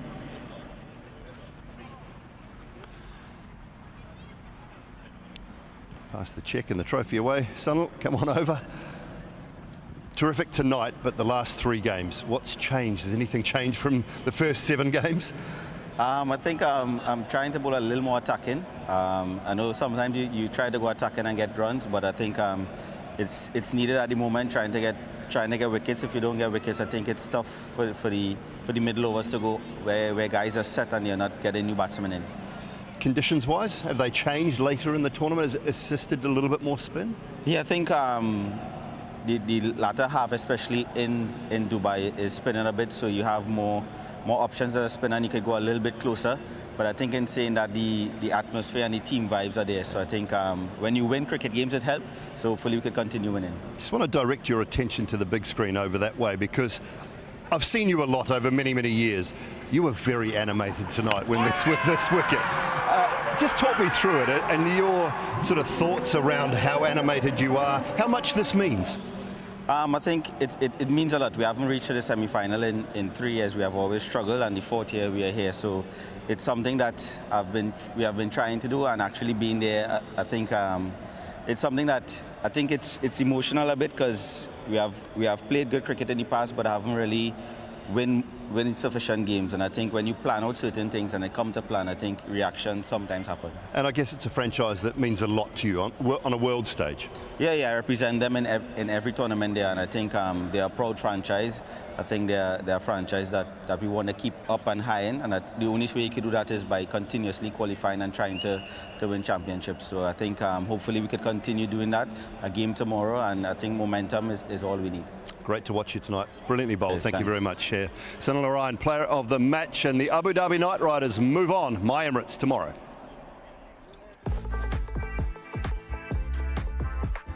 Of course, the second day of this new year.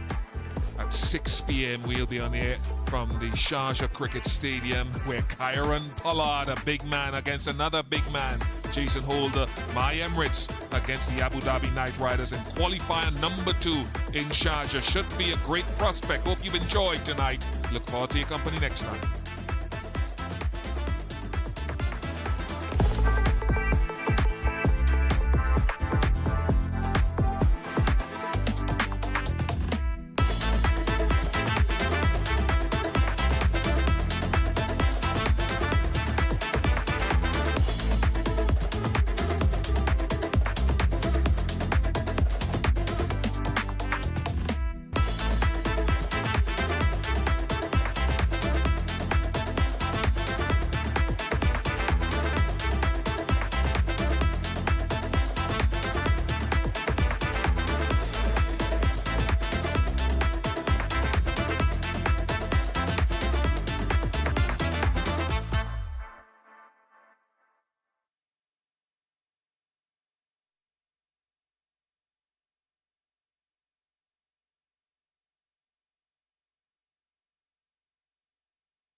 Welcome to Cricket Safari. The DP World ILT20 Season 4 rolls on, and it's rolling on for ADKR. The Abu Dhabi Knight Riders tonight here at Dubai International Stadium have found themselves a place in tomorrow night's playoff, taking on My Emirates after an emphatic and one-sided victory against the former champions of this tournament, the Dubai Capitals.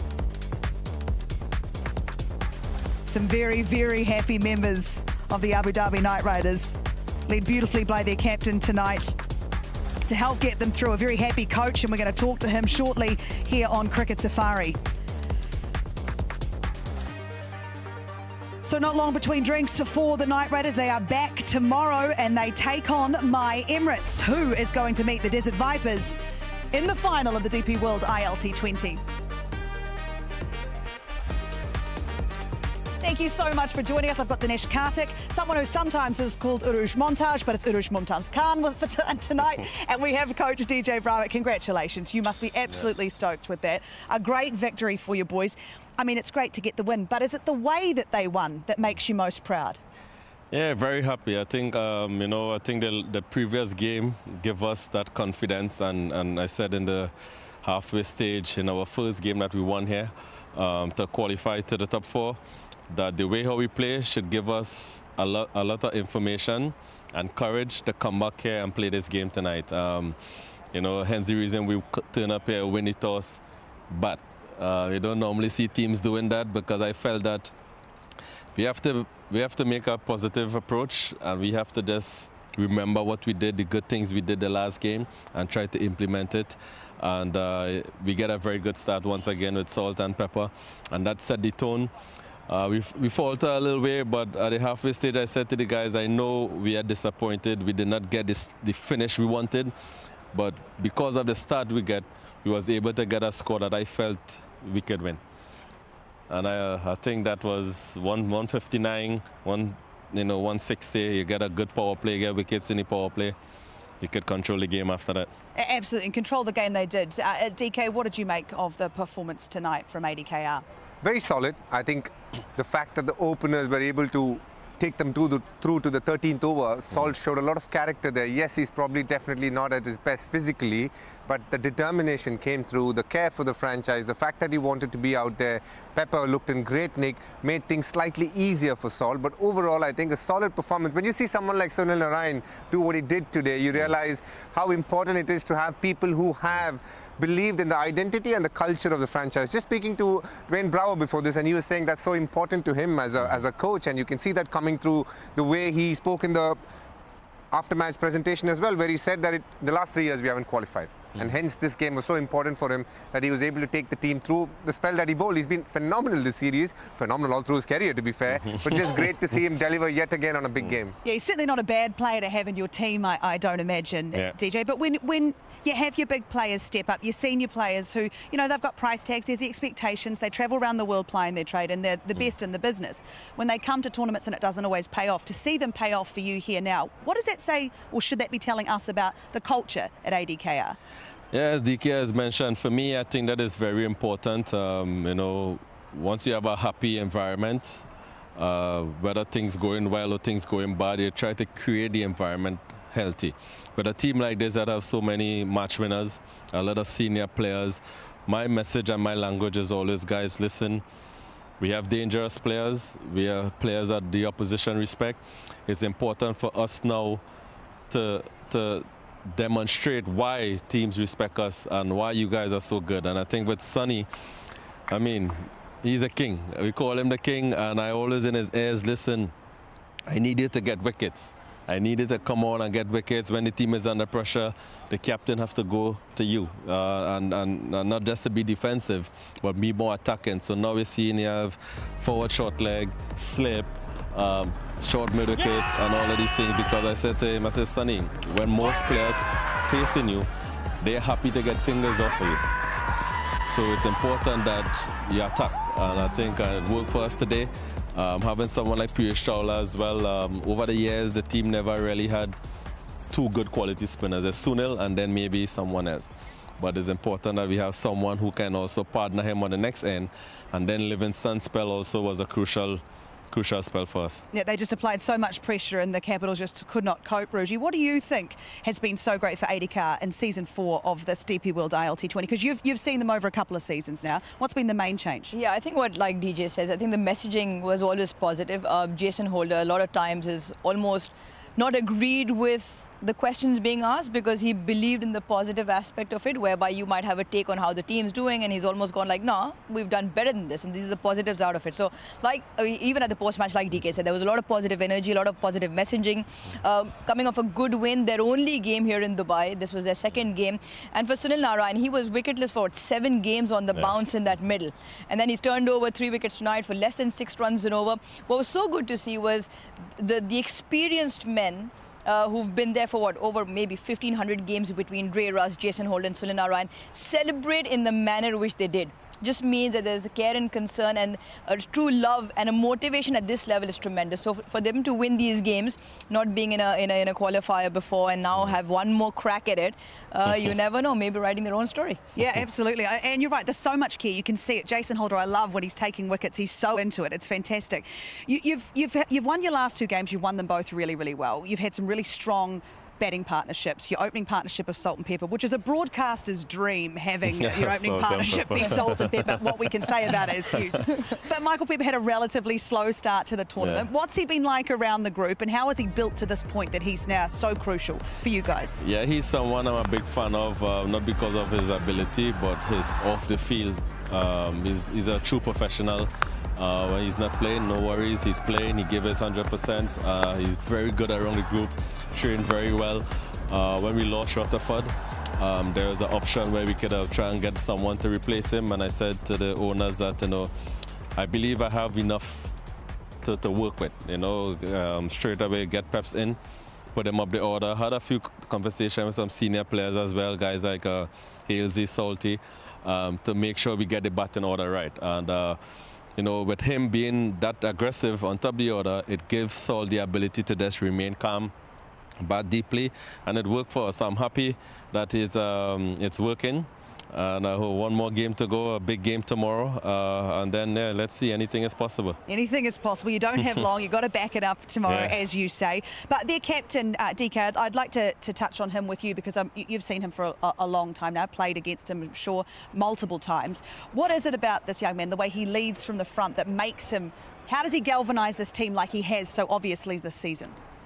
He looks like a solid human being. He looks like a very likeable character, one who will remain very calm through the ups and downs that always happen in franchise cricket. He's contributing phenomenally with the bat and ball. I just recently saw a post on Twitter where the T20 Team of the Year was picked, and he's part of it, which tells you how strong a season he's had.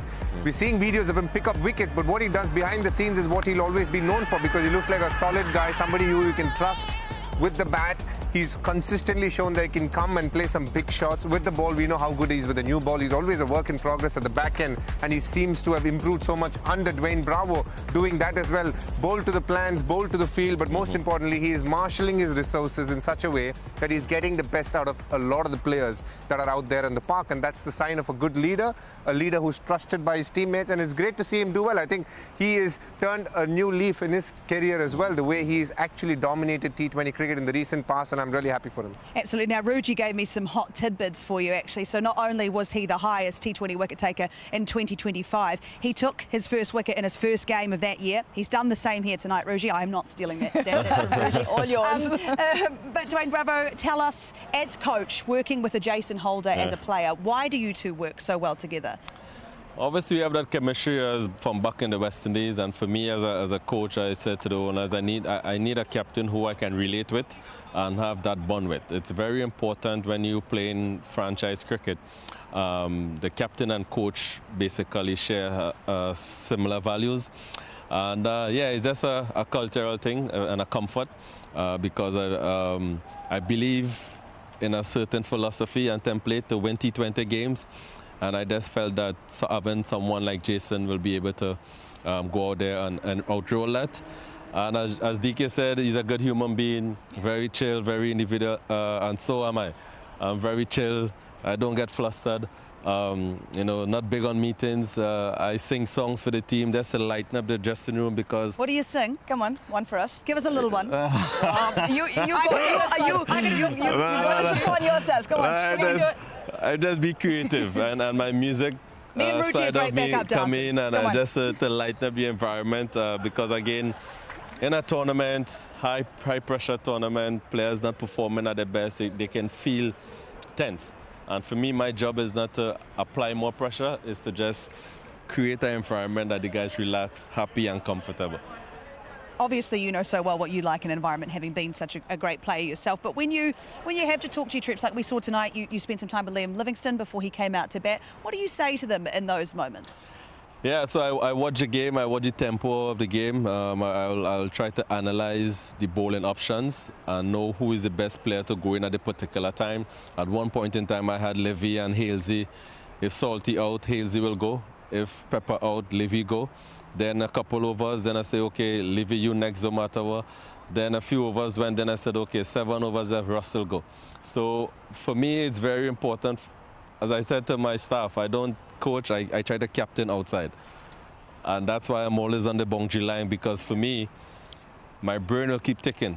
And I watch the momentum and the tempo of the game and try to figure out what is the best, who's the best person to bowl, who's the best person for this situation. And I'll trust them to do it. Ruji, obviously, whatever he said to Liam Livingstone before he bowled went incredibly well, taking those 3 wickets. What was so key about him and his wicket-taking balls tonight? Yeah, in fact, I was just going to ask you, because me and DK were in comms when I think it was just out of the timeout where you must have had some conversation because you asked Livy to bowl, right? Yeah, so what I said to him, he wanted to bowl leg spin. And I said, no, bowl off spin to Rothman. Bowl off spin to Rothman, set the mid wicket, make sure the boundary guys on the ropes. Yeah. I don't think Rothman, as much as he has power, he's a key player for them. Yep. And I don't think he will fancy Livy bowling off spin to him. So it's the opportunity to get a chance. And when the wicket happened, then I say, okay, Livy, you can do what they want now. Because that's exactly genius. Because that's what happened. Because we were contemplating, because that was the biggest boundary tonight, 75 yards, and it still takes much of it. But it was Livy bowling very slow through the air, asking Rovers to go for all his brute strength. So that paid off quite nicely. It certainly did. Look, well, we'll let you go. We want to thank you so much for coming over and talking to us tonight. Coach, you've got to go and do some couple of wrap up, some singing, cups of tea, an ice bath maybe, some things because you've got to do it all again tomorrow night. So congratulations and good luck for tomorrow. We'll see you there. Thank you very much. Thank you. Thank you. Thank you. Right, we'll let you go. We're going to stay here and we're going to talk about the game that it was. I've got to ask about the defending champions who are now no longer a part of the DP World ILT20 playoffs. And DK, they'll be gutted because you know they had the players that they could have or should have potentially gone the whole way. They did. They did play some good cricket, but today was a key day for them. Today is basically a quarter-final and they didn't come up tops, and that always happens. You've got to give credit to the way ADKR played, but also there'll be a lot to reflect and ponder for Dubai Capitals. It wasn't an easy game.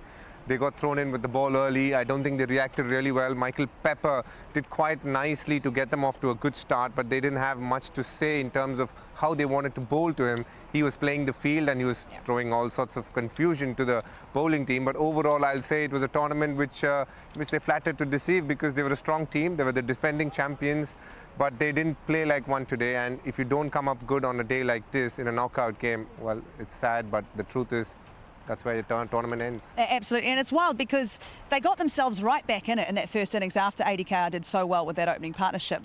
They lost 7 wickets for 36 runs, so they weren't without a chance going into that second innings, I wouldn't have thought. I mean, the way ADKR started, 122 for no loss, and like you said, they lost 7 wickets for 36 runs. At 158 at the halfway mark, I would have thought that Dubai Capitals were the happier of the two with momentum on their side. You wrap the opposition up. At one point, looked like ADK are going to get beyond 180.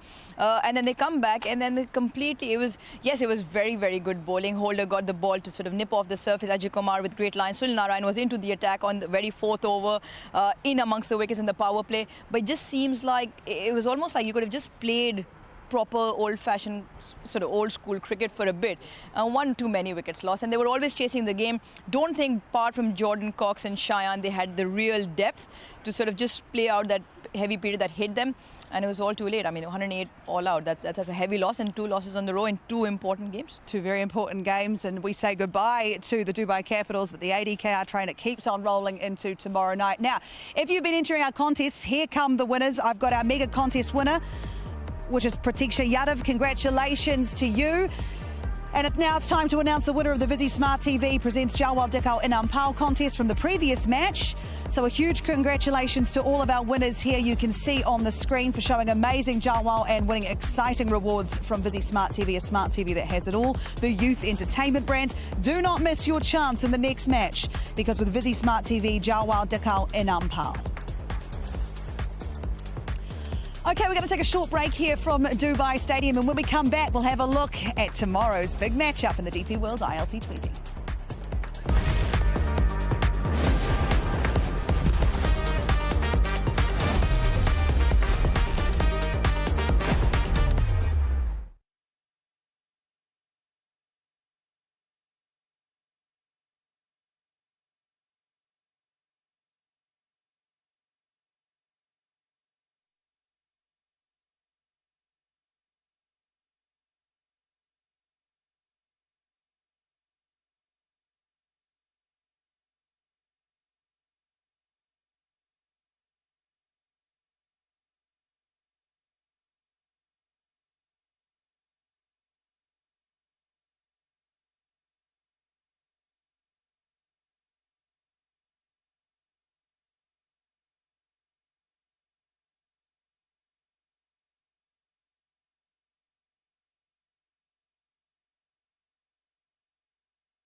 Welcome back to Cricket Safari. It was another big victory for the Abu Dhabi Knight Riders. They won by 50 runs against the defending champions, the Dubai Capitals. So we say goodbye to the Capitals.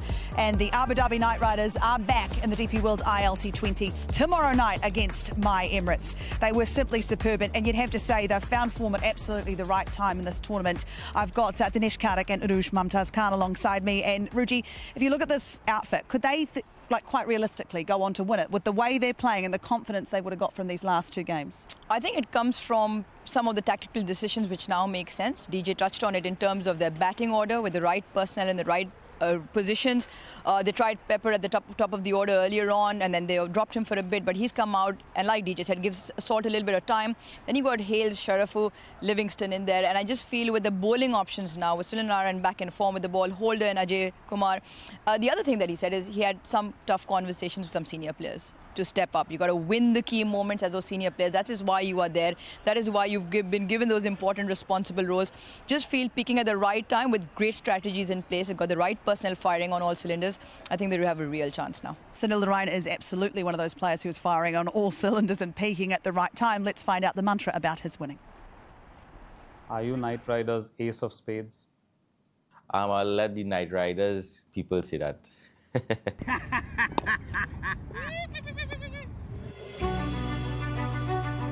When you pick it, you want to win. So I think once you want to win, you have that hunger, that energy, that you really want to go there and perform. It might be so much on the cricket field based on expression, but inside it's always trying to win a cricket game.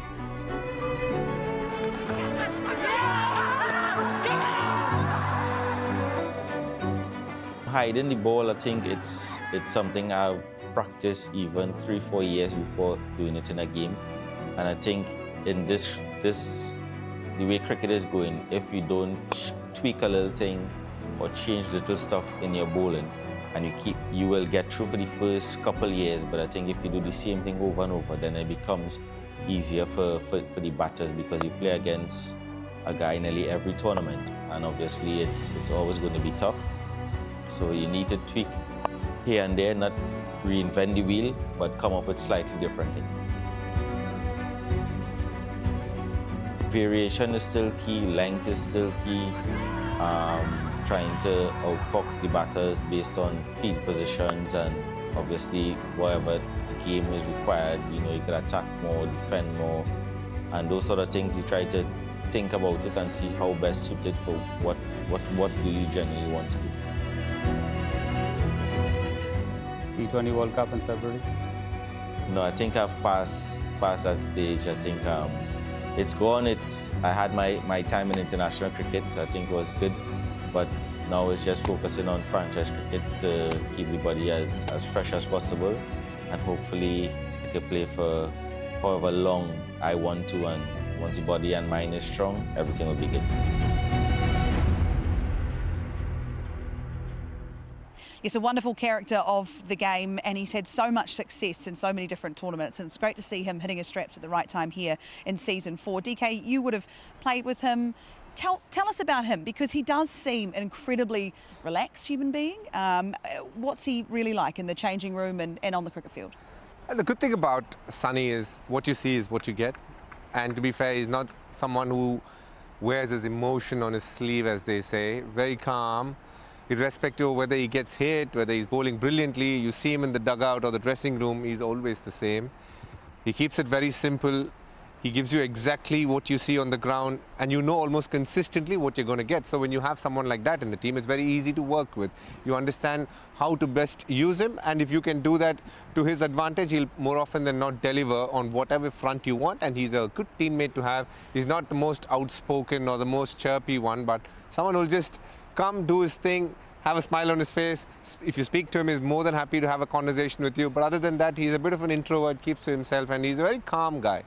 I was going to say it sounds just like Ruji until that last bit of that answer there where you said he doesn't chirp or anything like that, but that's not Ruji. That's not Ruji at all. No, but he does. I like that. What you see is what you get. And we're going to see him again in action tomorrow, because he takes on My Emirates. If ADKR are to go any further in this tournament, they have to beat My Emirates, who of course have won before in Season 2. This is a big one. Very interesting. Two teams that know each other quite well. Obviously that West Indian flair on both sides. Ruji, who are you picking for tomorrow? Oh, that's a tough one. And why? Oh, good one. I just feel with the way ADKR have gone, no, I'm still going to go My Emirates. I just feel the spin options with Allah Ghazanfar, new ball with Fazlak Farooqi, Karan Pollard, match for match in terms of captains. But I think just maybe just a little bit ahead my Emirates. Okay. And for you, DK, who are you picking? Just because Uru just picked MI Emirates, I'm going to go for ADKR. Look, they've had a couple of good games, and Sharjah is a ground which was not the easiest to bat on. So if the spinners can weave their magic like they've just done in the last couple of nights, it'll be a very good game. Yes, probably MI Emirates have a bit of a head start considering how consistent they've been. They won 5 on the bounce before they lost their last game to Desert Vipers. But I would like to think that ADKR also have the goods to come up on a big day. It's a bit of a tussle in the sense that it's a Pollard versus Bravo contest. You see them on social media; they keep going at each other, saying, "I've won so many." So another one for the bragging rights are up for tomorrow. Absolutely, and should we be worried that they don't have long to get to the game tomorrow? Are they starting the car now? No, I think this is a good thing. When you got momentum on your side, you just want to go with it. All right, they're going to go for it. We know both teams are, because it's the final and anything can happen. If you lose, you go home. If you win, you take on the Vipers in the final. Thank you so much for joining us. Happy New Year, and we'll see you tomorrow.